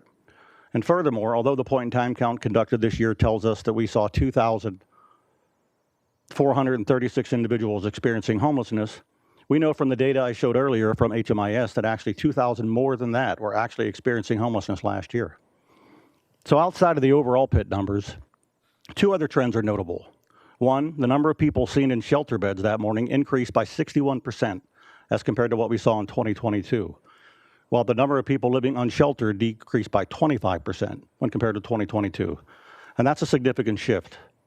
And at the same time, the number of people counted as living in vehicles, though, increased by 42% since 2022 and 35% since just last year. So combining the data insights provided to us from both the PIT count and our HMIS data, we see that the significant investments approved by your board for interim shelters, permanent supportive housing, encampment resolution efforts, and street outreach have achieved significant effects. We have slowed the growth rate of homelessness, substantially reduced unsheltered homelessness outside of non-vehicular. We continue the high rate of transitioning our unhoused community into housing through an expansive shelter and service availability across the county. However, the other important part of our goal, which is to achieve an overall decrease in homelessness, did not occur. This year's PIT count data reflects that approximately 57%, all those counted as unhoused this year, were seen in South County cities, 29% in Mid and North County cities, and 14% in unincorporated areas of the county. In other words, 86% of all visible homelessness captured in this year's PIT count exists within city limits. The pie chart on the left depicts the geographic breakdown of the 14% seen in our unincorporated county regions. Slide 10 presents the PIT count numbers in yet another way, by county district. But here we see that the number of individuals living in their vehicles in South County is more than double those who are living outside unsheltered. We do not see that same trend in the North County. Now I turn it over to Jet to give more specifics on the Community Action Plan for Year 4. Good afternoon, Chair Capps and members of the board. My name is Jet Black-Mertz, and I am the Homelessness Assistance Program Manager at the county. In addition to counting the number of individuals experiencing homelessness on a single night, jurisdictions are also required to give an accounting of how many permanent, rapid rehousing, and interim housing beds exist that are dedicated to people experiencing homelessness. The chart on your screen shows the growth in the number of existing beds dedicated to homelessness between 2021 and 2025. Growth can be seen across all bed types, particularly in permanent housing and interim shelter beds. These beds are essential to getting people indoors and on the road to attaining permanent housing. One of our most notable trends this year is the decrease in the number of people living outside and the sharp increase in the number of people residing in shelters, as you saw in the previous section. This can be largely attributed to the addition of 2 new interim housing facilities, La Posada and Hope Village, along with the increased outreach and encampment resolution efforts.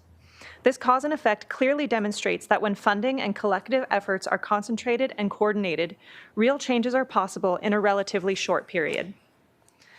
Santa Barbara County has seen meaningful progress in housing outcomes. For these outcomes to continue to trend in a positive direction, it is imperative that we continue to add permanent housing options and supportive services to help people exit the system. Without an exit strategy, no amount of interim beds is going to solve homelessness in the long term. This can only be done through consistent and ongoing creation of permanent housing solutions. Next slide. When examining data trends, the homelessness team closely tracks several demographic groups: veterans, families, youth, and seniors. There has been targeted work to address veteran homelessness. At the top left, you'll see the veteran by name list dropped by nearly 40 individuals between 2024 and 2025. This is due to the veteran-specific case conferencing, strong partnerships with the Veterans Administration and supportive services for veterans' family, and the VA's one-team approach, which emphasizes local leadership and unified coordination across providers to end veteran homelessness. Some groups, however, are showing troubling increases. Family homelessness rose by about 20 households from the 2024 to the 2025 point-in-time count, with most living in their vehicles. A barrier to securing housing for this demographic is the lack of appropriately sized, affordable housing units. Additionally, youth homelessness among 18 to 24-year-olds is on the rise. Early homelessness often predicts chronic homelessness later in life. Youth need strong partnerships with schools and service providers, as well as early access to financial literacy, life skills, and supportive services to prevent housing loss and promote successful housing outcomes in their futures. On the right side of the screen, you will see a rise in older adult homelessness, which is also a national trend. A recent University of Pennsylvania study found late baby boomers, those are individuals born after 1954, are 1.4 times more likely to experience homelessness than the previous generation. This aging population brings unique medical, cognitive, and social needs. CSD is working with the Adult and Aging Network on the county's master plan for aging to support aging in place and prevent housing loss. Finally, on the bottom right, we have a key system level metric, which is the length of time people spend in the homelessness system before reaching permanent housing. This has also increased. This is a good news, bad news metric. While longer stays in permanent housing provide time for support and relationship building, this may also signal a bottleneck in our system. Once a permanent unit is filled, it's no longer available for another person to move into. Expanding attainable permanent housing remains essential to ensure exits from homelessness. I'll now turn it to Catherine Soto Vasquez to discuss our efforts in encampment response. Good afternoon, Chair Capps and members of the board. My name is Catherine Soto Vasquez, and I'm the Encampment Response Manager. The approved encampment resolution strategy underscores the importance of responding to issues of homelessness with compassion and care, and gave us a framework to resolve encampments in a formalized and collaborative approach. But a response protocol can only be effective when supported by a system of care with adequate shelter, housing, and services. In the last 3 years, we have invested over $26 million in encampment response, which has given us the opportunity to secure dedicated funds for sanitation services and debris removal, increased outreach and engagement teams. We've created over 200 new interim housing beds, and the development of new permanent housing units, such as Buena Tierra in Goleta and Veracruz Village in Santa Barbara. Next slide. The cumulative efforts amongst counties, cities, Caltrans, and railroad partners has led to the resolution of 1,110 encampments, leading to the sheltering and housing of 464 people. In the third and final year alone, the teams have supported the placement of 175 individuals. These efforts and their results were directly funded by ARPA state local fiscal recovery funds and California encampment resolution funding. Next slide. This slide gives us an updated review of the most recent hard work by our partnering agencies. As a reminder, Santa Barbara County has received 3 awards through the statewide competitive encampment resolution funding process, totaling nearly $17 million. Guided by local partners and data analysis, our current efforts include dedicated teams targeting waterways and people residing in their vehicles. Next slide. The encampment resolution protocol and strategy is intended to be a part of the county's larger plan to end homelessness. The interjurisdictional partnerships, targeted outreach efforts, innovative shelter solutions, job training, and permanent housing successes you see on the screen are the results of the concerted person-centered approach, While this approach and these investments are proving to be effective, the surge in pandemic funding that allowed for collaboration and creativity will no longer be the case.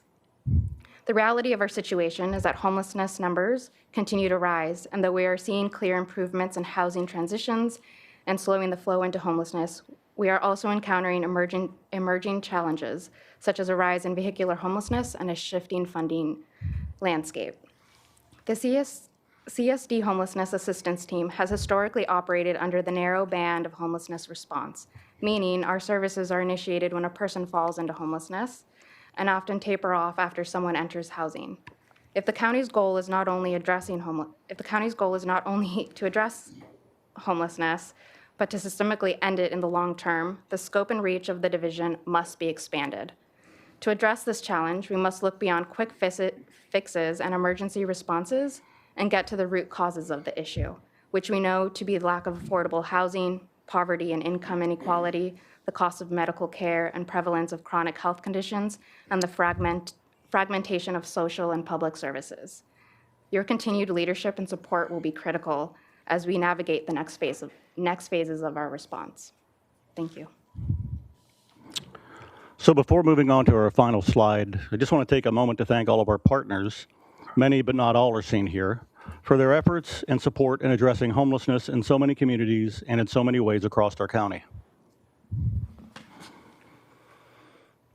So the question many now have is, because the large one-time federal and state funding is drying up, with no comparable replacement in sight, what will we do to continue the projects we initiated over the past few years? To be sure, all of those large funding packages certainly planted the seeds for the growth of a system that we now recognize Recognize housed nearly 1,400 people experiencing homelessness this past year and the year before that. And this is a system that will surely remain effective in the next 2 or 3 years, but how will we move forward after that? This is certainly a concerning issue. Cities and counties generally operate on budgets that can be forecast with a certain degree of certainty a few years into the future. But how do we do this for an issue to which no level of government has been willing to commit funding for more than a year at a time? Well, the answer is one, we do not believe that the large capital investments we have made into interim shelter needs to continue. And we have saved reserves from the past years to keep those projects moving forward for their projected 5-year operational span.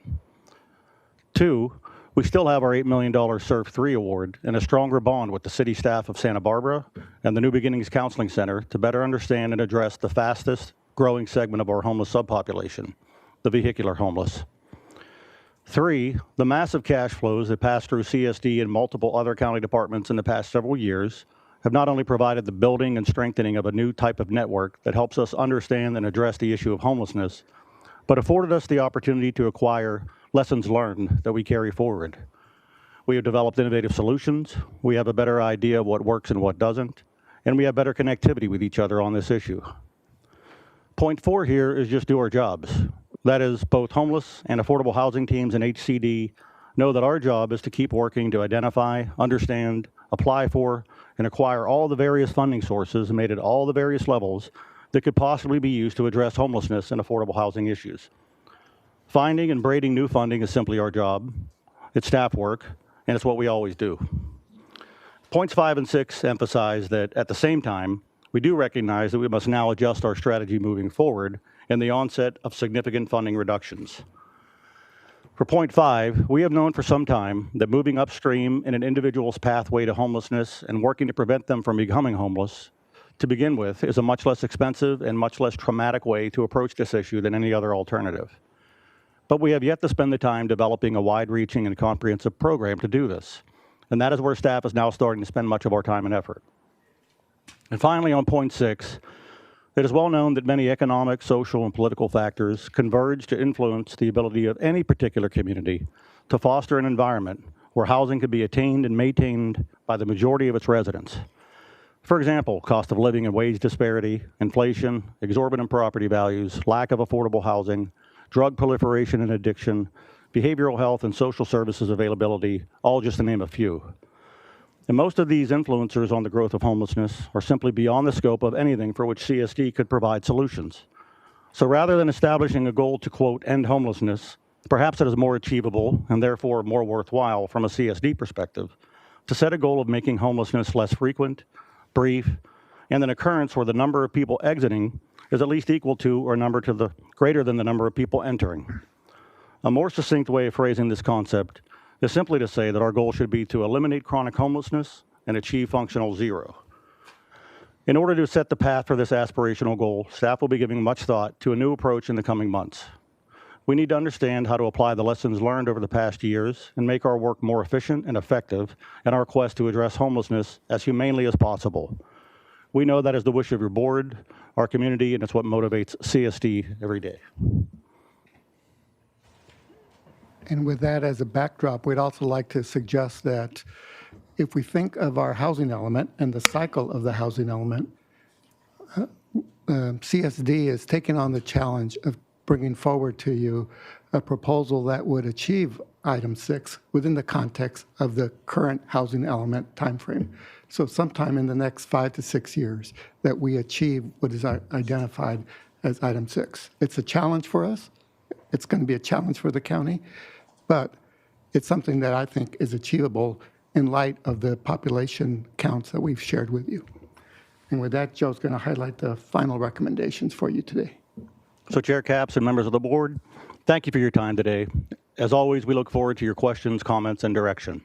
And on the screen here are the recommended actions for today.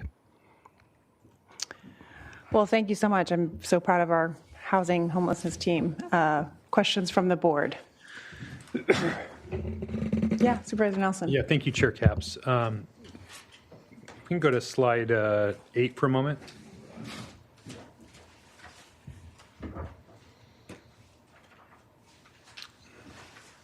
You know, this is one that shows that significant drop in unsheltered, about 20% countywide, which is a pretty big number. I think what's lost in this, though, is that, the totality of the work that we did is, this is missing of about, I think in 2024, about 100 and maybe 180 unsheltered that lived in the Santa Maria riverbed, which is now functionally zero in 2025. I mean, I know there's a few here and there that's really exists in San Luis Obispo County and not in Santa Barbara County. So, it's not going to make it into this presentation, but I think your actually unsheltered went down by about 60% if you actually, reflect those numbers in there. So that's a huge win that's not really showing up in these numbers. I'm glad to see it trending downward, even outside the riverbed, but there was a huge win there. And again, I want to thank CSD and the county and my colleagues for their commitment to really working on that problem. And, that's obviously a big part of that number. So I think that's a big success. I know,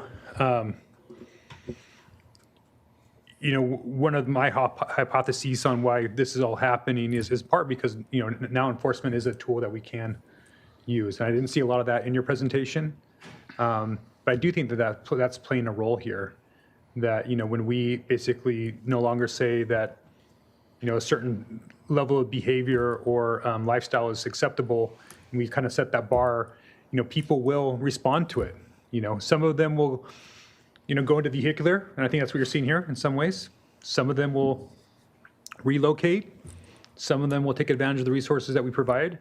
It's kind of a mixed bag, but it's really important that we set those levels, and I think that's ultimately what we're going to need to do with vehicular homelessness as well. I think that is, again, not as bad as living outdoors, but it's still not a preferred way of for society to be in.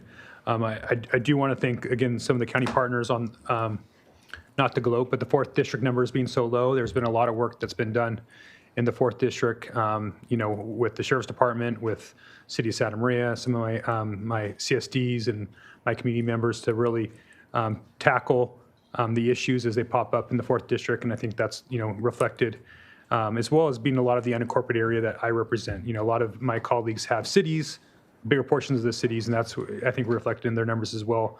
But again, I'm happy to see the numbers in the 4th District actually go down 24 to 25. I think that's really a tribute to a lot of good things moving forward, as well as that's not even counting the riverbed issue. Something, and one last comment was, the UCSB economic forecast, one of the part of that conversation was that, it may not be reasonable for people to be living in Santa Barbara County. I know we want to house everybody that's here, everybody that's homeless, but it may not be reasonable. And at some point, we may be able to do more affordable housing, but we're not going to be able to house everybody. And I think we have to have that honest conversation about that. Even if you grew up here, you don't necessarily have a right to stay here. There are places throughout this country, throughout the state, that are more affordable. I know a lot of people want to stay closer to home or where the weather's nice or for a lot of other reasons. But, this is a big country and a big state, and there are other options for people who can't necessarily afford there. And even if we drop the price of rents by 20% in this county, it's still unaffordable, right? If we did it by 40%, still unaffordable. And I think we need to make sure that we're kind of keeping a reality check on that as well, that, we can't build our way out of this. We can do more and we can do better. But at the same time, I don't want us to be Pollyanna that was somehow that we're just going to solve this problem from a county governance point of view. Human behavior needs to, people need to act in their own self-interest at some point and find a place, just like people did a long time ago when they headed west, for other opportunities. This may not be the opportunity for everybody here in Santa Barbara County. And I know that's a little uncomfortable, but I do think it's an important part of the conversation and part of the reality as we look at these numbers. Thank you, Supervisor Nelson. Questions? Supervisor Hartman? Yes, several. The first is the rise in shelter beds by 61% from 2022. Is that partly an artifact of COVID? That is, we didn't have so many people in shelters because of COVID, and now they're back?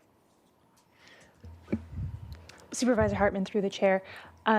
It's the addition of shelter beds. So we had the Santa Barbara Street Village, which added 34 shelter beds, Hope Village, which added quite a few shelter beds, as well as La Posada. Okay. And so we added those, we had the ability to add those additional shelter beds. Okay. And also do a lot of outreach specifically in the areas to be served by those beds. And second question, you said you have, that we have about 1%. Do we have a comparison with other counties? I was just curious.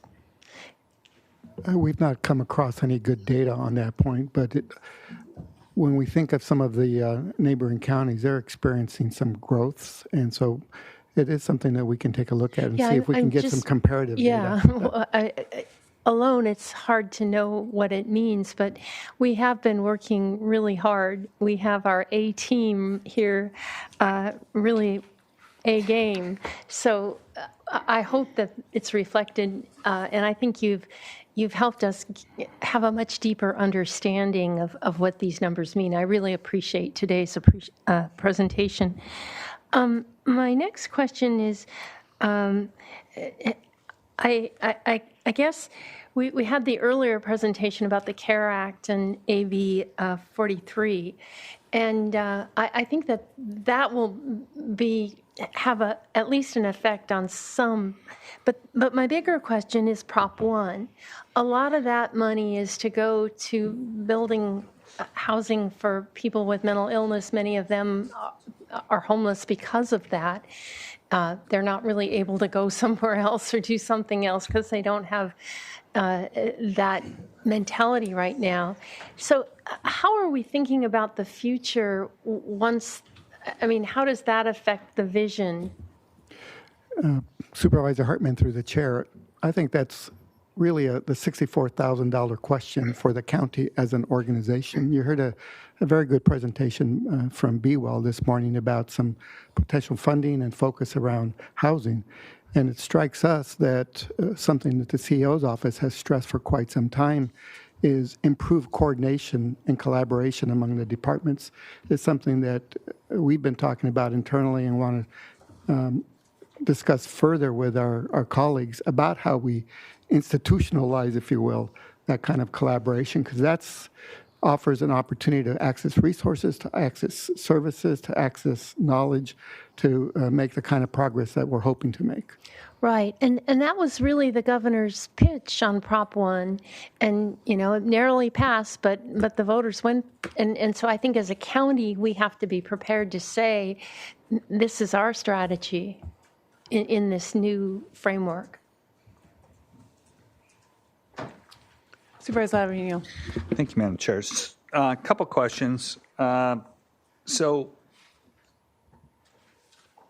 I know we aren't the operator of Hope Village, but how are we communicating with Good Sam? What kind of feedback are we getting? Kind of how would you rate its success at this point? For Hope Village in particular? Yeah.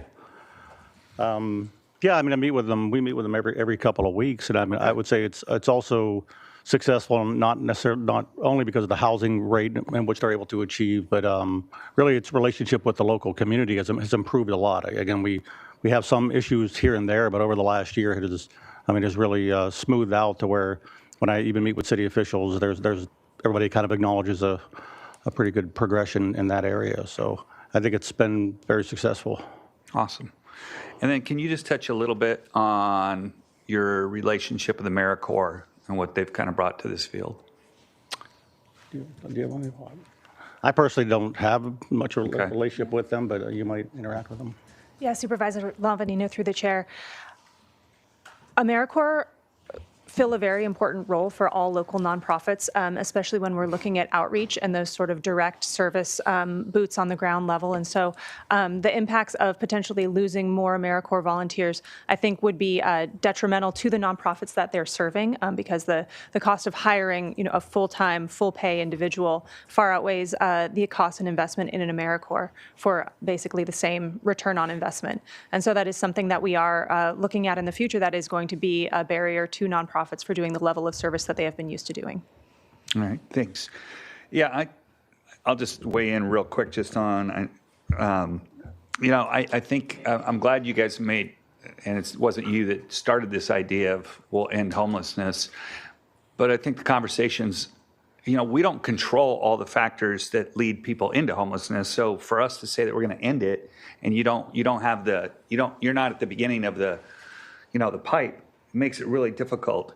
I think honestly, what we should be judged on is how many people are living outdoors, because that is on us. That is on enforcement. That is on having opportunities for people to go to other places. So, people are going to continue as the economy and whatever happens in this country. There are going to be people that, when we say they're one paycheck away, here the problem is you can't get back into housing anywhere. So it's I wouldn't be able to afford to get into some apartments. It's ridiculous. So. I think by any measure, the work that you did on moving people from encampments is just amazing, and that's how I kind of judge what you're doing. I think we've proved out the idea that even the most resistant homeless person, that if you provide them with a door and a room and a locked door in a non-congregate setting, that's going to even move some of the most resistant folks off of the street. And lastly, I just want to say thank you that I think we have over 15,000 veterans in Santa Barbara County. And the fact that we're down to 50, that is basically functional zero at this point. It's not for those 50 individuals, but I'm sure that we have contacted those 50. We've talked to those 50. I've seen those 50. And some of them, it's just not going to work. So when I point to successes in the county over the last few years, to me, your work on homelessness and moving people out of encampments and getting them into shelter, whether that's, a shelter or a congregate living or non-congregate, is just amazing. And unfortunately, not everybody in the community feels the same way, but that's because, they're just not paying attention. So I still get phone calls about certain things, but encampments aren't one of them, because if you can drive around here now all over Santa Maria, and it's difficult to actually find, an organized encampment. So great work. Supervisor Lavanino, through the chair, another observation I'd shared with you is one of the slides indicated that about 86% of the homeless are in municipalities, and 14 are within the areas that the county is directly responsible for, underscoring really the importance of the county and the cities working hand in glove to tackle this issue. It's not something that's unique to one institution over another. It's really the collaboration and the cooperation that we're seeing, as Supervisor Nelson mentioned, with Santa Maria, as we're seeing hopefully with Lompoc and other communities, to make some progress in that respect. Correct. And I got to give a lot of credit to just the personality of Joe, honestly, that moving people and coming together and not worrying about who's right or who's wrong or pointing the finger. It's like, let's just get it done, right? And just kind of plowing through a lot of those landmines that have been set up before and just working through all those things. So good job. Thank you. Supervisor Lee. So I have a question about the point and count, the procedure and how you get the surveys. Can you run through that really fast? Supervisor Lee, through the chair, in 2019, we developed a strategy with the help of a company called ASR, so we could replicate our methodology year to year. And so we've been using more or less the same strategy year over year. And so we recruit about 400 volunteers countywide. The point in time count must take place a single day during the last 10 days of January per direction from the Department of Housing and Urban Development. So we select a day during the last 10 days in January, mobilize volunteers, about 400, to go out and actually count people who are experiencing homelessness outside or in their vehicles. Yeah. Each volunteer receives a training, and then they use an app called Counting Us by a company called SimTech. And when they come across an individual who's able or willing to talk to them, they use the app to walk through a series of questions, some of them required by the HUD and some of them that we have added in there just for a little more information that we're trying to collect. Once we gather all that information, we extrapolate that data across all of the individuals that were observed. So some of them we're able to speak to, some of them we just count. And so that's how we come across those demographic numbers that you saw earlier that did not come from HMIS. Okay. And how do you select that time that you ask these people these questions? It's really early in the morning.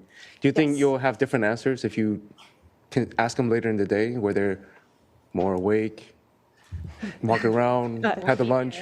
Supervisor Lee, through the chair, potentially we would receive different answers, but the reason we do it so early in the morning is because we can count on people being more or less sedentary during that time. They're not up moving around, and so it helps us not count people multiple times if they're moving between different census tracts and different volunteers are encountering them.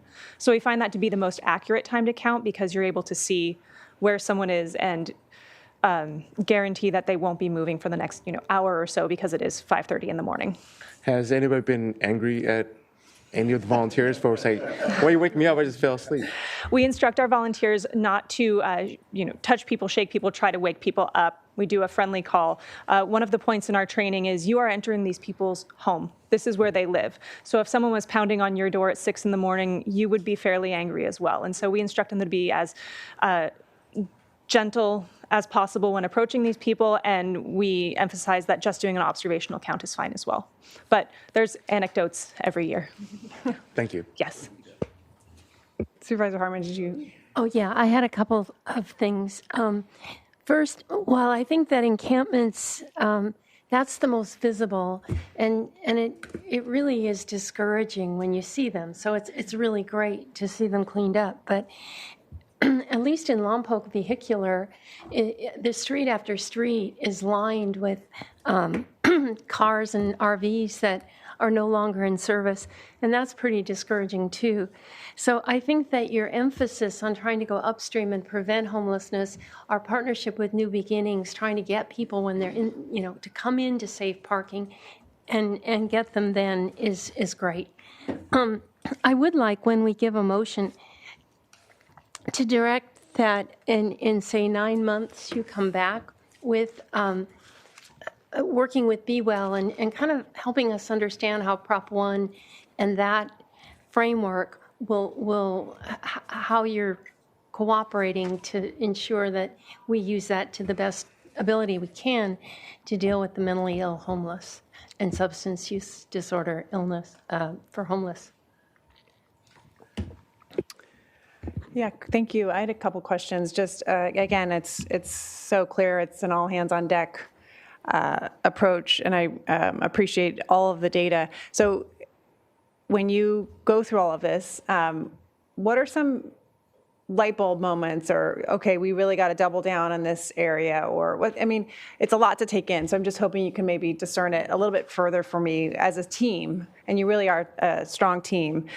What do you say? Okay, well, we're going to really focus our efforts in this area, or we've learned, okay, this is, what are some strong takeaways? Well, I think last year when we created a presentation for the board, and we had the same slide with the 2 lines, for permanent housing exits as well as newly homeless.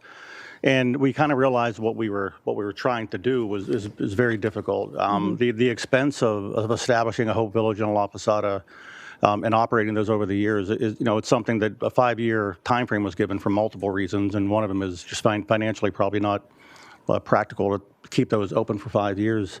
Sure. So we started realizing as we were looking at the amount of money that here we are trying to catch folks as they fall into homelessness and try to rehabilitate them and get them back into housing that may not even exist, that we had to shift our focus a little bit, and it happened this year. So last year we saw the slide with the 2 lines, and we realized trying to get them closer together is just, that's really a goal. It's a way of simplifying and really distilling down what we're doing. But then this year we kind of took another step and said, even beyond that, this idea of defining for our community a functional zero, because functional zero it does simply mean that just as many people are leaving homelessness as entering into it, and on top of that, no one person is remaining homelessness for very long. So, how are we going to define that for our community? There's we have to pick a number that it might be. There's 1,000 individuals that we're accepting as homeless at any given moment, but none of those 1,000 are remaining homeless for more than 90 days. Those are the kind of things that we think that's a reasonable goal that we can get to, based on the reasons that I don't know if it was Supervisor Nelson or Lavigno mentioned, that there are just factors we can't control. Sure. So we set goals that are reasonable. And looking at the data, that's just the sort of thing in the discussion with each other that was a light bulb moment for us. And That's why we proposed we want to come back with a new approach and some new goals. And apparently 9 months, according to. Okay. I have two more questions, unless you were going to answer as well. No. Okay. Yeah, so just the rise in youth homelessness, talk about that a little bit more, please, and what some strategies you might be leaning on. We've had some, Chair Capps, we've had some conversations with Be Well, and one of the areas that Be Well would like us to dive a little bit deeper is into housing for transitional age youth. Mm-hmm. That's a segment of the population that really does need some assistance. And we had recently a conversation with a Dignity Moves representative who said, to the extent that they can embark on another project, that would be their focus next time around. That is a population that needs some attention. Just as we're dealing with families through that Home Key Plus application that you authorized be submitted, we think that the youth are our next segment that needs attention. Yeah. Supervisor Capps, I was just going to mention that we're working to strengthen our partnership with Santa Barbara Unified as well as the school districts in North County to really target these youth, transitional age youth 18 to 24. We don't serve them before they turn 18. Just because of funding restrictions. And so how can we target those individuals before they turn 18 for homelessness services? That's an area that we're continuing to explore as well. Okay. And Chair Capps, I just one more thing on that too, is we had, it was about 2 years ago, we applied for the YHDP, the Youth Homelessness Demonstration Program with HUD, which is, it was a large source of grant funding that a lot of COCs didn't apply for. And I think actually Jet applied for that successfully a few years ago and got $5 million for that. And when we got that funding, I think what we learned was that homelessness, structures have been around for a while, congregate shelters, now we have non-congregate shelters and methodologies, but there wasn't anything, there's no real structure for the youth that we have in place. So the funding that HUD was giving us through YHDP, we just learned of the massive inertia there was in the system towards reaching out and achieving, processes to help youth homelessness. And part of one of the things we're working with our YAB, which I love that acronym, the Youth Action Board. They are a bunch of young people who understand it, and they wanted developing like an app, like almost like a 2-on-1 app for youth to sort of anonymously go in and find resources. Those are the ways we're approaching that with organizations that Jet mentioned and Fighting Back Santa Maria Valley and who's the Channel Islands. Yeah, Channel Islands. So great. So yeah, my last question is just I want to echo what my colleagues have talked about, that the success that we've had in terms of encampment strategies and moving folks into actual shelter. And so I was somewhat heartened when I saw the rise in vehicle homelessness, even though that's you never want to rise, but of all places, because I attended a presentation by New Beginnings a while back, which of course helps with, amongst other things, do safe parking, and just learned really too that those who live in their cars are by and large more likely to be much more of a short-term solution, right? That rent's too high, you got evicted. That's a short-term solution that you then do, hopefully get back on your feet. So is that an accurate, is my memory accurate from learning that lesson, that again, these are folks that sometimes also suffer less mental illness and are homeless less, a shorter length of period? Chair Capps, that's correct. People who enter their vehicles were housed more recently than people that you typically see living outside. This is a segment of the population that we don't quite yet understand. They're not what you consider the traditionally unhoused individuals. These are people that are working with us every day and blending into day-to-day society and not actually working, and just aren't able to afford housing in the area. And so this is an area that we're, or a population that we're really looking forward to getting to understand better and figuring out how we can help them move out of their vehicles or possibly stay out of their vehicles in the first place. And do we have enough places? I know that's come up many times, but with parking, are we also still making efforts to secure more parking spots?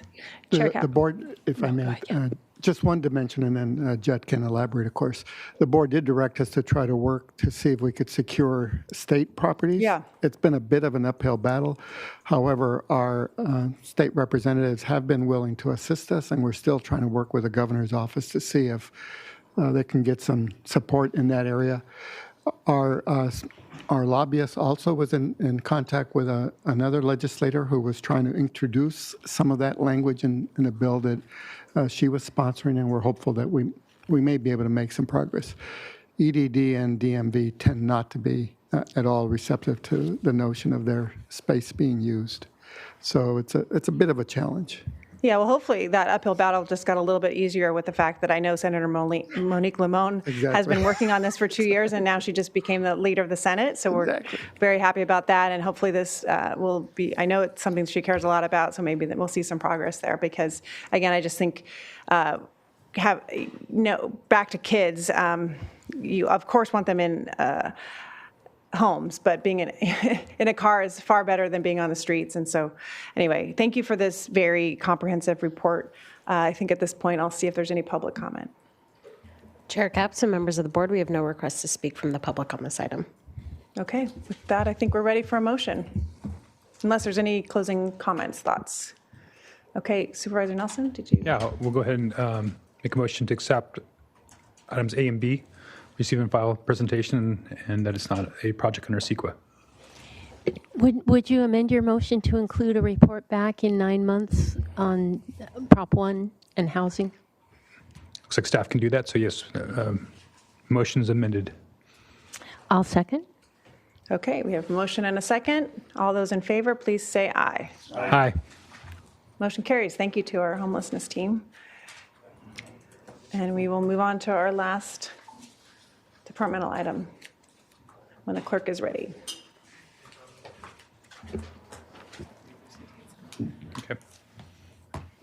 Chair Capps and members of the board, departmental item number 6 is from the Human Resources Department. It is a hearing to consider recommendations regarding implementation of Assembly Bill 2561, local public employees, vacant positions.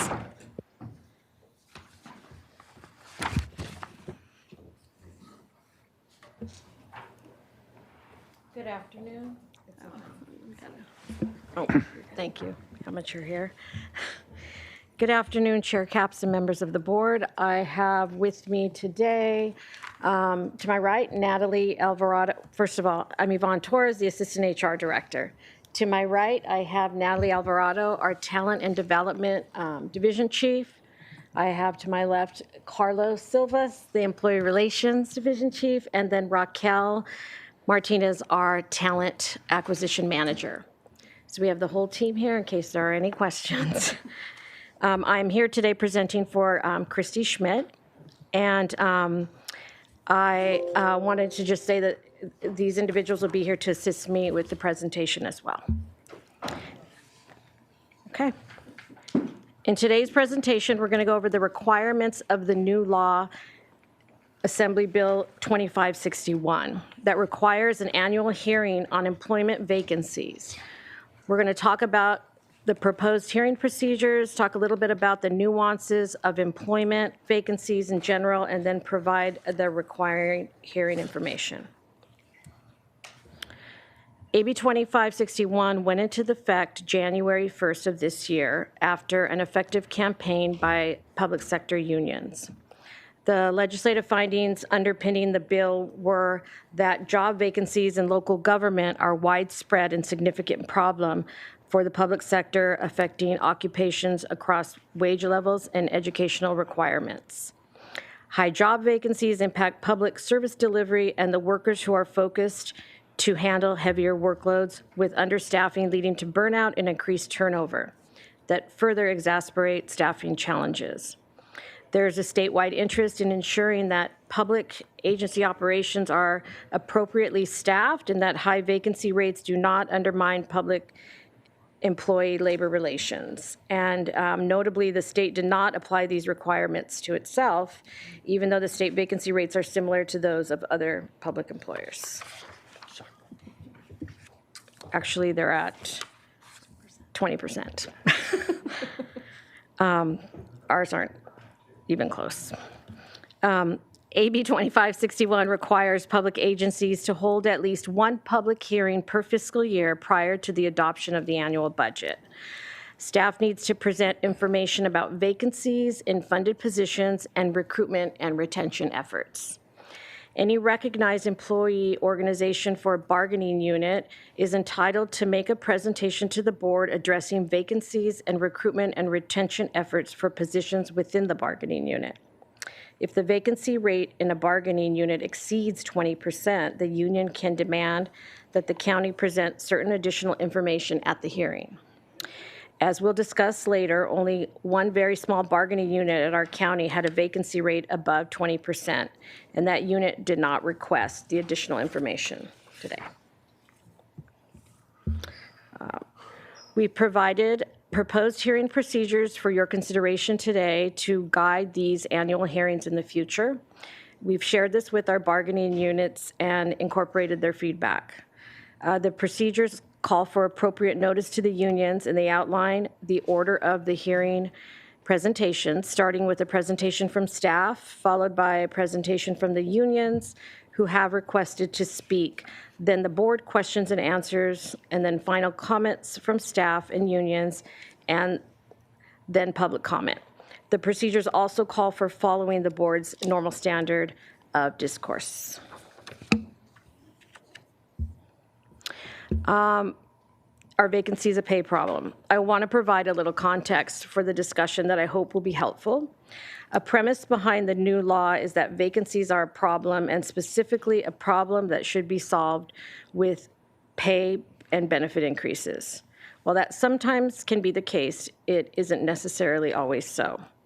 For some, turnover is normal and expected, for example, due to family and life change situations, promotional opportunities, retirements, performance issues. This results in vacancies. New proposed positions are also tracked as vacant, but that's not a problem. Vacancies are so foreseeable that most of our departments actually build vacancy assumptions into their budgets. In addition, vacancies are frequently used as a management tool during the year to balance budgets and address unanticipated priorities. And for example, we have a situation in social services with vacancies, but they're addressing funding issues. For our operations with a cohort of academy training structure, we may carry vacancies on the books until the next cohort academy begins. And this is true with sheriff, fire, Department of Social Services, and the auditor's office. They all hire in cohorts. And factors other than pay that can create recruitment challenges include the overall tight labor market that all employees are facing, educational shortages in certain professions, such as civil engineers. Changes in public sentiment towards the profession also have played a role. For example, law enforcement and public health professionals post-COVID.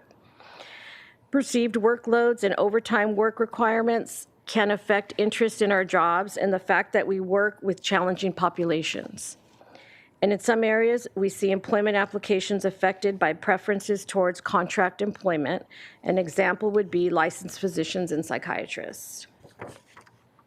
Now I'd like to turn over the presentation to Natalie Alvarado, who will go over the data. All right. Thank you, Yvonne. So Chair Capps and members of the board, as part of our efforts to meet Assembly Bill 2561 obligations, we're going to now start the public hearing. The agenda today will be the first part that's covered by myself. I'll be going over countywide information for calendar year 2024. So I'll be discussing our workforce information, vacancy information, recruitments, retention, and then we'll talk a little bit about some of the hiring issues and challenges that we've noted. We'll then turn it over to any unions that requested to speak today and give them some opportunity to speak, and then open it up for questions. So we wanted to start with a quick snapshot of our overall workforce. At the County of Santa Barbara at the end of calendar year 2024, so we were looking at December 31st, 2024 numbers, we had 4,875 full-time equivalent budgeted positions. This number does take into account positions for all 23 departments. That includes SB-CERS. It also takes into account positions that we added throughout the calendar year outside of the annual budgeting cycle that typically occurs in June and July. So we've done work to reconcile our data so that it only includes funded budgeted positions. Our workforce provides many services to the public, as you all are aware. Some of those are administrative and civic services, such as managing vital records, elections, internal operations. We also have departments that provide public safety and legal services through law enforcement, probation, justice and rehabilitation processes. We have housing and community services. You just heard a presentation from them. And then we also have health and human services. We wanted to start with an overview of our recruitment lifecycle. Many of our funded positions are civil service positions, and so we follow a merit-based hiring process that aligns with our civil service rules. Vacancies at the county are created for a variety of reasons. So when a position becomes available, it's not just because someone left the county. It might be because there was internal movement, such as promotions, transfers, demotions. It could be that we had someone retire, or that we have added a new position because a department received funding through a grant or other means. So once the position becomes available and we've gone through the requisition process, County HR begins the hiring process by looking if we have an existing eligible list of candidates that we can provide to the department so that they can start interviewing. If we don't, a recruiter will start working with the hiring manager to post the job. And then we really start the merit-based process where we will start screening applications for minimum qualifications and seeing who passes that, and then taking them through a testing process, seeing who passes that, and then placing them on a list. And once that list has been established, we'll give the top 10 names to departments to consider for interviews. And then really the department takes over the hiring process at that point.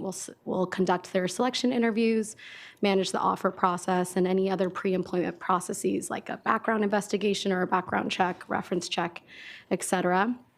And then finally, we get to start a new hire. So you can say it's not a quick process for us to get people through our civil service process, but that's the way that we will typically follow to fill vacancies. So part of the bill requires that we discuss our vacancy information. This is a high-level snapshot, month to month, of what vacancies looked like at the county in 2024. This chart outlines what the vacancy information was at the end of the month. So you're seeing numbers for the end of January, February, March, et cetera. As I mentioned earlier, vacancies are created for a variety of reasons. That can be internal movement, new positions being added, employees leaving the county, et cetera. Vacancies are filled through the process I just kind of outlined, and then we calculated the percentage of vacancies by taking what were the remaining vacancies at the end of the month and dividing it by the total funded FTE at the end of that month. Our average vacancy rate across the year for the entire county was 12.5%, with our highest being 14% in the month of March and our lowest being 11.2% in the month of November. Just for some context, other counties such as San Diego had an average of 12% in 2022. LA County had 14.8% in 2022. Santa Clara County had 16% in 2022, and then San Francisco City and County had 13.7% in 2023. So we're pretty much sitting at about average with a lot of our peer counties as well, and significantly lower than the state. All right. So how did we fill those vacancies? We filled them through the recruitment process I outlined. In calendar year 2024, the county ran over 450 recruitments to fill our vacancies. We run different types of recruitments. Continuous recruitments are typically run for hard-to-fill positions where we know that the position will be open for a longer period of time because our qualified candidate pool is significantly lower and harder to find and attract to the county. So we filled 271 vacancies through that. New external recruitments are recruitments that are open to the public. They're welcome to apply, but they're also open to our current county employees. So we do see some promotional and internal movement that happens through new external recruitments, and we filled 563 vacancies through that. New internal-only recruitments are recruitments that are promotional opportunities typically and are just open to current county employees to apply to, and that was 131. So in the calendar year 2024, we filled 965 vacancies and had a total of 18,666 applications. That's 2,000 more applications than we had the previous year. So you're seeing a significant increase in our applicant pool.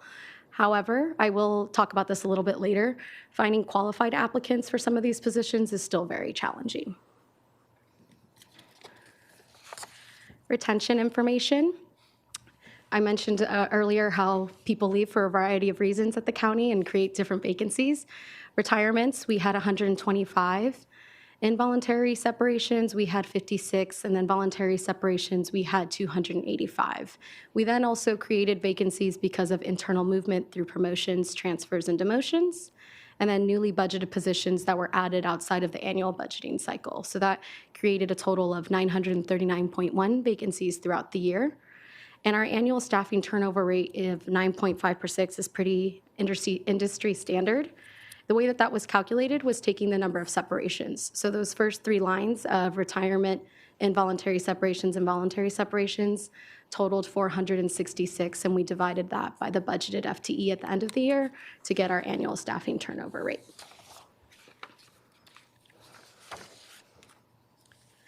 So one of the big portions of Assembly Bill 2561 is providing vacancy information by represented bargaining units. As of December 31st, 2024, the vacancy rate for each bargaining group was under 20%, with the exception of that first bargaining unit, which is bargaining unit 10, physicians and psychiatrists, non-supervisory. This had a vacancy rate of 27.9%. All unions were notified if they had any bargaining units with a 20% or higher vacancy rate and of their right to request additional information at the public hearing on their specific bargaining units. At this time, County HR did not receive a request for additional information to be provided on bargaining unit 10. And we have our additional represented bargaining units listed up here. None of them have over 20% vacancy rate. And then we have a group of employment positions that are unrepresented, be that managers, supervisors, department heads, et cetera. They've all been grouped together as they have no union representation, and you can see that the vacancy rate for this group is 10.6%. So the statute does require us to identify any necessary changes to policies, procedures, and recruitment activities that may lead to obstacles in the hiring process. We identified the following obstacles. The first being the cost of living and housing in Santa Barbara. I know that was just presented by our presentation right before this, but that is a reality that it is challenging and expensive to live in the county of Santa Barbara. And so that is something that potential applicants and candidates consider when accepting jobs and being able to move and afford to live in the area. Additionally, I outlined our process for civil service recruiting. I'm sure you saw that it was a time-consuming and at times difficult process to get through. And so that can be challenging for us when we are trying to compete with private sector hiring that doesn't require all of the testing that we do. And then while we've taken steps to continue broadening our outreach and marketing through different recruiting and marketing platforms such as social media, LinkedIn, et cetera, we still have challenges in finding qualified applicants, particularly for some of our hard-to-fill positions. Another challenge is that many of our classification specifications are outdated or haven't been revised in many years. And then lastly, our health benefits and the cost to add families or children to plans has been cited as a reason for declining job offers or leaving the county. This board, though, and the county have made significant strides to address this by increasing county contributions to Employee Plus One and Employee Plus Family sponsored plans. We believe that with the 2025 increases going into effect, we'll be in a strong spot to support our employees having rich health benefits and being able to add their children and families onto the plans. So while the statute only required that we identify the challenges that lead to obstacles in the hiring process, we did want to take some time to share what County HR has already been doing to address those challenges. And a lot of the things I'm about to cover are things that we were already working on even prior to this legislation going into effect. So a couple years ago, when we noted that the challenges with filling the custody deputy position was becoming a larger issue, we created the employee referral program. We recognize having 4,800 plus employees are probably one of our greatest recruitment tools that we can use because they can help support us in identifying friends, family, and community members who would be strong additions to the county. So we will be looking to expand the employee referral program to other hard-to-fill positions and just encouraging our employees to continue referring strong candidates to the county. And while we work closely with hiring managers, we are going to be more intentional in encouraging hiring managers and departments to consider how do we look at profession-specific marketing strategies. Are there other professional associations or boards or conferences or other opportunities that we can market and advertise positions and find qualified candidates that would be searching for jobs?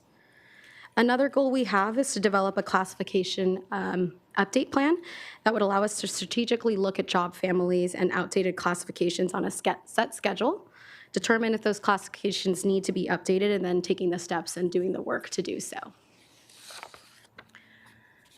We initially took some larger civil service rules for updates and revisions a couple years ago to the board, and you all passed those.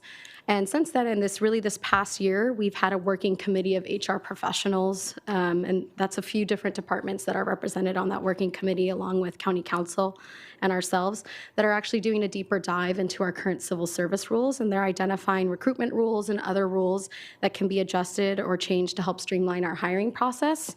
Our goal is to bring forth those suggested changes to the board this next fiscal year.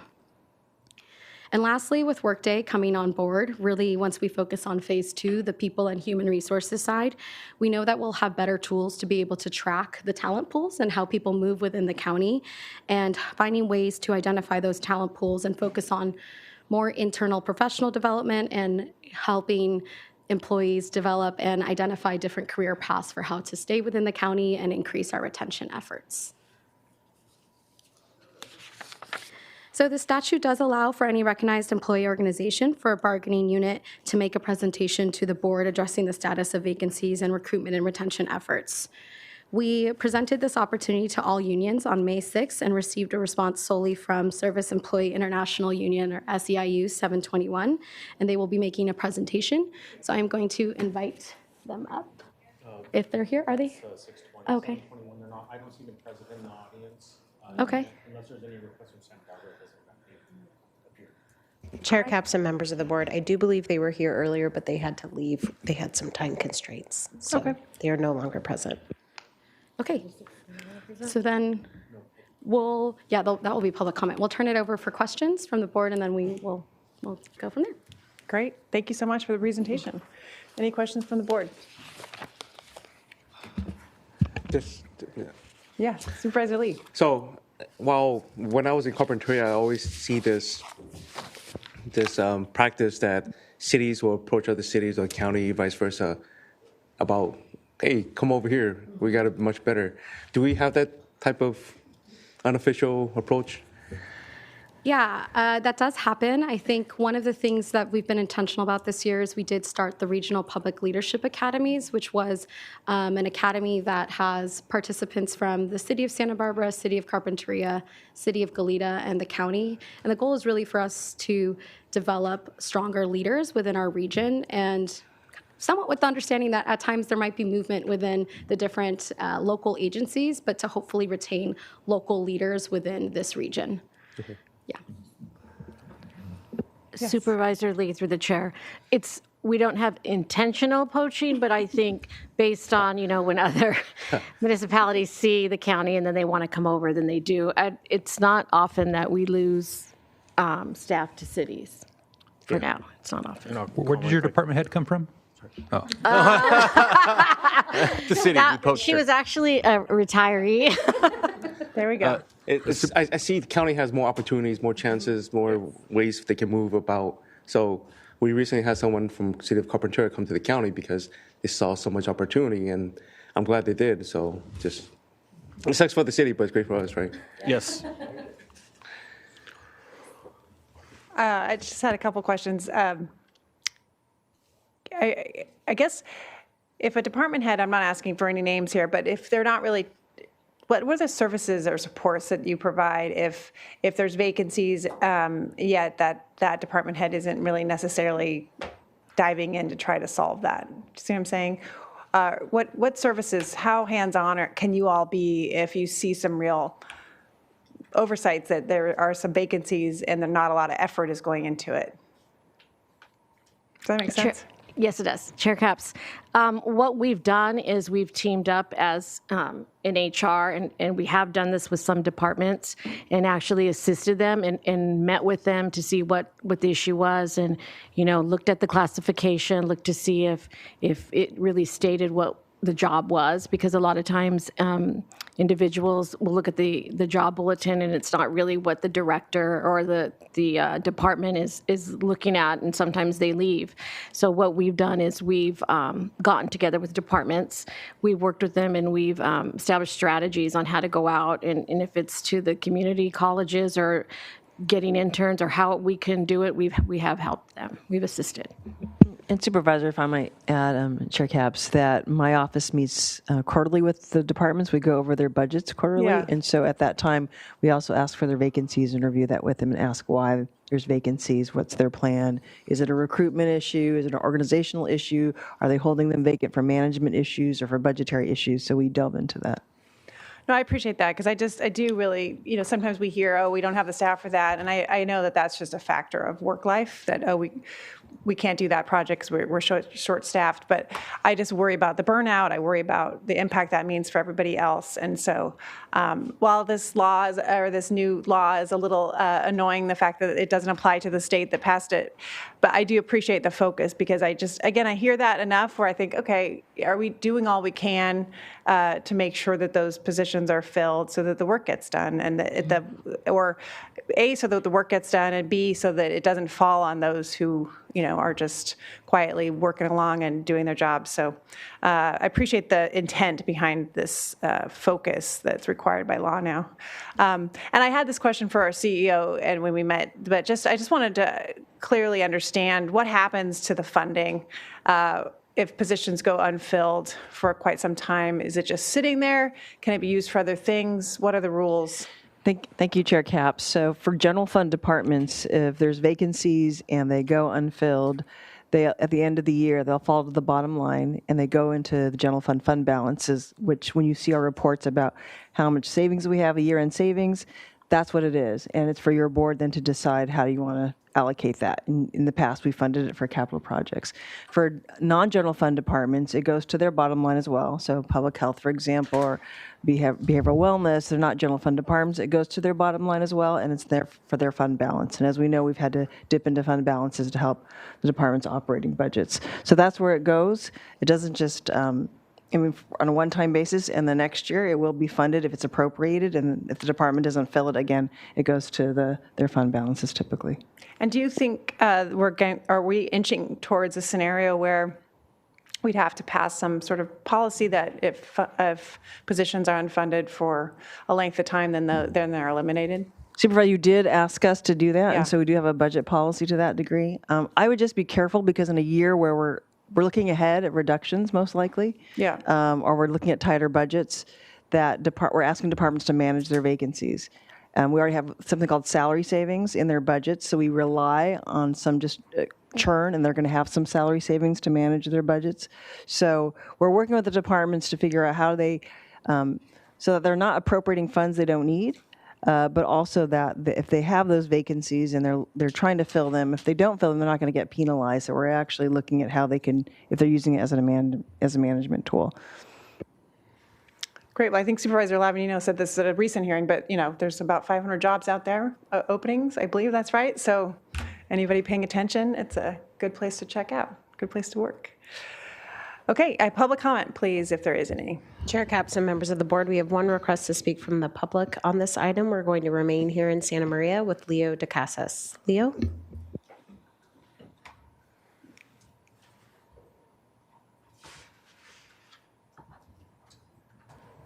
Good afternoon, County Board of Supervisors, to the chair. My name is Leo DeCasas. I'm currently a field representative with SEIU Local 620, representing over 2,000 employees here at the County of Santa Barbara. First, we want to thank the county for implementing these public hearing procedures on vacancies, recruitment, retention, in accordance with this law.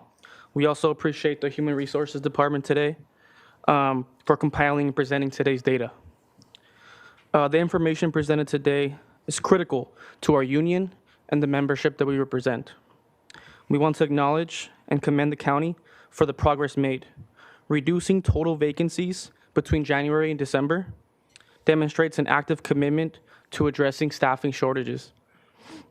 Furthermore, the county's willingness to engage in fair contract negotiations and ensure wages remain competitive especially in the face of inflation, shows a clear investment in this workforce. At the same time, we must acknowledge that much more work remains to be done. Low pay and inequity in certain classifications will lead to higher turnover and difficulty recruiting employees. For example, the social services case aid classification starts at just $24 an hour.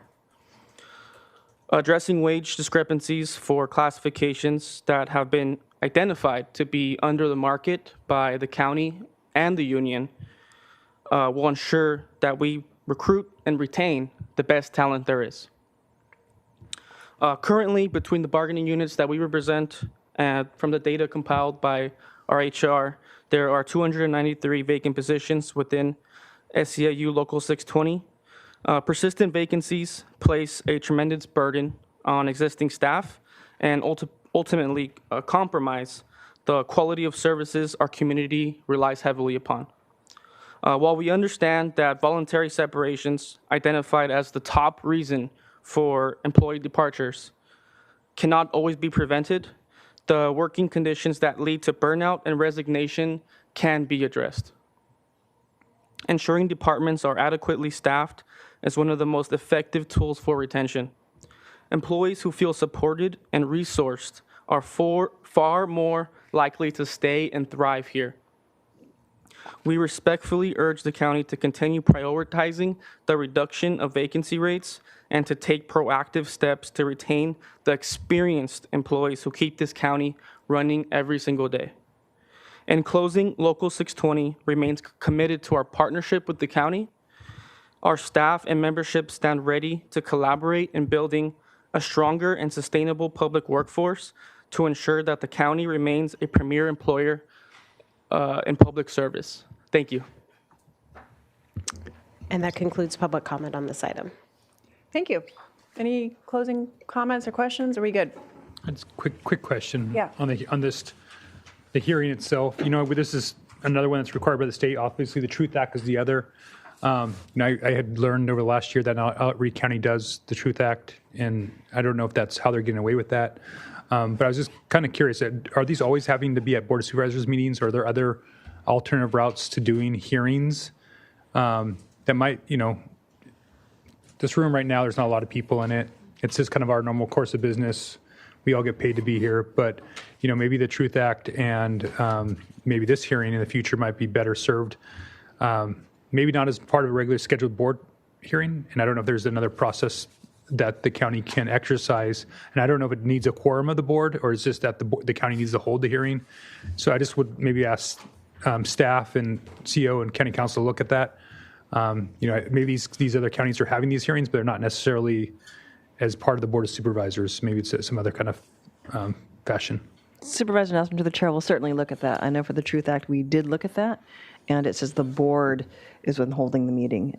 And it is, it's a meeting that the board is holding. You're inviting the sheriff to participate because the sheriff has the information. But that's a good idea just to look as a second take on a lot of these required mandates from the state. Thank you. Okay. Thanks so much. Thank you to the Human Resources Department. I'll go ahead and make the motion of Yes. A through C. Second. All those in favor, please say aye. Aye. Aye. Motion carries. All right. With that, we are adjourned to Tuesday, 17th, our budget hearings in Santa Barbara. Thanks.